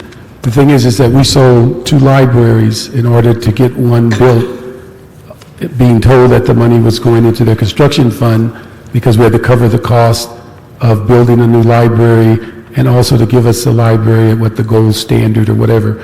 But it was never intended to go into operational costs, or else we would have made a suggestion that the money be split if we had a sufficient money to pay for our construction.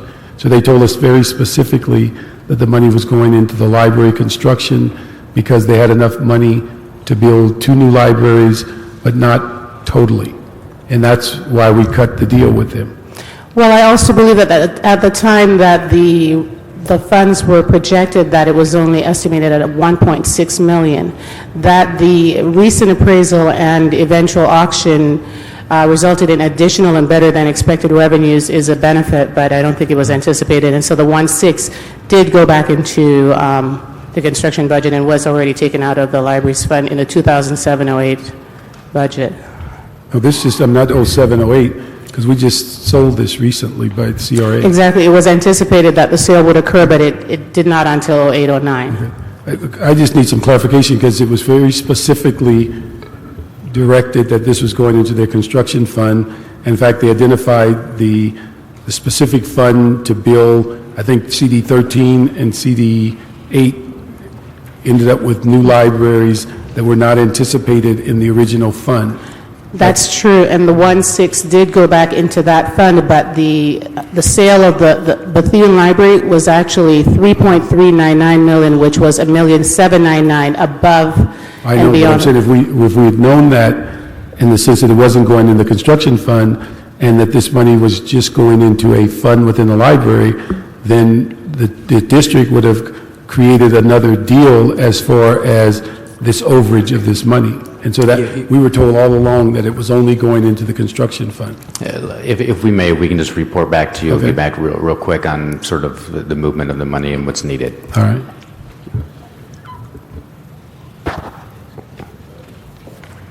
Okay, the next item. Next item is neighborhood empowerment. We are not projecting a deficit at this time.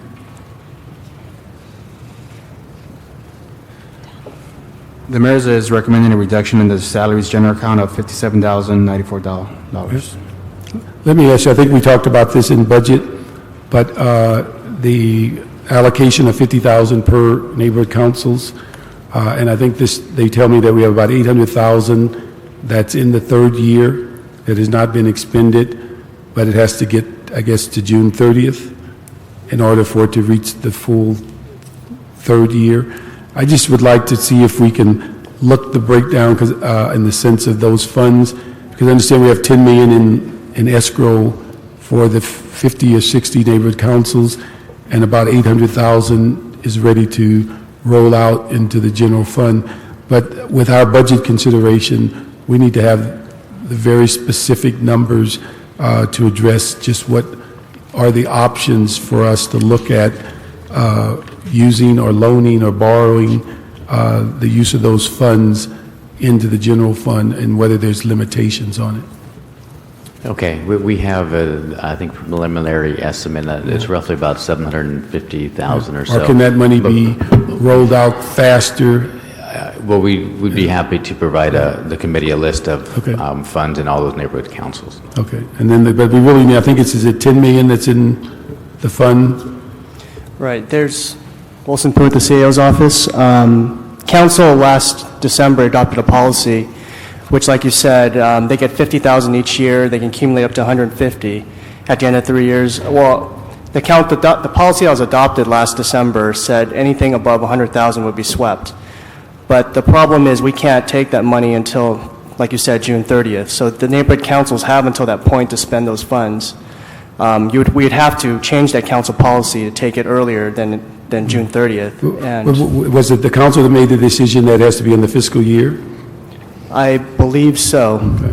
All right, if you could give us some background on that, because I think that's a whole lot of money that's sitting in accounts, and particularly if there's almost $1 million that's close to being swept, so we have some idea what the timelines and on that issue. Well, and they gave me an updated report, which included November expenditures, which there's currently, if we reverted the money now, it would only be $460,000. So, and in addition, the money that reverts goes into the $50,000 we appropriate for the following year. So if we take the money now, we'd have to come back July 1st and give them more money for the $50,000 they get to start the beginning of the fiscal year. Okay, but I'm saying the issue that how much, because the dilemma that we have is that if they're only spending their third year money and not spending first and second year money, then that money just sits and sits and sits. Correct. And they're spending only the third year, which is not what the intent of the fund was, nor is it beneficial that we have millions of dollars that's earmarked and not being used.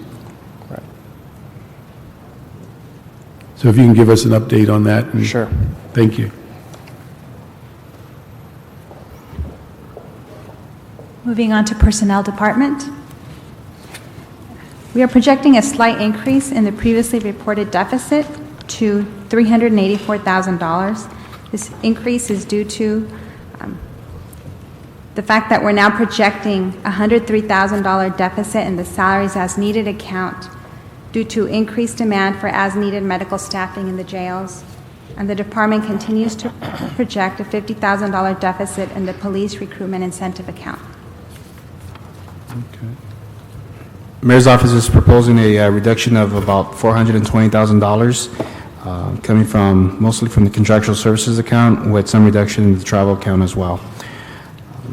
The department has indicated to us that this should not impact the current service levels, but if additional or extraordinary training is required by the city departments, that those departments would have to identify those funds for that training. Okay. CEO, how do we reconcile, we show a growing, slightly growing deficit, and yet we have found $420,000 that we can reduce out of their department? I think here again, this is a situation where we had some previously reported numbers, and with the mayor's talking with the department sort of dug deep and came up with some savings. Okay. Let me ask also the CEO on the It's very delicate. on page 27 AA, do we have a cost of those contracts for the medical?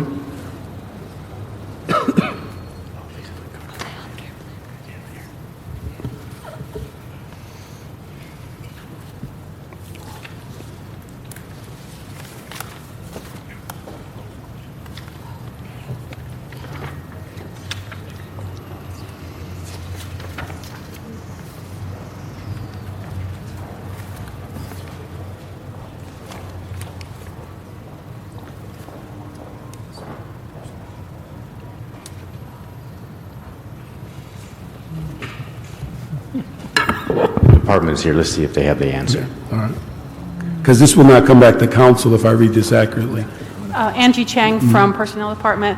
The money for those contracts has already been budgeted, and it actually came out less than we had projected. Yeah. That money, the difference was returned as part of the beginning of the fiscal year. But what is the annual I don't amount? have it in my head. It's a little over 300 million totally. Per year? Yes.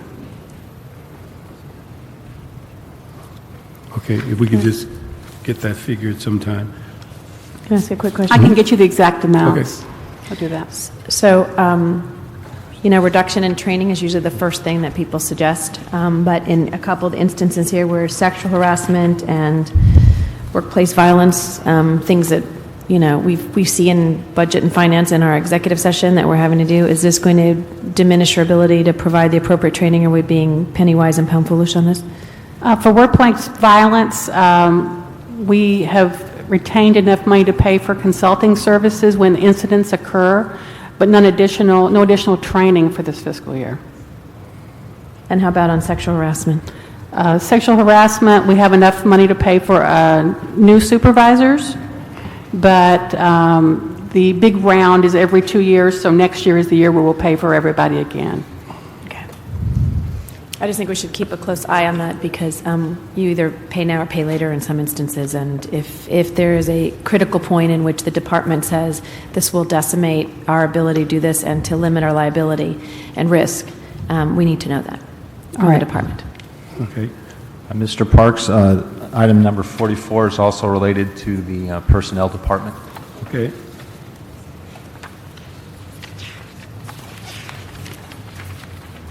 These are the savings based on the fact that we have less employees? Exactly. Due to our managed hiring process and the fact that we do have less employees, these numbers account for lower payroll. Okay. But those are real dollars. Okay, thank you. On page 4, we'll approve 23 through 29B, and as part of ITA's 25A and B, we'll approve number 45, and as part of Personnel Department 29A and B, we'll approve 44A and B, and also on 26, library, we have a report back dealing with the additional $1.6 million increase in sale.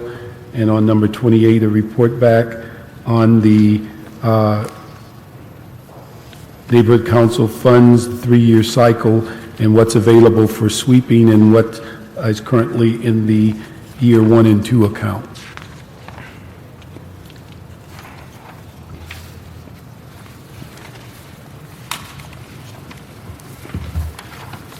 Next department.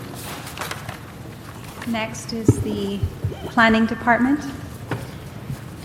Well, we're not projecting a year-end deficit for this department. The department has raised concern over the increase in their case backlog. To partially address this issue, we're recommending a transfer of $100,000 from salaries general to contractual services to provide the funds needed for contract labor. Did we already do that? Is this for the EIRs?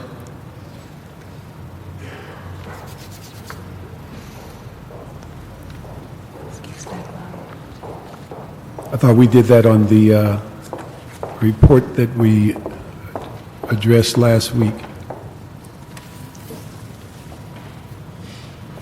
Council members, Eva Yuan McDaniel. Yes, this was the same approval that you did last time, but because the $100,000 was included in the mid-year financial status report, so this is the CAO's action to actually move the money over. Okay. And this is for the EIR. Thank you. And then the mayor's office found through general prodding $178,000. It's not fund money, it's money that we recommend that be reduced from their salaries general account, though we do acknowledge there may be an impact in service relative to updating the community plans. Okay. Now, the thing that I think all of us would be concerned with is that we've pushed the general manager for a reorganization, and we pushed to ensure that those general plans were going to be funded on a 10-year cycle, and we have been waiting for a review of the fee study. So I just want to make sure that 178 doesn't cause them not to hire people on projects we're all waiting for. The planning department will focus on the new community plan program, case processing, and also the EIR review. And the 178 will not impact that. All right. Okay, we'll move item 30 then. Next item. We've already handled the police department. 32.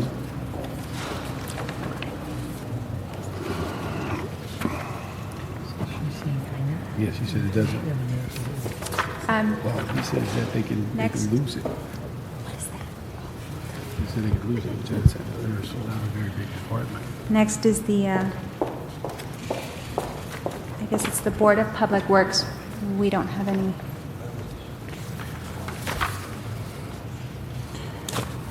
We're not identifying any issues for the Board of Public Works. In the mayor's report, we identify reductions of about $425,000, 425, 458 to be exact. But we recognize that there was an error in the fiscal year 08-09 adopted budget for the Office of Community Beautification and Contractual Services count. And by backing out that error, we have a net of $397,800. Let me ask you, what page is your Board of Public Works? I lost it here. 31? Is it what? We actually didn't reference the board in our report. Okay, all right. We weren't projecting a deficit. Okay. So the thing is that the mayor's office is saying that there's about $397,000. Okay. Any questions on? Ms. Sarani, you agree with that? I mean, that's a big chunk of change for them to find all of a sudden. I think it's our understanding that part of that money is funds that was discussed in our budget balancing report. So I'm sorry, I don't have the detail in front of me. Mr. Gibson, Commissioner?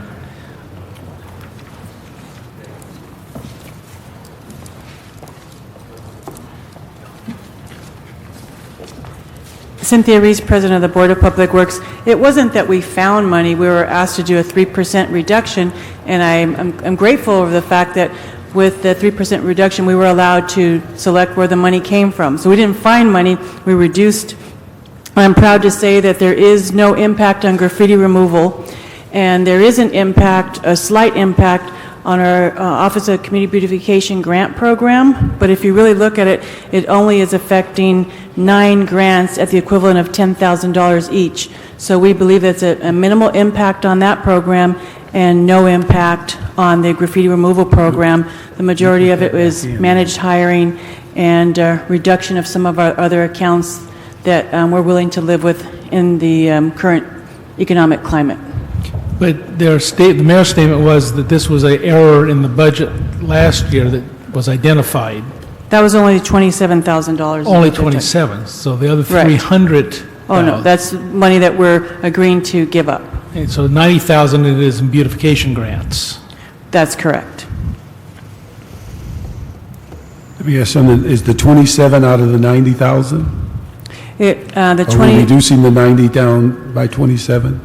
no, it would have been 120,000 minus the 97 brings us to 92. Okay, so how many that- grants we're not going to be able to give, what, 3 grants? No, 9 grants at $10,000 each. So we believe that's a minimal impact to that program. So we're not going to give 9 grants? That's correct. What number will we give?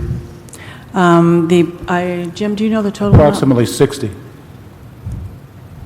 So it's still a vital program, giving 60 grants to the community. So we feel that we can live with that.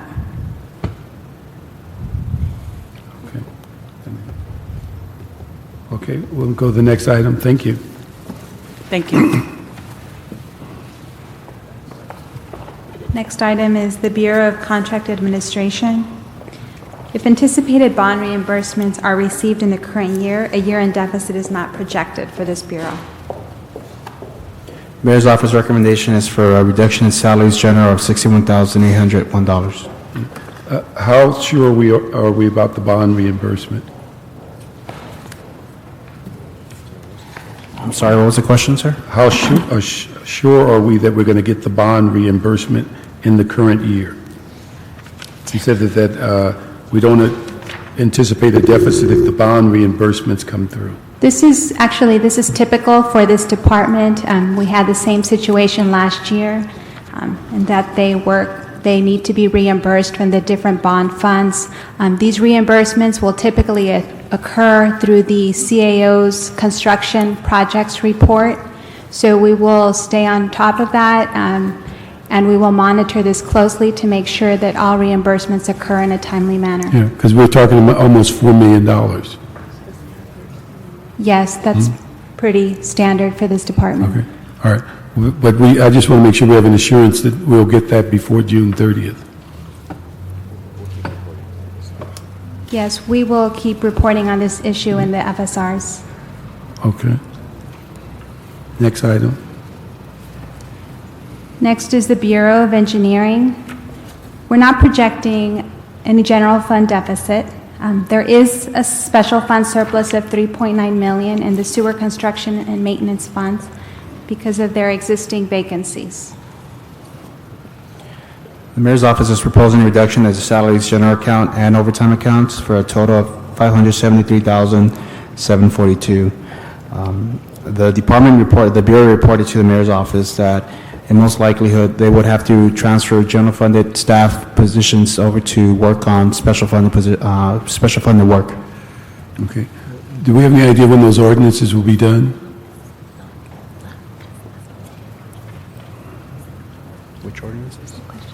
Which ordinances? In the second paragraph on page 31, there's 2 ordinances they refer to, I guess, to establish 2 off-budget funds. Robert Katamatsu from the Bureau of Engineering. We're working with the City Attorney's Office, and they should be forwarded fairly soon. I mean, like, is that timing? As the CAO report requested at mid-year, so we'll be submitting it up at that time. What's that now? For the mid-year report? Okay, that's within the next month? Yes. Okay, because the thing is, if we don't have those funds, how much money are we impacting? We're still doing an analysis on the privately financed program, which is another recommendation in the CAO report. Once that's complete and we compare the the cost of the program and the revenues collected for 0708, then we can decide exactly how much money can be taken from the fund to reimburse the general fund. Okay, so we'll have all of that within the next month? For the mid-year, yes. For the mid-year, okay, thank you.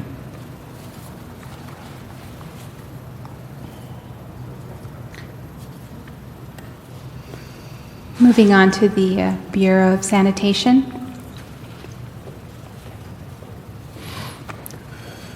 The Bureau is projecting a special fund surplus of $2.5 million, and this is mainly due to sewer construction and maintenance fund-related vacancies.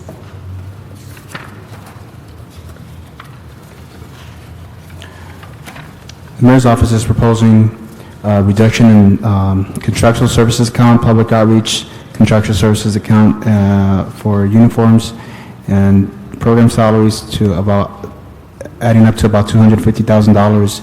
Additionally, we feel that the department can adjust the cap rate attributable to the citywide facilities recycling program and in turn produce $1.3 million that would go towards the general fund deficit. What are you increasing that cap rate to?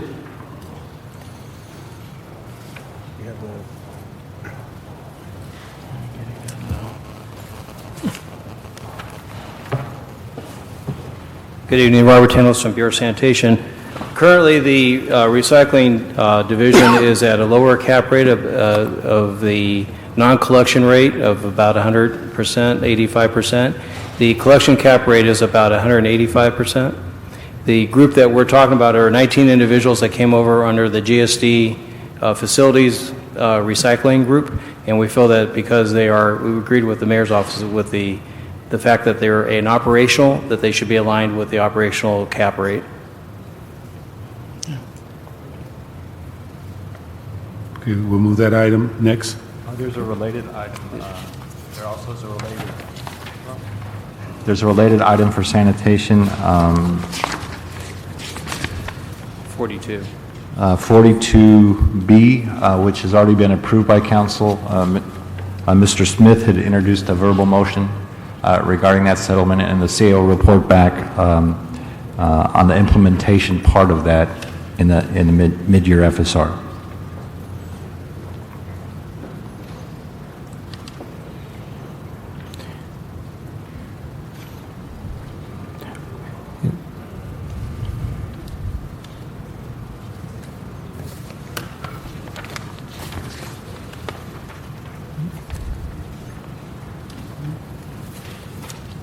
Okay.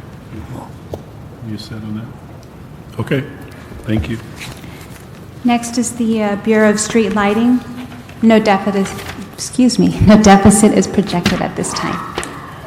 Mayor's Office has no recommendation relative to reduction. Okay, next item. Street Services, we are not projecting a deficit at this time. Mayor's Office proposal is to increase the drawdown of Prop 1B funds for this fiscal year, which is in addition to what had already been approved in concept by council and ultimately approved in council by the full council last week. Okay. Let me ask you on the news rack ordinance. We're about 900,000 or more below what our estimate was on the revenue.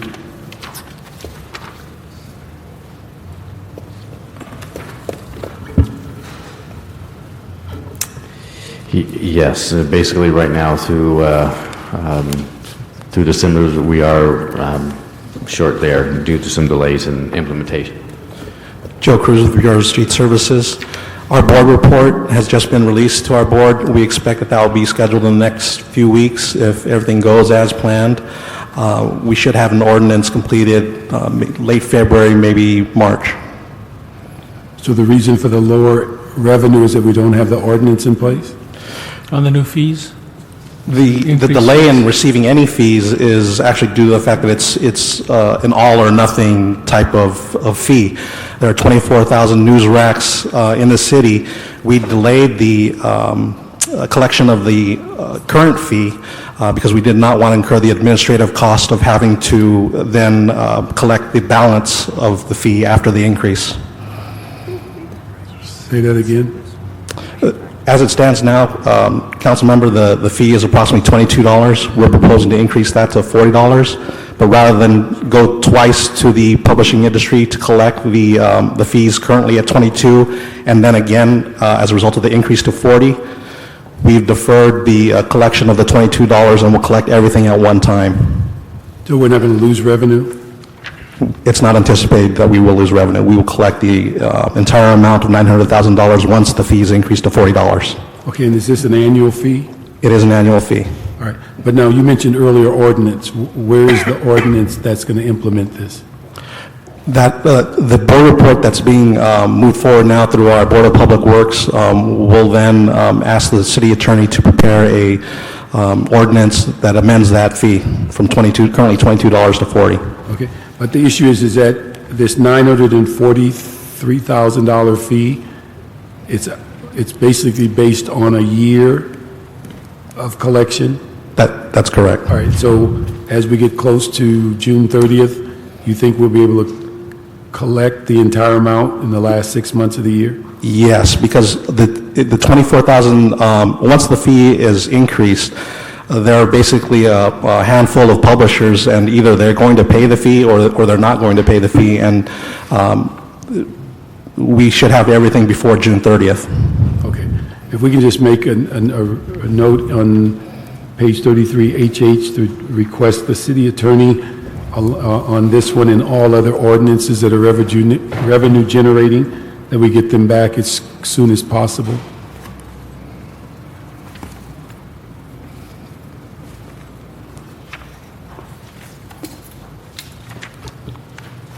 Next department is Okay, recreation. let me do this page here on page 5 of 8, number 30 through 37. We'll concur with, along, and also approve 42B in conjunction with 35A and B.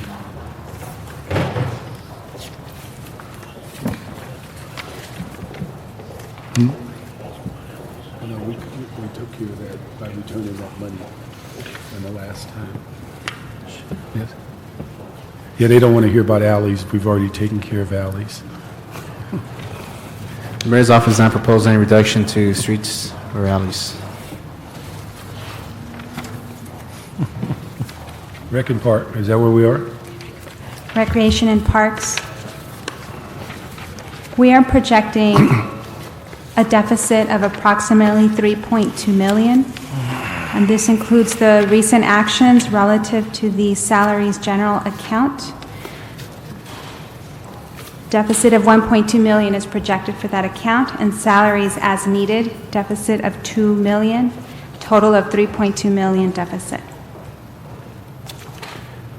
Okay, but that's down from I think, a report last week on $6 million. Was that the item we sent back and asked to reevaluate? Yes.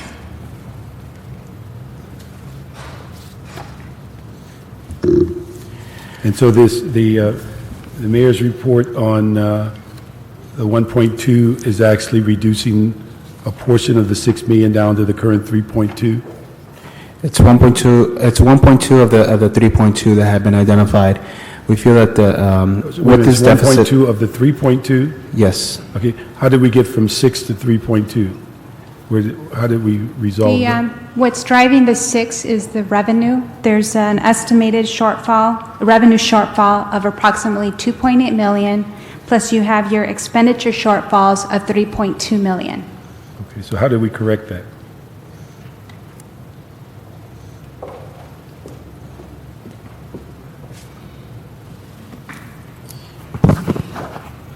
Regina Adams, Executive Officer, Recreation and Parks. What we've done is we've worked with the mayor's office and the CAO's office, and we've identified internally within the department how we're going to try to offset our projected deficit. We're going to be moving monies from some of our expense accounts, and we also are looking at possibly taking about at least $1 million from our golf surcharge account, and we're also going to be working with the managed hiring process.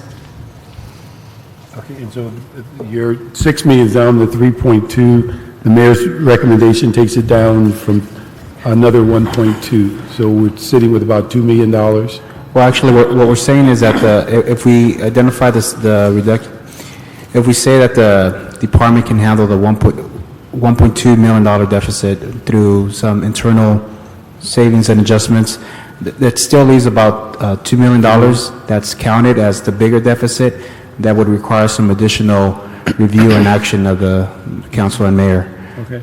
Let me say, on that, I think there's such a sensitivity about Rec and Park. If we can have a report back at our first January meeting about what the impact overall is going to be on Rec and Park operations, and I think it would be helpful if you could make it by district, so we're not saying in generalities how many parks or whatever, but we need to know what's going to happen in each council member's district, if we can get that back. The first meeting. I think the other issue is the part-time employees. I've kind of heard all over the place about what is happening with our part-time employees. What's the status of that? Originally, we had stated that after December 27th, we would have started making some reductions. At this point, we will keep moving those employees forward. We would just keep them on at this point. Because what we've done is we've identified savings that we're going to move over to our salaries account, and so we don't have to implement that at this time. So, because I read something that had some leaving 27th of December, but others staying on to June 30th, so all of them will stay on? Our plan is to try to keep all of those employees as, hopefully, the best we can through the end of the fiscal year, but we will not be making any reductions as of December 27th. So if we can get a report back on the whole operation, how you're impacted, loss of service, different services, change in service, so that we're aware of it, we'd appreciate it. Next item. Next is the Department of Transportation. As a result of the budget balancing actions, the projected deficit was reduced from $1 million to approximately $500,000. The mayor's office, in our recommendation, we have reductions totaling about $1.2 million, of which they come from various different accounts. 39H is perhaps one that was already presented here. It is one that had been presented in council. At that time, the proposal from the CAO was a reduction of $650,000 that was equivalent to about 45 left turn signals. We're proposing a partial reduction of $260,000, though not the full $650 previously proposed.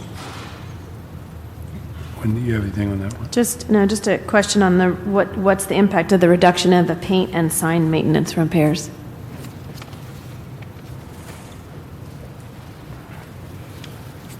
Selwyn Hollins, DOT, Office of Finance Administration.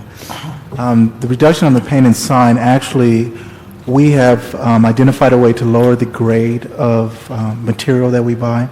What's happening now is we're using the highest grade possible for the replacement signs and the new signs. So in essence, we're going to go more to a state standard, which is still the same level of quality, it's just same durability, et cetera. So that's the reduced cost? Yes. Okay, thank you. Okay. Next item. Next is the treasurer. We're projecting a year-end deficit of $365,000. The department continues to plan to fill 4 positions later in the fiscal year. The Treasury Department had provided information to the mayor's office that current trends show additional revenue than what was budgeted. And she indicated that 1.3 would be a conservative amount as to how much additional might come in. Okay. So you're saying, well, since they reported to us recently that because of the use of the technology, they're well over $1 million in increased interest. Exactly. Okay. That was reported at the last Budget and Finance Committee. Okay. Let me ask on one thing on the city CAO's report on this contractual service deficit regarding Bond Edge. What is that amount?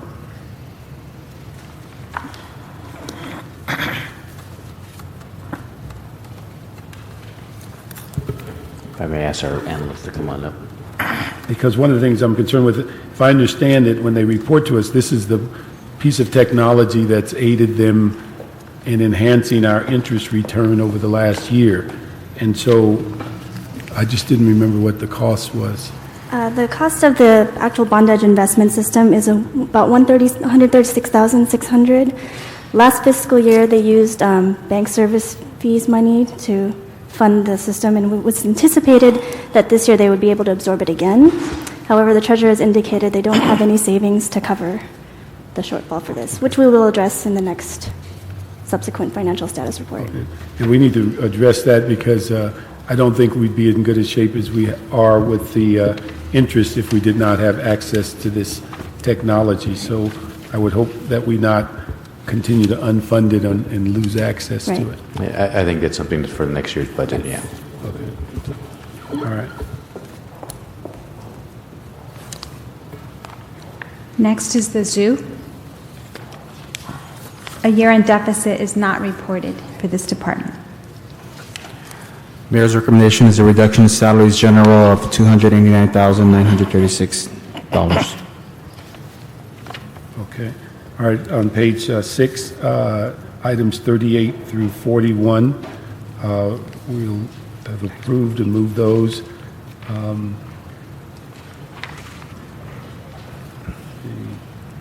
think that covers all of those. And then on page 7, we've already approved. Mr. Parks, we've approved all of those on page 7 except for 42A and 46. 38 down to 41. On page 6 of 8 on the mayor's letter.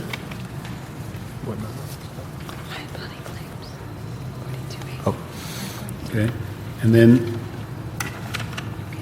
on the next page, we've previously approved 43A through F. Removed G back to committee. We've approved 44A and B, and we've approved 45. So the only things remaining is 42A, B, and 46.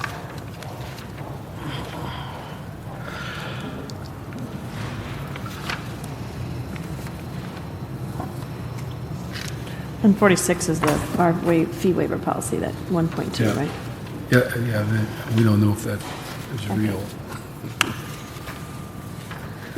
On the issue of 42A, is that just moving the potential funding of those litigations to next year? Is that what our game plan is? No, actually, we're going to be coming forward fairly shortly, hopefully by the first week or two in January, with some resolution of this major judgment. But if I understand correctly from one of our meetings, that number may increase. Yes, yes, and I think we'll be providing some information shortly, but the number is a little bit higher. Okay. And then on the 42B? Well, on 42A, if I could just add, we, to the extent that there was a liability payment that was part of the deficit, we felt that it was such a high number that we obviously would not be able to pay it in cash this fiscal year. So there was going to have to be some action taken by council and the mayor to make this payment, but either make it next year or make it through some other mechanism. On 42B, as was earlier stated, this is action that the council already took, but the CEO had yet to identify or recognize this adjustment. And so we are doing that at this moment so that we reflect it as a deficit reducing option. That's where we did that one already. 42B, okay. All right, and then on the fee waivers in the council, what, this week? Tomorrow, okay. And so we're expecting in the first 6 months, 1.2 million? I think there's hope that there will be, yes, some savings for 6 months, but I think as we kind of discussed in committee, that there's going to be an implementation period by the time you get going. And then the we need an ordinance also, timing. Yes. Again, we'd ask that we ask the city attorney to make whatever efforts necessary to get that to council as quickly as possible. And I think that dollar amount's way overstated, because you're not going to have a system in place for months. I think we had mentioned that we wouldn't really get things in place until February, March, Yeah. and in that case, yeah, that. So maybe we should reduce this amount. Let's be realistic. We're going to talk about savings as opposed to real dollars. And if folks handle this like they did the developmental fees, they would just stop asking. I mean, because we haven't had a developmental fee for months. I'm always hesitant until we actually find out what happens tomorrow. Okay. But that's, we'll list that as soft. Yeah, very. Okay. All right, so we agreed on that one. So on page 7 of 8, we've approved everything 42AB all the way to 46. With the report back, or on 45, we have information that's going to be forthcoming in January 2009, and also a 42A report back on January 2009. Okay. And then on page 8 of 8, we covered 47 and 48. The 49 is what a fund that we're reducing by 200,000. Yes, Mayor's Office is proposing a reduction in unspent quality and productivity funds of $200,000.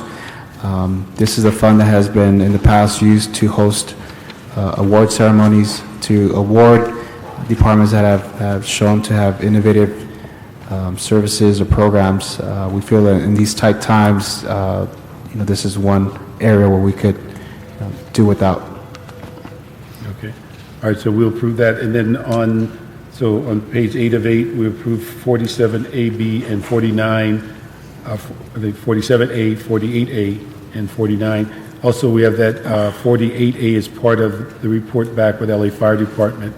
And 47A is, we already made a request with the Office of Finance to get the information back on just how that amnesty program will run, timing and such. So that should cover all of the items. Mr. Parks, items 8 and 9 are still on the table on the regular agenda, and my recommendation would be that you had previously said before the department should... Because I don't believe we have a representative from CD7. We could, so why don't, pardon? We could continue those Continue items and then ask departments to report back at the next meeting on the costs that you had... Yeah, I think that's what I understand on the two motions. If I understand clearly, the action that they requested appears to have occurred, but in both instances, the committee's asking for the financial impact on both items. Right. And we'll relay that message to the departments for the next meeting. And Mr. Parks, on the CAO report, there is an item 6 that is related to the status of this MICLA's commercial paper program. We had a lot of discussion the other day about MICLA and the debt associated with that. Can you provide to us a list of all of the MICLA-funded programs and their status? That should. The projects, yes, we can. We do have that list. Okay. I know it was floating around a bit a week or two ago, so thank you. And then let me say on number 11, we will approve the CAO's third financial status report as presented.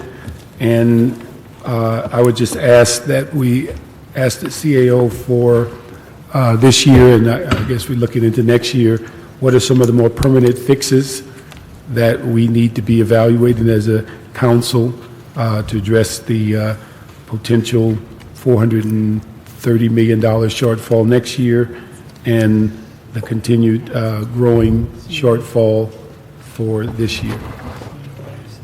CLA-CAO. We ask both of you to work on permanent fixes. Okay. Anything else? I believe item 10 was still... Mr. McQuiston. Anything else before Mr. McQuiston speaks on the public comment? I'll give it to you quick. Okay. Number two. Good job. That's as quick as I can give it to you. She was pulling your leg. Number two, I would say that the CAO's estimate on income is $60 million high, just right now. Number three, the building and safety, I'd say we really have to have some actual numbers on how much time is spent on each one to satisfy Article 13D, Section 6 of the Constitution, and we can't give that. We're really open to somebody suing us on that. Number three, also, the city attorney, I do want to say, on the MacArthur Park incident, if we had spent about $1,000 on technology, that would not have happened. That's really penny wise and pound foolish. We have to get better technology into the city quickly. As far as the planning department, we do have that contingent liability I was talking about of $2 billion. We do have to do something about our plans so that we identify those earthquake faults and warn people about them. Otherwise, it's going to be curtains. And the last thing I want to say, the street services. We do have the Vrooman Act, which was initiated in something like 1902. The Supreme Court adjudicated it in something like 1904. We're not supposed to be spending money paving sidewalks or improving trees. That's something the property owner is supposed to be doing.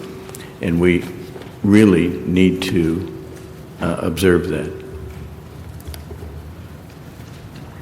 Thank you very much. And on that permanent issue in the sense of the budget, if we could ask you if we can, I know it's not a lot of time, but when we discuss this at council, some of your ideas as to some of the permanent fixtures in the budget would be very helpful to be the broader discussion.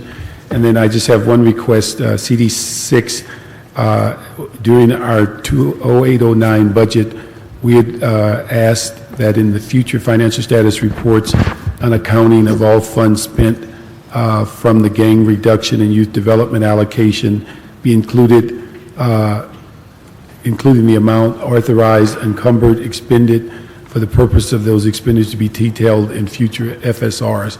So if we can get that, we'd appreciate it. Sir, if I may ask or make a request, I believe the mayor's report was going to council tomorrow, and then the FSR was going on Wednesday. I'm not exactly. It would seem like we should merge them. Yes, I was going to request if we can have both of those items on Wednesday. I'm looking at Lorraine because she has to put it together. Continue the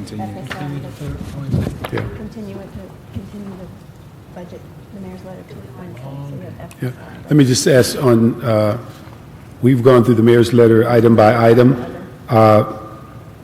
He's asked to approve 1 through 4 on the last page, and I think we've done that by our individual approvals. I just want the clarification for the city clerk's purposes that. What's that now? I just want that clarification made for the city clerk's benefit as they're preparing, as she's preparing the report to council. Yeah, we've approved, it appears, all 4 requests by the committee by moving them forward. Okay. And I would also, if I may, request that the CAO bring back to council the control instructions that would be necessary to move on some of these items. So if they could do that with the concurrence of the council. Let me have it again. If they could bring back, if the CEO can bring back the controller instructions, the actual controller instructions that would be required to actually make some of the recommendations move sooner rather than later. Can we handle that? Yes, Great. actually we've sort of started a draft, and we got some clarification this afternoon on some of the actions, so we'll get that over to the clerk as soon as possible with those technical instructions. And I'd just like to comment on item 2 from the recommendations. We've moved forward the list of property But again, I would just suggest if you've not gotten the approval of the different council members, that list could diminish very quickly. And so I would just say that we've moved it, but we cannot assure that it's going to get passed as stated. Understood. We're adjourned. Thank you very much. Bye. It's late, but I don't think I have as much as I. No, it's. This is what I